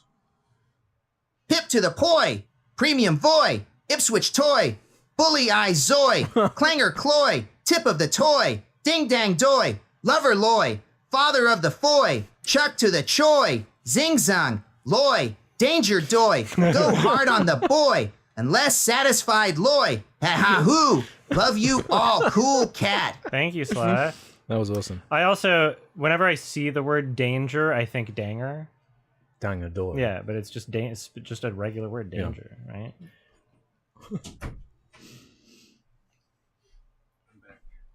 Hey Sardonicast bros, here is a serious question for you. Which art house film character should get a Fortnite skin? Me personally, I think an Amelie skin would go great with my squad of Ice, Spice, Peter Griffin, and Travis Scott. Love ya. Cool cat. Easy. He's not a house film character. Thanks, you're a boy. Jake, have you seen Smiling Friends? Yeah. Do you have a favorite episode? That was asked before, so just No, I don't remember it very well. Sure. Are there any pre-Renaissance animated Disney films you guys enjoy? Curious on your thought on any of them you have seen or really like. I really love 101 Dalmatians, the animated. Yeah, that's a good one. Yeah, that's a good classic. I remember liking Robin Hood. Yeah. It was cool. Is Fox in the Hand? That's pre-Renaissance. I liked that when I was a kid. Yeah. Yeah, there's some good stuff in there. Thank you, Kiwi. Since it was mentioned that one battle after another is based on Thomas Pynchon's Vineland, are any of you familiar with Thomas Pynchon's novels in general? This question might be best for Jake, since he's reviewed literature on his channel. I've tried to read Thomas Pynchon at various times in my life, but this year I made it the furthest I've ever been into Gravity's Rainbow, which was like 100 pages. And then I got slowed down by, life. And but I still want to continue reading it. It's fascinating and very good, but kind of incomprehensible. But yeah. All right, we're going to continue going through these. We're going to try our best. Is there any hard out, Jake? No. I was checking with Nadia, and everything's sure. good. So, Yeah. how much more do you think? Well, we're catching up to them. Like, we're answering them faster than they're coming. Just like, I'm assuming like 30 more minutes, but like That's totally fine. Yeah. Sweet. Yeah. So, well, and if we got to go, then we'll just, I don't know, answer them at the end of the next recording or something. We'll just like hang on to them. Yeah, sure. Which But is we're fine. good right now. I was just checking on her. Okay, cool. V2 itself. Can't think of a question. Just love all y'all's content. Also, thank you, Adam, in specific for your music. It has brought me much joy, gay boy. Thank you so much. Nice. Lucas Stack, how would you rank the films of Edgar Wright best to worst? Love you guys. Been watching since the beginning. Jake is a wonderful addition. I would say, Thank you. Hot Fuzz. yeah, Shaun of the Dead. Baby Driver. yeah. I love the Baby rest. Driver. I think I like Shaun of the Dead more than Hot Fuzz, even though Hot Fuzz is like a more well put together, well coordinated and orchestrated That's planned perfect. film. Yeah. But I like Shaun of the Dead, like just as a fun entertainment. Where would you rank Last Night in Soho? The bottom. Oh, Probably really? not, I haven't mean, seen yeah, it his was the worst Western, one. but- It was just- I've never seen it. I just It's heard... the worst one. Wow. Okay. Running Man, that's coming out this year, Yeah. right? Yeah, I'm curious about that. Not that Sam Smith. When is Alex recommending Men in Black International? Need the fellows to learn about Pawnee. What the Been fuck? listening to the show since the beginning. Big hugs. What is Pawnee? Yeah, I don't know if they can handle it. These guys, I mean. Try me. Yeah. All right, Danny Fain, thank you for the $20. Whoa. Have you guys ever watched an anime, Serial Experiments Lane? It's a haunting 1998 cyberpunk thriller that scarily predicted the internet and only grows more prescient every year, especially with the advent of AI. Interesting, because the internet was invented before 1998. What do you mean? Yeah, no. I've not seen this. I think that's on my watch list, but I haven't seen it. But thank No, you, though. I've not seen it. I'd be interested to check it out. You want me to read some, Adam? Rest your voice. Sure, go for it. Okay. Finest Cloth says, Jake, I read 5 Decembers based on your rec and loved it. Any other books or movie recs to scratch that same itch? 5 Decembers is an amazing book. It's like detective novel. I'd say read some more hard-boiled crime stuff. I would check out Dashiell Hammett. Read Red Harvest. Violet Kitty says, hi again. Please get Zach Hadel yeah. on the podcast somehow. That would be very cool. Methinks rar meow. You didn't read XD XD or in the colon 3. 333 colon. Oh, yeah, that would be cool. We'll reach out to him at some point. Okay. But yeah, we're not doing guests for like for like a little bit. Okay, I just need to like figure out my health shit first and not pile on more things. We don't like other people. Yeah, and there's like Oscars shit is like coming up soon. Like all the good movies are gonna be like It's gonna get busy. we're in the last quarter of the year basically. Yeah. like shit's gonna I don't know how. We'll worry about that next year. But thank you. Kefka Kefla says, have you guys seen Singapore Sling? I have not. I have don't not. know Nope. what that I don't know what that is. Thank you though. Sonic says, this is $0.35. Cool. What is ours? ARS. That's Argentina. Okay, cool. Thank you. Thank you. Sonic. Wesley Garcia says, what 1 out of 10 film do you wish got Criterion 4K Blu-ray? 1 out of 10. 1 out film. of 10. None. What? No, well, I mean, like, if we're doing 10 out of 10 ironically bad things, then, like, yeah, Fateful Findings, but I don't give that a 1 out of 10, okay? Okay. So I think that's what you mean. To Freedom. To Freedom. That'd be a good There you criteria. go, yeah, To Freedom's great. Good ones. Warden, films that helped you through hard times. Synecdoche, New York, and The Lion King. Naked, Mike Lee. Nice. Wow. Yeah, It's a that's dark good one. I was going to say Mars Express. Okay. Hell yeah. Yeah. Nice. Yeah. Armand says, I arrived late here, so perhaps this has already been asked, but what are your favorite films of the decade so far? Love you guys. Love you as well. Decade. Perfect Decade. Days isn't that for me? 2025? Or the 2020s. I'd have to check. Wait, what did you say, Alex? Perfect Days Perfect is on Days? there for me. Ooh, I want to Brutalist. see that. Perfect Days is good. Yeah, The yeah. Brutalist is awesome. Yeah, I mean, so Mars Express. Her is last decade. Mm-hmm. What compare? I mean, Hundreds of Beavers I just fucking love so much. Hundreds of Beavers is just like, just happy to see it thrive. It is a I would have to check some of my ratings. Same. So maybe I'll do that while you answer. I'd say Brutalist for now, just because that's, yeah. on I'd have top to of my watch head. that a second time before I could say that. First name, last name says, just got here, so sorry if asked already. Thoughts on the Night of the Seven Kingdoms trailer? Looks good. Did you guys see that? What is it? I don't think I've seen this. Game of Thrones spinoff. Oh, no, I haven't don't seen give it a yet. It looks good. shit. does Dunk and it? egg. I don't give a shit. Yeah, it looked kind of good. I'm just so trepidatious with I know. Well, I like House of the Dragon, but the second season wasn't as good as the first. It was yeah. kinda drop I off. never saw the second. The Emerald Axe says, who wins in a fight, Chantal Ackerman versus Bellatar? Ackerman. Bellatar, if we're just going on pure length, right? It's not all about what do you mean pure length. It's all about the length. What are you talking I about? feel like they were giving an advantage in the fight, you know? I think For longest movie, I feel like Chantal maybe has made like more length total though, right? Maybe. Chantal has like more films. I'm going with Ackerman because she's at the top of the Sight and Sound list, and that means True. that she's the best filmmaker. True. There you go. Kenotherapy Movies says, who are your favorite video essayists? Oh man. We A all lot. miss Every frame of painting. Mhm. I mean, I love Jenny Nicholson. That counts, Yeah, right? Jenny Yeah, yeah. Nicholson's great. I love Lindsay Ellis. Her latest video was very good. Yeah, I still. Damn, I need to keep going through that. I love Big Joel. I love Mhm. Hello Future Me. Captain Christian has some great stuff. H Bomber Guy. Yeah, of yeah. course. When he H? posts H Bomber H. Guy. Joseph Anderson does good game stuff. Oh. Game analysis. I like him. Except their video on The Witness. You don't like that video? I've got some criticisms. It's not like Okay. it's not my perspective, and I feel like I could go on for a long time about that. I'm not gonna get trapped in that. Sure. All right. Marshall Kaiju 98 says, forgot to say congrats on 200 episodes. Fan since day one after Wally's Criterion release. What other Disney/Pixar or animated film in general would you like to see under the collection? Much love, fellas. Yeah, Wally, that was kind of a Ratatouille. controversial entry, huh? Ratatouille easily. Yeah. Ratatouille is great. Incredibles. Incredibles. Oh, good. So I figured out how to organize by the release date and show all my 10s. Mm-hmm. So notable things for like favorite of the decade, and this would have to be like Yeah. figured out later. I'm thinking of ending things. Tar, Poor Things, Hundreds of Beavers, Brutalist, The Substance, and One Battle After Another. There would Wow. be some battle between Okay. those. But those are my favorites of Sure. the decade so far. Very good.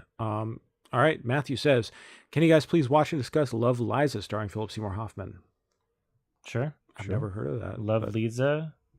I think that was like, there's some controversy behind that film. I don't know. Is there? I like Philip Seymour Yeah, I Hoffman. don't know. If Yeah. Seymour Hoffman's in it, I'm willing I love to a watch. good psh, a psh film. Nick Fidel says, congrats on 200. I finished the last 40 pages of my senior thesis while listening to episode 100. What's the most you've ever had to cram something? Congrats. Oh my God. The most I've ever had to cram something. I was creating a fucking documentary like in real time for like my high school's Christmas pageant play thing. Like for free and just like just because I wanted to sort of thing, and the teacher was like letting me. Mm-hmm. And I was there every single fucking rehearsal, and I would like go home and like I would have to manually press play to capture the footage onto the computer through like the composite cables because it wasn't like digital, and then get it backed up onto the computer and then edit enough of the movie and then export it so that I could then take files off of the computer because I just didn't have enough room for everything, and then like burning DVDs of footage as I was going, and it was crazy, and I still managed to make like a comprehensive thing out of it. And I was like 15 years old, and it's not amazing, but it's great for a 15-year-old. Nice. And I was like, that I consider that experience to be like instrumental in like just why I'm good at editing now. Wow. Interesting. Alex? I've had to crunch on a bunch of videos.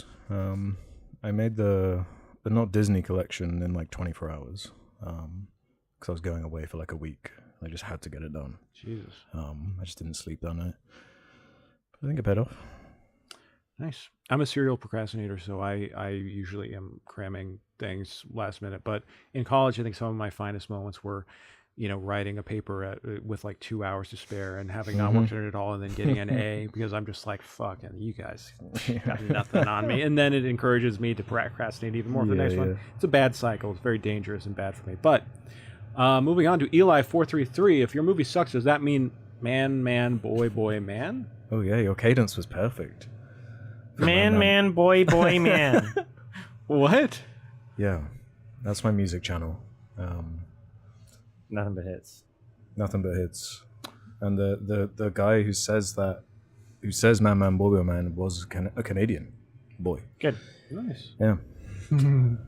All right. David Morrison says, have any of you guys seen Doctor Who or Red Dwarf? No. I've seen a bunch of Doctor Who when it was cool. Oh, yeah. Well, of course. I think you're legally required to watch some. I know, Doctor Who, right? I'm not like the biggest Whovian. Is that what you call them? Okay. I like the David Tennant run. You're not from Christopher Whoville? Eccleston. That's a different thing. No Red Dwarf though. All right. G3O Clush says, congrats, Hart. Have you seen BoJack Horseman? Opinion. Yeah. Yeah, it was good. I really like Saw it. some of it. I have mixed feelings about it, but overall good, and I see why people connected with it so much. Mm-hmm. A lot of great stuff going on. That's a good monologues. Esoteric Video says, favorite Red Letter Media video. That's a good question. I love those guys. I I like have his- one. You go for it. I really love the John Carpenter ranking videos that they did, especially because when it came out, I was working still at Halloween Horror Nights, working Nice. in the Halloween maze. So that was like on my breaks, I'd watch that while I'm eating and stuff, and that was very fun. I love the Plinkett Baby's Day Out, or whatever it's called video. That's a really good one. Yeah, I'm classic. Episode 1 Star Wars. Nice. Instrumental, yeah. Yeah. Jimmy Moss says, book question for Jack. Who the fuck is Jack? What do you think of Never Let Kazuo Go. Ishiguro's work? And for all, have you watched his work? 2 films, Never Let Me Go and The Reigns of the Day, etc. Love your work and congrats on 200. I have only read one Ishiguro, which was Never Let Me Go. I'd read that for a class and watch the film to compare the adaptation. I didn't really love the adaptation. It was fine, but the book is very good. You guys? No. Nope. Not aware. I'm so sorry. This is for Jack, anyway. Yeah, it's for Yeah, Jack. fuck Jack. I don't know why the What fuck the I hell? answered that. All right, Yasu Gap says, have you guys seen Remember Me? Jake would love it. I've seen the ending. Oh, Yeah. that's the... It's got good meme. good meme ending. I yeah. know about the Yeah, ending. yeah. That's a classic. I would. That's a good. That'd be a good. That's the rap. only part I've seen. It's the ending. All right, and then we're going back to a couple of the TTS ones. Where did we leave off? Okay, right here.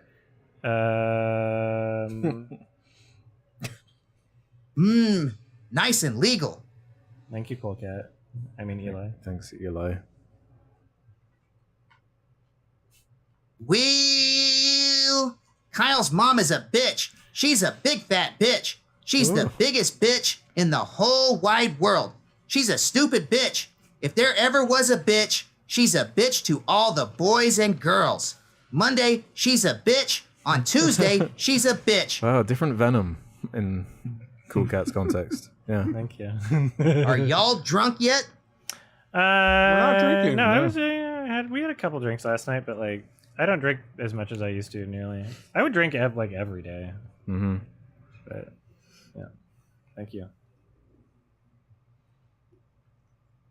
Do you find that your consistent analysis of film on the pod alters how you perceive or appreciate other artistic mediums, such as books or music? Thank you for all the commentary and laughs over the years. Mars bars, farts, and dies. Cool, man. I mean, yeah. The more you like talk about things in like an analytical way and express yourself in that way, that's exercising a part of your brain that I'm sure carries over into other aspects, right? It might not like change your gut opinions and how you react to things emotionally that much, but it can change how you like articulate things. And the more you kind of practice that, the better you become And at there's heaps explaining yourself. of overlap. Yeah. You know, if you're looking at portraits in a gallery, you can talk about composition, or Yeah. if you're reading a book, the like structure or dialogue, and you know, it applies and crosses over. I feel like just even being able to articulate why something is good or bad and Yeah. having to explain that in a way that makes sense to someone just helps you understand and have like an open mind for lots of other types of art. Sure. Yeah. Yeah. I agree. Hello from Serbia, and remember, question everything, learn nothing. So true. Thank you. Fuck yeah. All right, guys. What are your favorite older male, female anime horrors? Mine was Hello, not Nurse. Good night, everybody. What the fuck is the question? What are your fucking, favorite like- older male, female anime horror? I don't know. What's the Horse and Beastars season 3 named? Sure, that one. It's cute. I don't have a It's fucking cute. answer for this shit. I like that horse. I love that horse. That was wonderful. Yeah, thank you. So just an FYI, everybody in chat, we are approaching the end of these questions and comments. If you want any more questions read or whatever, I would recommend clicking the link in the description, and it'll get read as a TTS. And we're gonna stop in probably 5 minutes based on how close to the end we are. So yeah, last chance for anybody. If you want your shit read today, you got to do it now because we're gonna be packing it up pretty soon. But we might be able to do a little bit if you guys are have some final ones.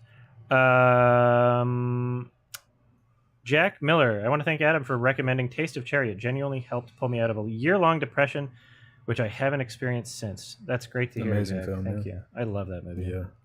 I still need to see that. Fuck Roger Ebert. What the hell's his problem? Chemotherapy movies. Have you guys seen An Elephant Sitting Still? No, but it's on my list, and I would love to watch it, and I'm looking forward to it very much. Yeah, I think about that. It seems up my alley, and I don't know why. There's something beckoning me to it in a familiar way. Tomads, have you guys heard of the anime movie named Memories from 1995? It's an anthology film, one part written by Satoshi Kon, the other part directed by Katsuhiro Otomo, the director of Akira. I feel like that's on my list. Yeah, I think it's on mine too. Yeah. So we'll watch it at some point. Thank you, but we haven't seen it yet. Nice.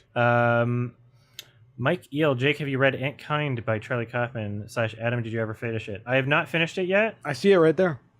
I have not finished it. But Get to work. I have not read it. No. I've read a good chunk of it. It takes me a lot to get through a book, and it's not because books are bad. I'm just You can say it. Books are bad. No, it's not. They're Books, lame. it's not that books are bad. They're for nerds. It's not that books are bad.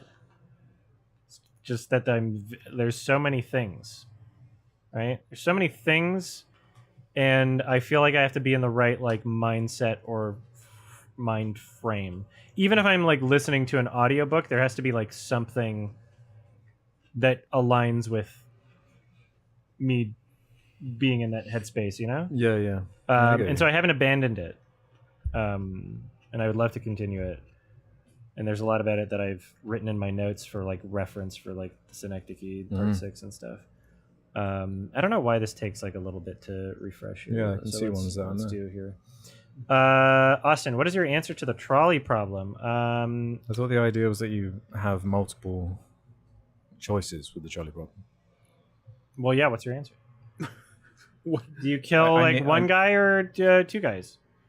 One. So yeah, well, but then if it's one, you interfered with what would have happened. So you can save a person by interfering, but you're killing a person. You're killing someone by saving someone. That's why it's a trolley problem. Right. So I would do nothing because I think of the question very literally and autistically, and I go, no. As soon as I'm showing up and doing something, then I'm legally liable and culpable for So if I'm controlling that, then I've killed someone. Whereas if I don't do anything, I'm not going to be held liable for the extra person dying because in court they're not going to say, "Oh, you should have killed that other guy to save them." No, they're not going to say that. You're not going to be held liable for not stepping in if the result is killing someone else. Right, you will be held liable for murdering. I've never considered it through the lens of law, if I'm being honest. Yeah. Well, I mean, I feel like you've thought about this a little too much, Adam. Story of my fucking life. Have you been around trolleys lately? Have you been? Too many trolleys. Okay. What about you, Jake? Do you kill people? Oh yeah, I don't care. Okay, yeah, Jake kills people. YMS highlights. Olivia. Adam likes Scar, a Nazi, and Yafia from Beastars, a racist. Suspicious. See, I don't remember what their political beliefs are. No. Thank you, YMS Highlights, for highlighting this problematic creator. How fitting. I don't remember the horse being racist, but whatever. He's cute. Matt the Skater for Alex. What is your favorite game of 2025? I haven't played too many new things this year, but Elden Ring Night Rain. Great game. Oh, cool. Awesome game. More of the same. Kind of. That's how good it is. Nintendo Lego Boy. Yes. Any of you guys vibe with Shakespeare? Fave play? Bionicle Mask of Light. Yeah. True. He's kind of overrated. I don't know. Are you a fan of Stories? stories existing? You kind of have to be So I'm kind of a fan of Shakespeare. I'm not a fan of Shakespearean dialect, and it turns me off of things because I don't understand. My brain shuts off when I hear it said in olden-timey. Do you have a favorite adaptation of Shakespeare, film adaptation? Like direct play adaptation? The Lion King. No, I love Branagh's Hamlet. Okay, that's one of my favorites. Really like Hamlet. Yeah. Well, yeah, I liked. Yeah, that's Kenneth Branagh. Yeah. Yeah. I like that one. That is my favorite. That's a good one. It's long.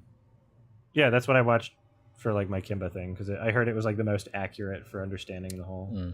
It's the full text of the play. Vivek, check out Little Children by Todd Field. I would love to. It's my only Todd Field I haven't seen, and he has knocked it out of the fucking park with his other ones. Fucking love him. John Spez, did you guys see One Battle After Another in a special format? I'm seeing it for the first time in VistaVision tomorrow morning. I saw it in 70mm. Jake saw it in IMAX, and Alex watched it on his fucking telephone. You're fucking fine. Sorry. Moog Letan, are Brits gringos? I think if Canadians are gringos, then Brits kind of have to be. Sure. Depends on who you ask. Some people it means Americans, some people it means white people. I don't fucking know. I had to learn all of this after my Amelia Perez. I was like, what are they calling me? What does this mean? Blade Master, favorite subgenre of horror and fave films in it? Horror comedy. Evil Dead 2. What do they call the... I like cosmic horror. Yeah, that's what they call it. Thank you. Yeah. I like cosmic horror too. Like fantasy horror also. So like Nightmare on Elm Street included, and also like Hellraiser stuff. Yeah. And then Retracted. Yeah, well, they might have said a naughty word. I don't know. And then we're gonna go back to some of the TTS ones. We have a couple left. And since these are pouring in relatively slowly at this point, we'll say hard out 4:45 p.m. So that's 15 minutes. If we finish them all before that point, that's fine. But 15 minutes left before we like peace. Okay, everybody. Thank you so much, everybody, for joining. Also, thank you. Okay, we listened to that one. What is this one? This is. Oh wait, I forgot to unmute it. Hold on, sorry. Oops, that one might play first. Up, down, I jump down. It's going to the brain down. Up I go, insane. I jump up with the brain in the membrane. Up, down. That's true. I jump down with the down, up, up, up. We're going up with the down. Pick up the words of go insane. Down, up, down. Hell yeah. Hell yeah! Thank you, Slav. That was awesome. Me lo chingo a todos. Hijos de su puta madre. Thank you, Eli. That was good, actually. Oh no, yeah, he does. This cool cat is That great. is wild. You can put in any language and he nails it. But if you put in like 3 numbers in a row, he can't understand. He doesn't understand that. Brilliant. Yeah. Okay. Before you close out, why don't you all sing the iconic Sardonicast theme song? It's great. Right? Sardonicast, it is a podcast, and with Alex and Adam and Jake. What? No, it's bum bum bum ba da da da da ba da da da da da da. Boom. Yeah. Thank you. Thank you. 3, Iconic. 2. Wait. Yeah. Oh yeah. That's... Congrats on 200. Longtime listener of Jar and Sardonicast. Could we get Alex to initiate another pip pop poi as he did in episode 100? Is that what happened? Also, Fav movie game jump scare. I guess I did that. Pip. Pop. What? Say it. Pip. Pop. Poi. There we go. Okay. Fave movie game jump scare. I love the jump scare in Nocturnal Animals because I did not see that coming at all. Yeah, that's a good one. But FNAF is the true winner. Ugh. All right. Link in the description if you want to hear the TTS. The TTS is the fun stuff. Also, we get more of the cut of the revenue if you do that. YouTube doesn't take it. I really So- like this person who just donated $20 and said, "Have you seen Starship Troopers?" We have Thank all you, that Nears. Full episode. Thank you, Nears. Yes, we have, and there's a great episode. Thank you for the $20. Thank you, man. I don't know if I pronounced your name correctly, but Thank you so much. Yes. Ross, what is y'all's take on Michael Mann's secret mood tone masterpiece, the 2006 docu-impressionist proto-digital experimental film Miami Vice? I haven't seen it. What? I watched it so long ago. I have no idea. Yeah, no idea. I'd like to see it. It's become like a Twitter meme. Like everyone, I don't know. I don't know No. why. It's not like it doesn't. It's not. People, I people kinda like it. I'm a little nostalgic for Michael Mann's like early digital style at that point, but like I'd rather watch like was that one with Tom Cruise? Collateral. Yeah, Collateral. Like Right, I'd rather right, watch right. Collateral sooner than Miami Vice. Yeah. Uh-huh. Thank you, Cornstar. Thank you for the $10. Thank you guys for many hours I have spent listening. Jake, glad to have become a fan of yours when you got on here. Keep it up. Thank you very much. Thank you. Thank you Thank so you. much. Erica, how long are Jake and Alex in town? Do you guys have anything planned to do together outside the stream? Well, when the stream's over, we're gonna hang out a little bit, but Hang out. yeah, Jake's only here for like a tiny bit because he's got a lot of normie responsibilities. Yeah, we're leaving early tomorrow morning. Beat But- traffic. You made it out here, and that's what fucking Yeah. counts. So That's right. thanks That's for what making it family out. is about. It's Oh, yeah. about family. It's about family. That's the Sardonicast quote. It's about family. Yeah, that's our tagline. Mhm. And then yeah, Alex is here for a few more days or whatever. A Yeah, little bit. Tuesday.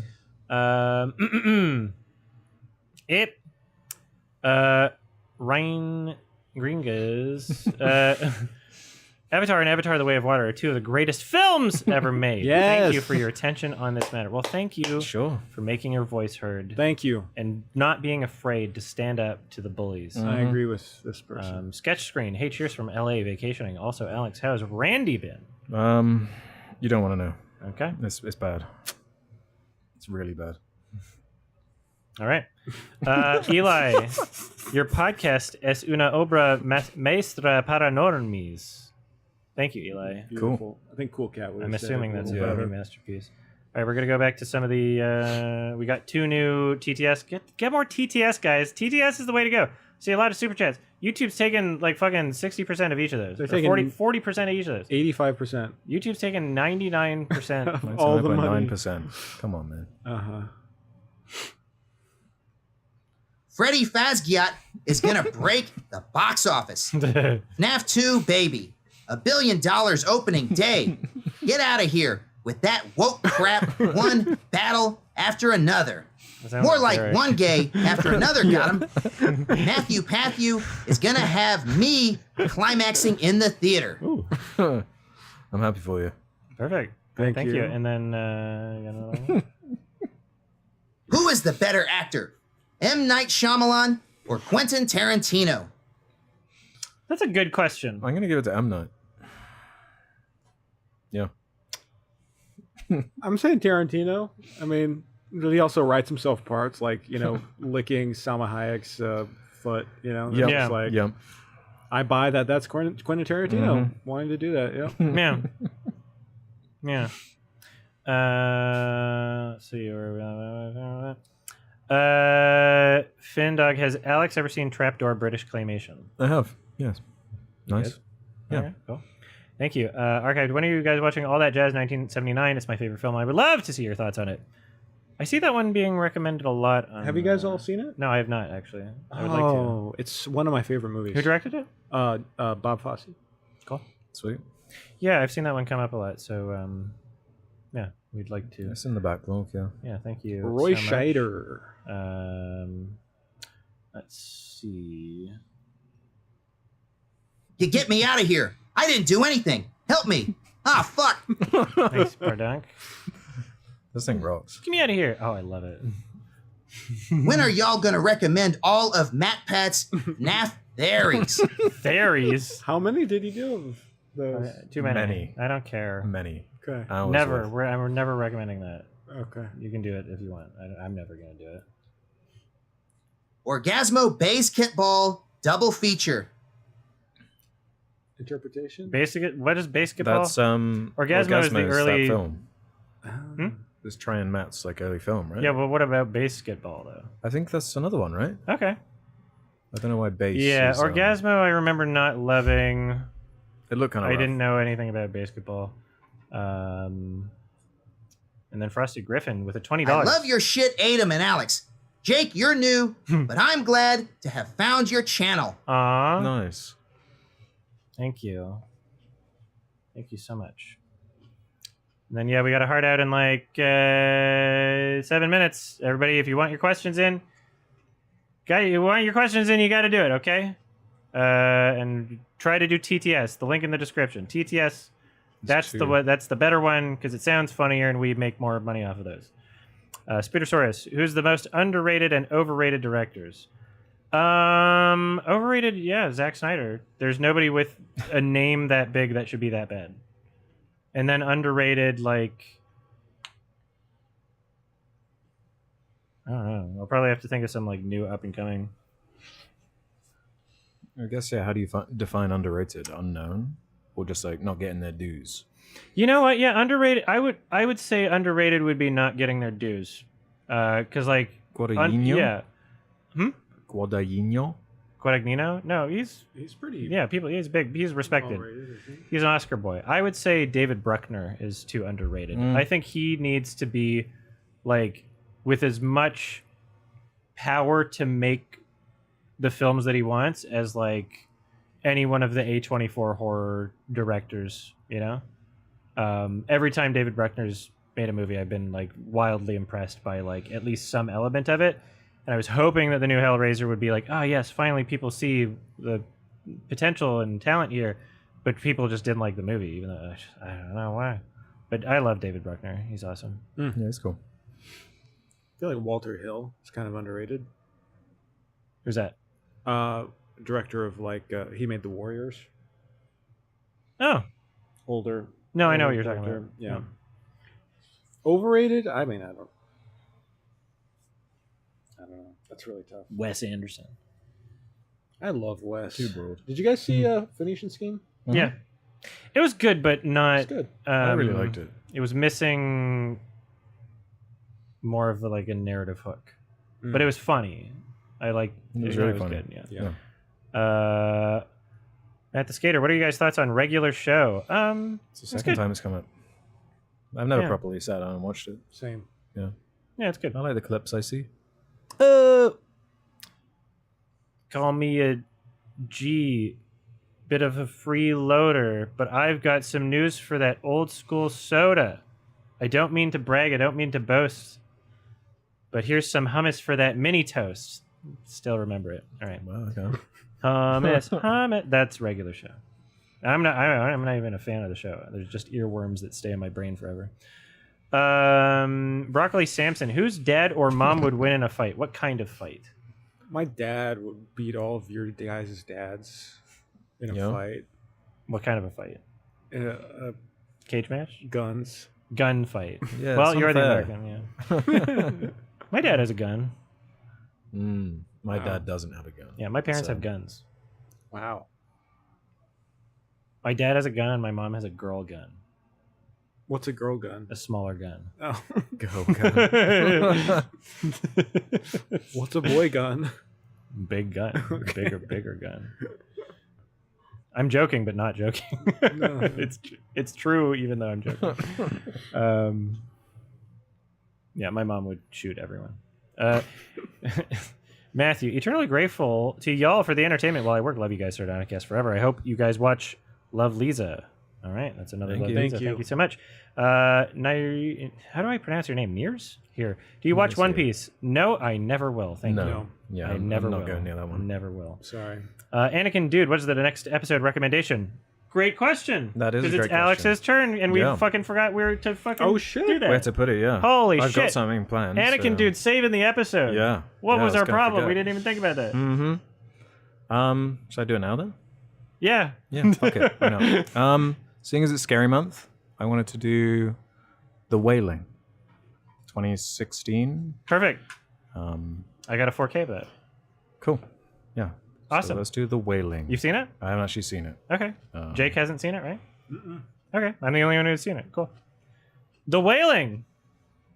It was like, what, 2016, right? I think it's 2016. I think it's I don't have 2016. my laptop on me. Yeah. If anybody... I'll do the whole thing. We'll still answer a couple more questions. If anybody doesn't want to be spoiled For The Wailing 2016, directed by Na Hong Jin, Korean film. Awesome. Watch it before the next episode comes out. These episodes come out every 2 weeks, and you can listen to them early by going to sardonicast.com. Sign up for premium. It's only $2. It's actually more now, isn't it? $3? Yeah, whatever. It's only a few dollars a month. Patreon.com/sardonicast. You can listen there also. Also, members on YouTube. Hell yeah. We're just going to answer a few more questions here. But thank you so much, Anakin Dude, because Yeah. what were we going to do? Post it on Twitter? Oops, we forgot. Thank you. All right, yeah, The Wailing. Okay, good spooky month recommendation. Nice. I'm excited, actually. Thank you. That's a good pick. Have you guys seen... It disappeared. Have you guys seen The Cook, the Thief, His Wife, and Her Lover? If so, thoughts. I watched it recently and loved it. Congrats on 200, by the way. What is that again? I'm not sure. That's a Peter Greenaway, I think. Paul Greenaway, Green something director. I know that Ari Aster constantly talks about his films, and I've heard that they're very confrontational and hard to. I've heard about this one as a very good movie. I've never seen it though. It has Helen Mirren in it. Okay. There you go. All right. Cool. That'd be a good rec. Will Ralph and Man ever fight? Who says it hasn't? True. Yeah. No, I've never talked So to true. Ralph. Broccoli Sampson, favorite horror movie of all time versus favorite guilty pleasure to show friends. Mine is Phantom of the Paradise. It's the best Brian De Palma film. So a horror movie that is also a guilty pleasure. What's that James Wan crazy one? Malignant. Malignant. Yeah, that's a fun one. Yeah, That's a good horror guilty pleasure, but also just like you gotta respect it. It's good. You have an answer? No. I don't know. Not like a horror guilty pleasure. My brain is fried. I can't think of Sure. any. Yeah, sorry, Yeah. we're at the end of the questions, so not everybody can give detailed answers. Thank you, Broccoli Sampson, though. TDRM, have you guys heard of any Kendrick's albums? Good Kid, Mad City, To Pimp a Butterfly, Mr. Morale, Damn, etc. Also excited for his musical with the South Park writers and Vernon Chapman. Yes, I'm also excited for that. Oh yeah. I don't think I've listened to a full album. Really. I've I love, enjoyed- Pimp a Butterfly. Yeah? I'm Mr. That's what I hear. Yeah, I tried way back in the day, and I was like, I don't like his voice very much. And then after Not Like Us, I was like, you know what? I do like his voice, so maybe I should go back. You should definitely go I back. should go back. Mm-hmm. Yeah. Alex likes him. Yeah, I really like him. Jake's racist, so he doesn't. Yeah, that's why. Ian Kim, Bong Joon Ho or Park Chan Wook, Adam 2016 list, WIP. What do you mean? Do you mean ETA? I'm still working on it. Park Chan Wook his new film's coming out, right?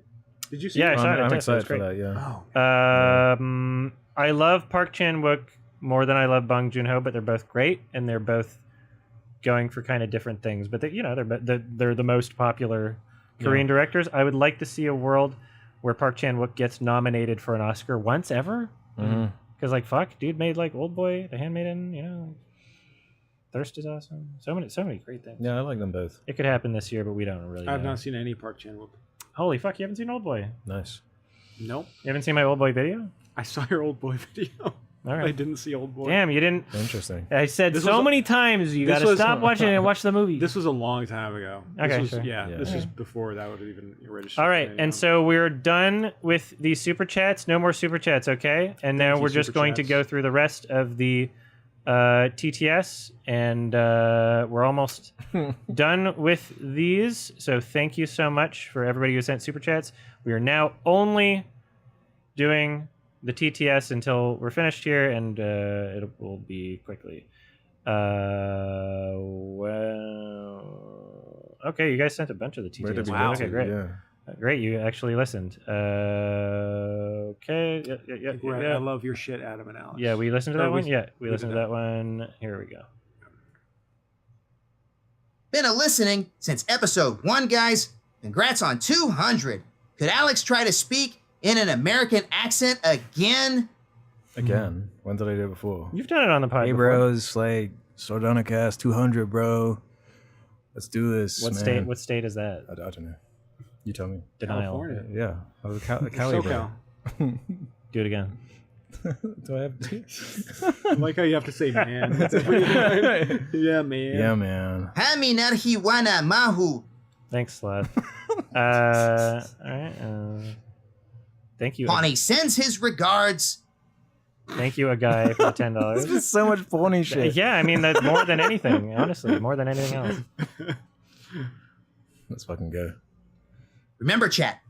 Buy Hawk to a coin. Oh, wait, it got rug pulled. Okay, buy 6, 7 coin. Oh, wait, it got rug pulled. Buy Skibidi coin. Oh, wait, it got rug pulled. Unrelated question, Sardonicast coin. When? It gonna hit 2 9 4 7 3 9 3 7 5 9 5 It missed. $95. Jesus Christ. Thanks, Cool Cat. Well, we'll do Sardonic. No, we're never going to do Sardonic coin. It can happen. Don't never say never. We could make a physical Sardonic One of us could go into insane debt, and then we're like, guys, the coin. Let's do the coin. Yeah, it's time. Who dash we dash fart. Thank you. Slash. Yeah, lots of good man, boy, boy. Amazing ones. Hey kids, if you have an open womb, get some dirt or kitty litter and rub it in there to stop the bleeding, then get some sleep to wait for the body to heal itself. And like I always say, remember, you know enough. Thank you. Good advice, not from us, though. Never, yeah, don't do that. All the children watching. Balls 420D, thanks for the $10. Hello from Kansas. Happy 200. Venom, I got that. Adrenaline momentum. And I'm not knowing when I'm ever gonna slow up, and I'm ready to snap any moment. I'm thinking it's time to go get 'em. They ain't gonna know what hit 'em when they get bit with the... What? Thank you for the $10, balls 420, and then... Im debt brew. It's supposed to be I'm dead, bruh, but all right. Thanks, Eli. I'm dead brew. Please God. What is your favorite thing about Pawnee? Yeah, thank you, Pawnee is God, for the $5. What is your favorite thing about Pawnee? His voice. Yeah, I love his voice. I think we gotta know what Pawnee is. You gotta recommend it. We gotta be in now. What are you doing? We're gonna leave us in the dark about Pawnee? I kind of prefer it that way. Yeah. Okay, all right. Keeping it all for yourself. Get her leather. Get her leather. We've got some more fun today. Boom! Vilmer, get that bitch. What is that? What was that? I don't Well, know. thank you, Mr. Mario.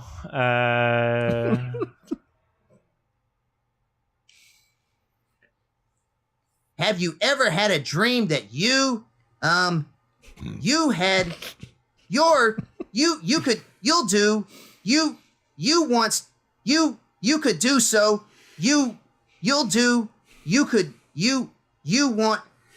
them to do you so much you could do anything? Yes, thank you, Mike. Thank for the you. $5. Question for each of you. What movie do you think would be most improved by adding the Predator to the cast? Cool Cat stuffs is school shooting. Jurassic Titanic. Park. I don't know. Nashville. Okay. Nashville, yeah. All right, thank you. Ryan versus the algorithm. Do you realize something? That if they condemn our home, we could get kicked out of it. No, but thank you. Okay. I hope you're in a Hello living situation. from the North Korean holding cell. Been watching since episode 1. Back when Adam wasn't disabled, In a different Alex way. was mute, and Jake sounded like a little girl. Yeah. Thank you, Eli. All right. All right. We said we're done. Okay. So these super chats are extra. What's the point of sex scenes in movies? Depends on what the director's saying. They're not answering. I'm just just acknowledging you because we said no more super chats. All right. Broccoli Sampson, we said no more super chats. They're not going to answer. I'm just going to acknowledge you. Have you heard of the Blockbuster on Letterboxd? Blockbuster on Letterboxd. He's a pretty cool guy that runs a video rental service. It's a better service than Blockbuster, and I heard he knows how to do the hokey pokey. I have not heard of that, and I am closing the live chat and the super chats. So even if somebody sends any more, they don't exist. I'm closing all of this. Thank you so much, everybody, for hanging out. We are done. We have made it through Amazing. everything. So 200. So, yeah, the recommendation for next episode is The Wailing, 2016 Korean film, and it is a good spooky month recommendation. So thank you all so much. 200 episodes, and here's to 200 more. Thank you guys. And any final questions? Thank you, everyone, for all of the nice comments and everything. Thank you, Alex and Adam, for including me on this epic adventure. It is an epic adventure. Mega stream, nearly 5 hours. Let's go. Yeah, this has been fun. So thank you guys, and long live Sardonicast. Here's to 1,000 more episodes. Let's go. Well, what year would that put us in? 2012. All right. Bye, everybody. Thank you so much. Bye-bye. Bye-bye. Bye-bye. Bye-bye.